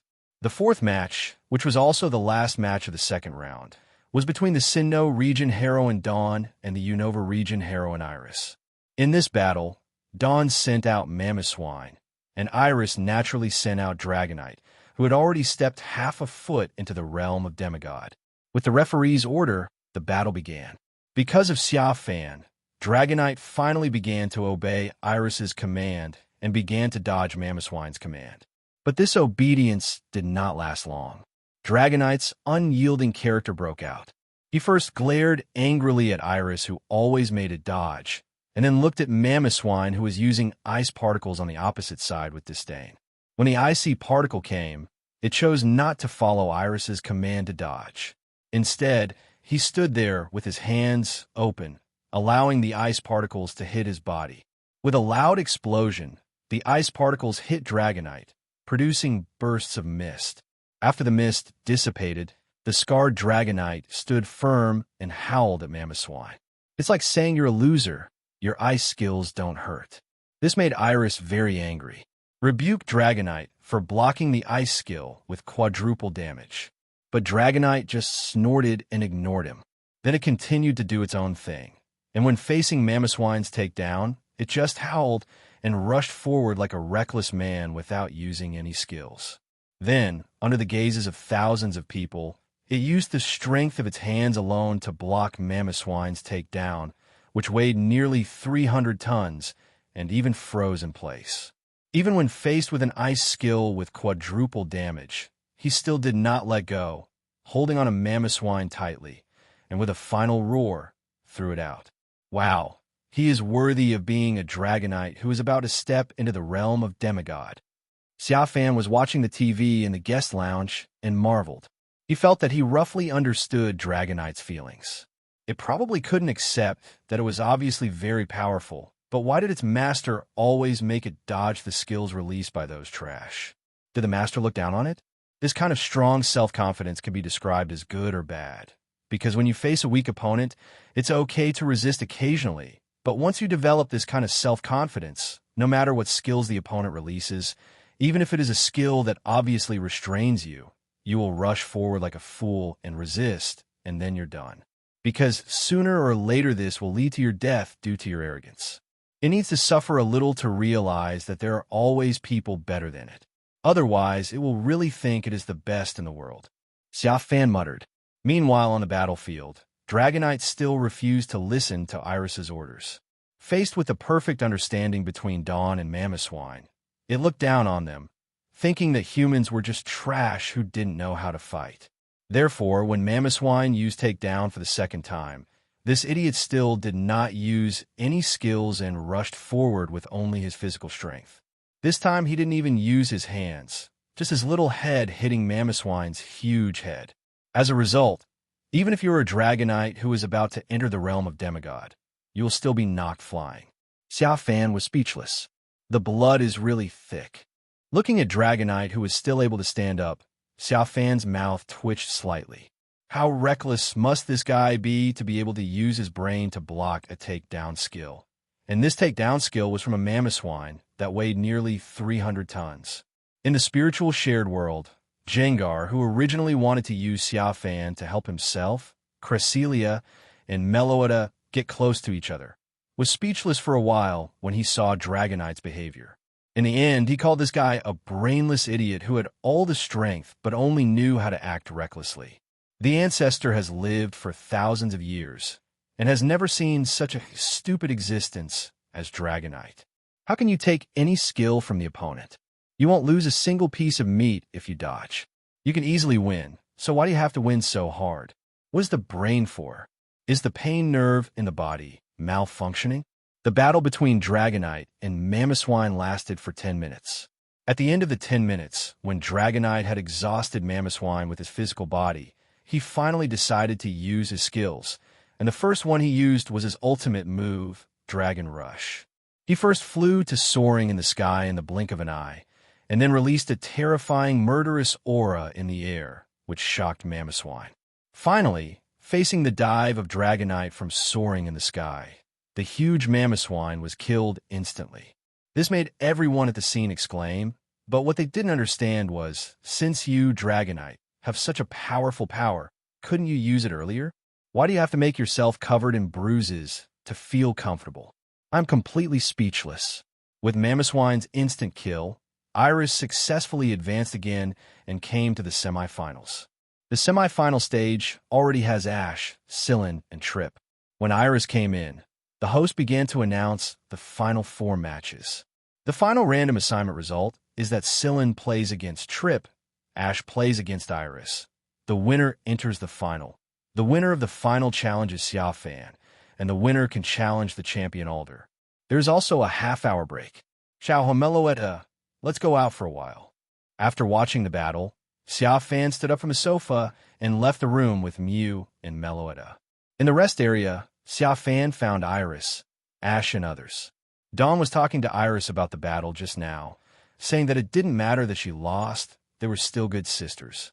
At the same time, she advised Iris not to be frustrated because Dragonite didn't listen to her, because her relationship with Mamoswine was like this in the past, and it became better and better as they got along.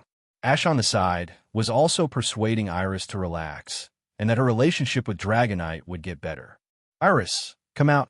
I'll help you give Dragonite a special training, Xia Fan said with a smile after arriving. Hearing this, Iris asked Xia Fan to wait for a moment because she had already left Dragonite with Nurse Joy for treatment. 5 minutes later, Iris got the Dragonite back from Nurse Joy, followed Xia Fan to the outside of the venue. Mr. Xia Fan, how we do this special training? Iris asked puzzledly. Let Dragonite out first, Xia Fan said casually. Iris threw out the Pokeball upon hearing that. A red light flashed, and Dragonite appeared. As soon as it came out, its lawless little bully ability was immediately revealed. It squatted on the ground, sneered at Iris, then turned aside and spat on the ground. Iris was so angry that she almost went crazy, but fortunately Xia Fan stopped her. When he found out that Xia Fan was there too, Dragonite's lawless nature was slightly restrained. He no longer showed disdain for his trainer like he did just now. Instead, he looked at Xia Fan warily, wondering what this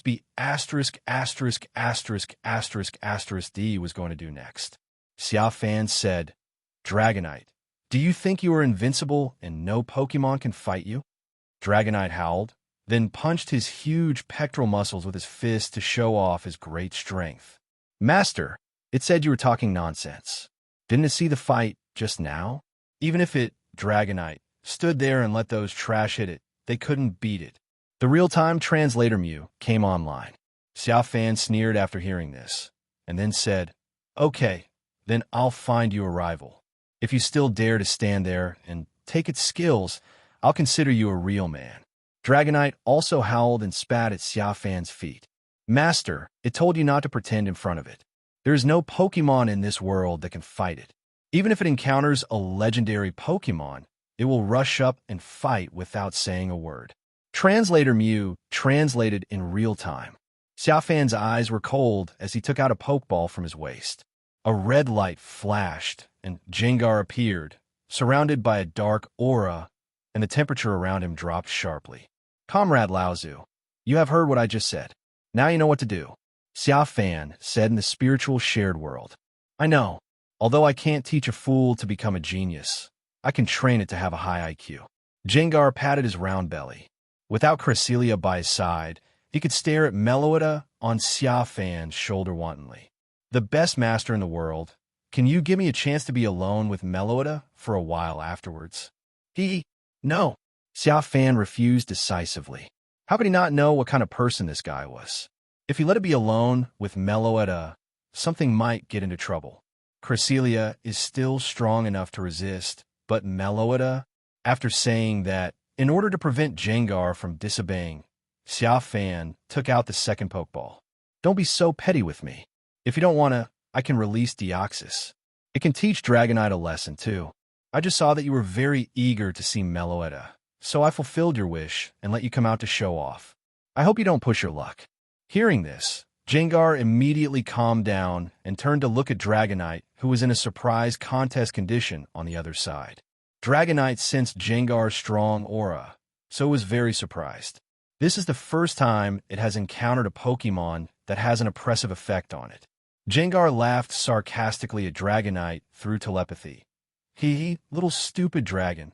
Are you scared? I see your very power trip in the battlefield. Wait for my attack. You must not defend. At the same time as the telepathy, a black aura belonging to Gengar began to pour out from under his feet.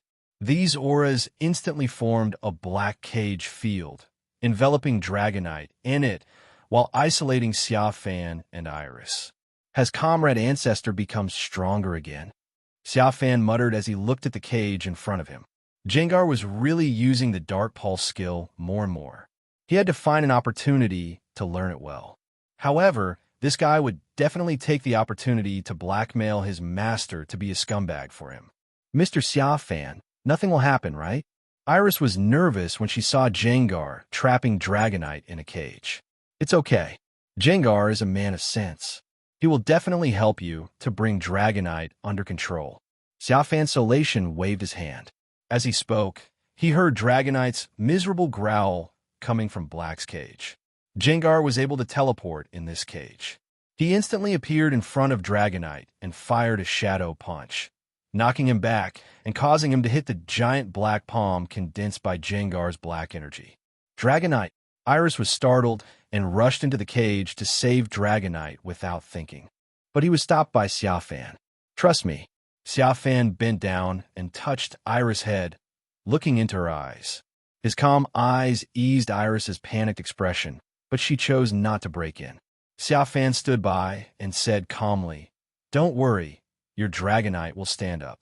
Even though it's a little crazy and likes to rush, it must have the capital to be so reckless. It taunts enemies every day and likes to stand still and let others hit it. If it wasn't for its thick skin, I don't believe it has the confidence to do so."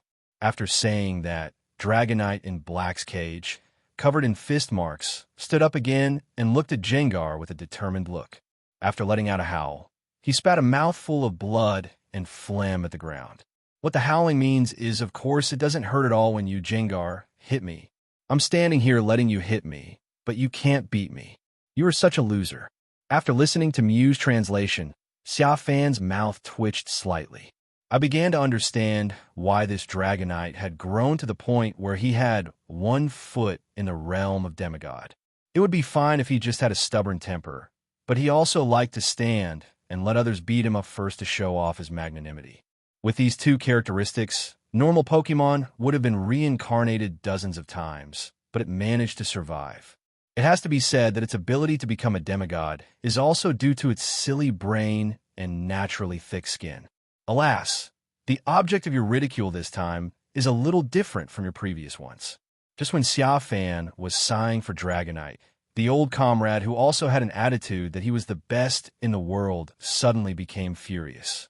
Even after being beaten to such a dead state, you still dare to stand up and mock it. You brainless Dragonite, don't you really know how to write the word death? Okay, if you have the guts, just stand there and let me hit you. Let's see who falls first, or I die of exhaustion first. After a while, Xia Fan and Iris saw the pair of giant black hands suddenly stretched out from under Dragonite's feet in the black cage. The hands grabbed Dragonite's feet and smashed them against ground. Bang, bang, bang. It hit the floor and flew everywhere, but Dragonite was still gritting his teeth and holding on. Even though he was covered in wounds and blood, he still fought hard. After 5 minutes of smashing, Jengar gave in. I'm also impressed by how stupid this Dragonite is. It chose to put Dragonite down. Okay, you win. You can attack me now. Jengar said telepathically.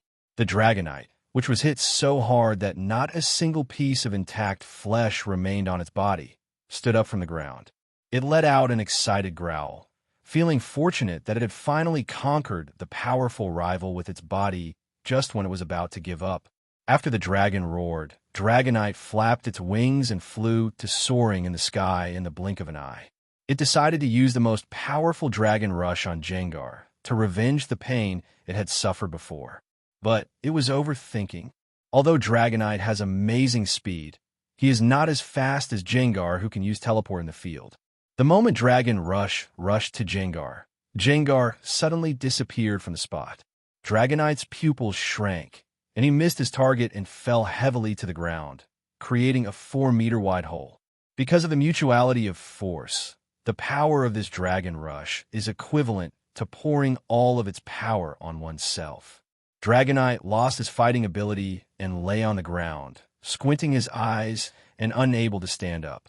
All they could do was watch Jengar, standing by the pit and laughing. You are such an idiot. You think everyone is like you. Your first thought when facing an attack is to take it head-on? Wouldn't it be better to just dodge the attack? Why do you have to make things difficult for yourself? Think about it carefully, you big fool. If my unscrupulous master hadn't told me to hold back on you, my first move, Shadow Punch, would have beaten you half to death and made it impossible for you to stand up again. After saying this, Jengar waved his hand casually, and the black cage collapsed. All the black aura quickly flowed back into Jengar's body from his feet. Dragonite, Iris, who had long been unable to contain her concern for Dragonite, rushed over, pushed Jengar aside, and jumped into the pit without hesitation. Looking at the scars all over Dragonite's body, Iris was so worried that tears were about to flow out. It's okay, Iris, just move aside. Xia Fan's voice came from outside the pit, and he threw out the second Pokeball. A red light flashed by.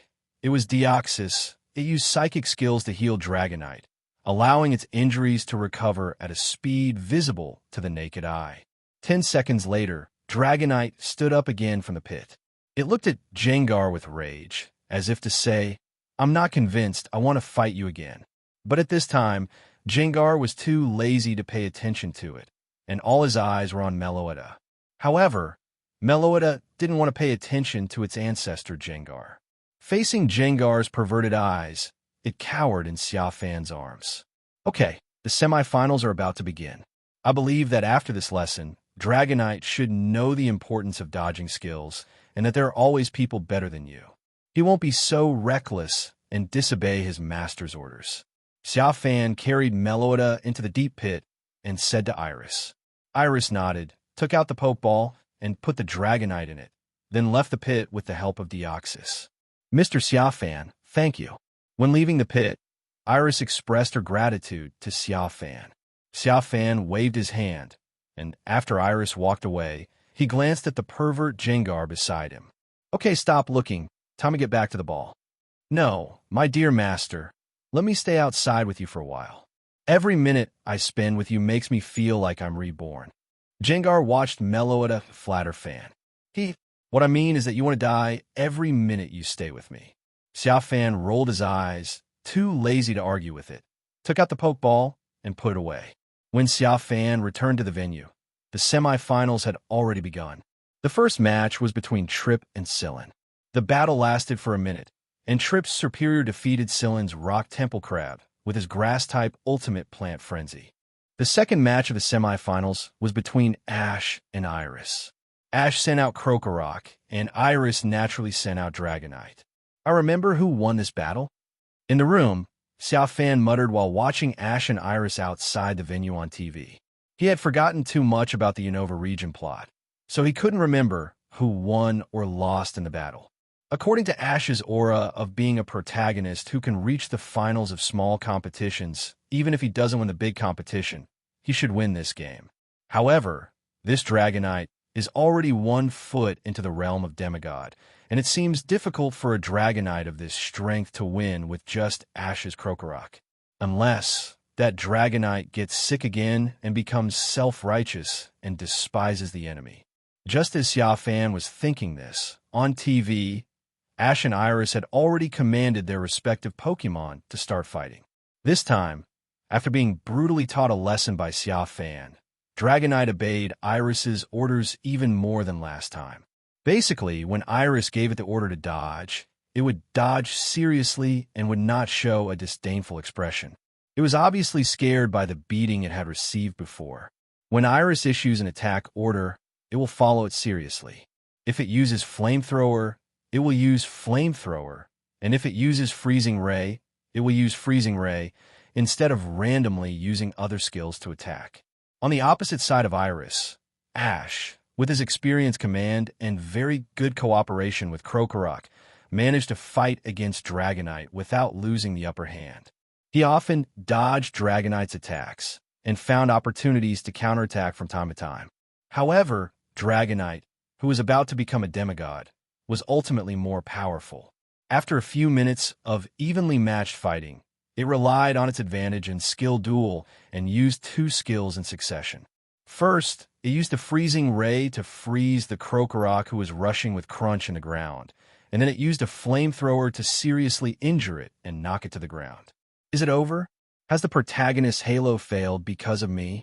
In the room, Xia Fan muttered as he looked at Krokorok, who had fallen to the ground and was trying to get up despite Ash's encouragement, but was unable to do so.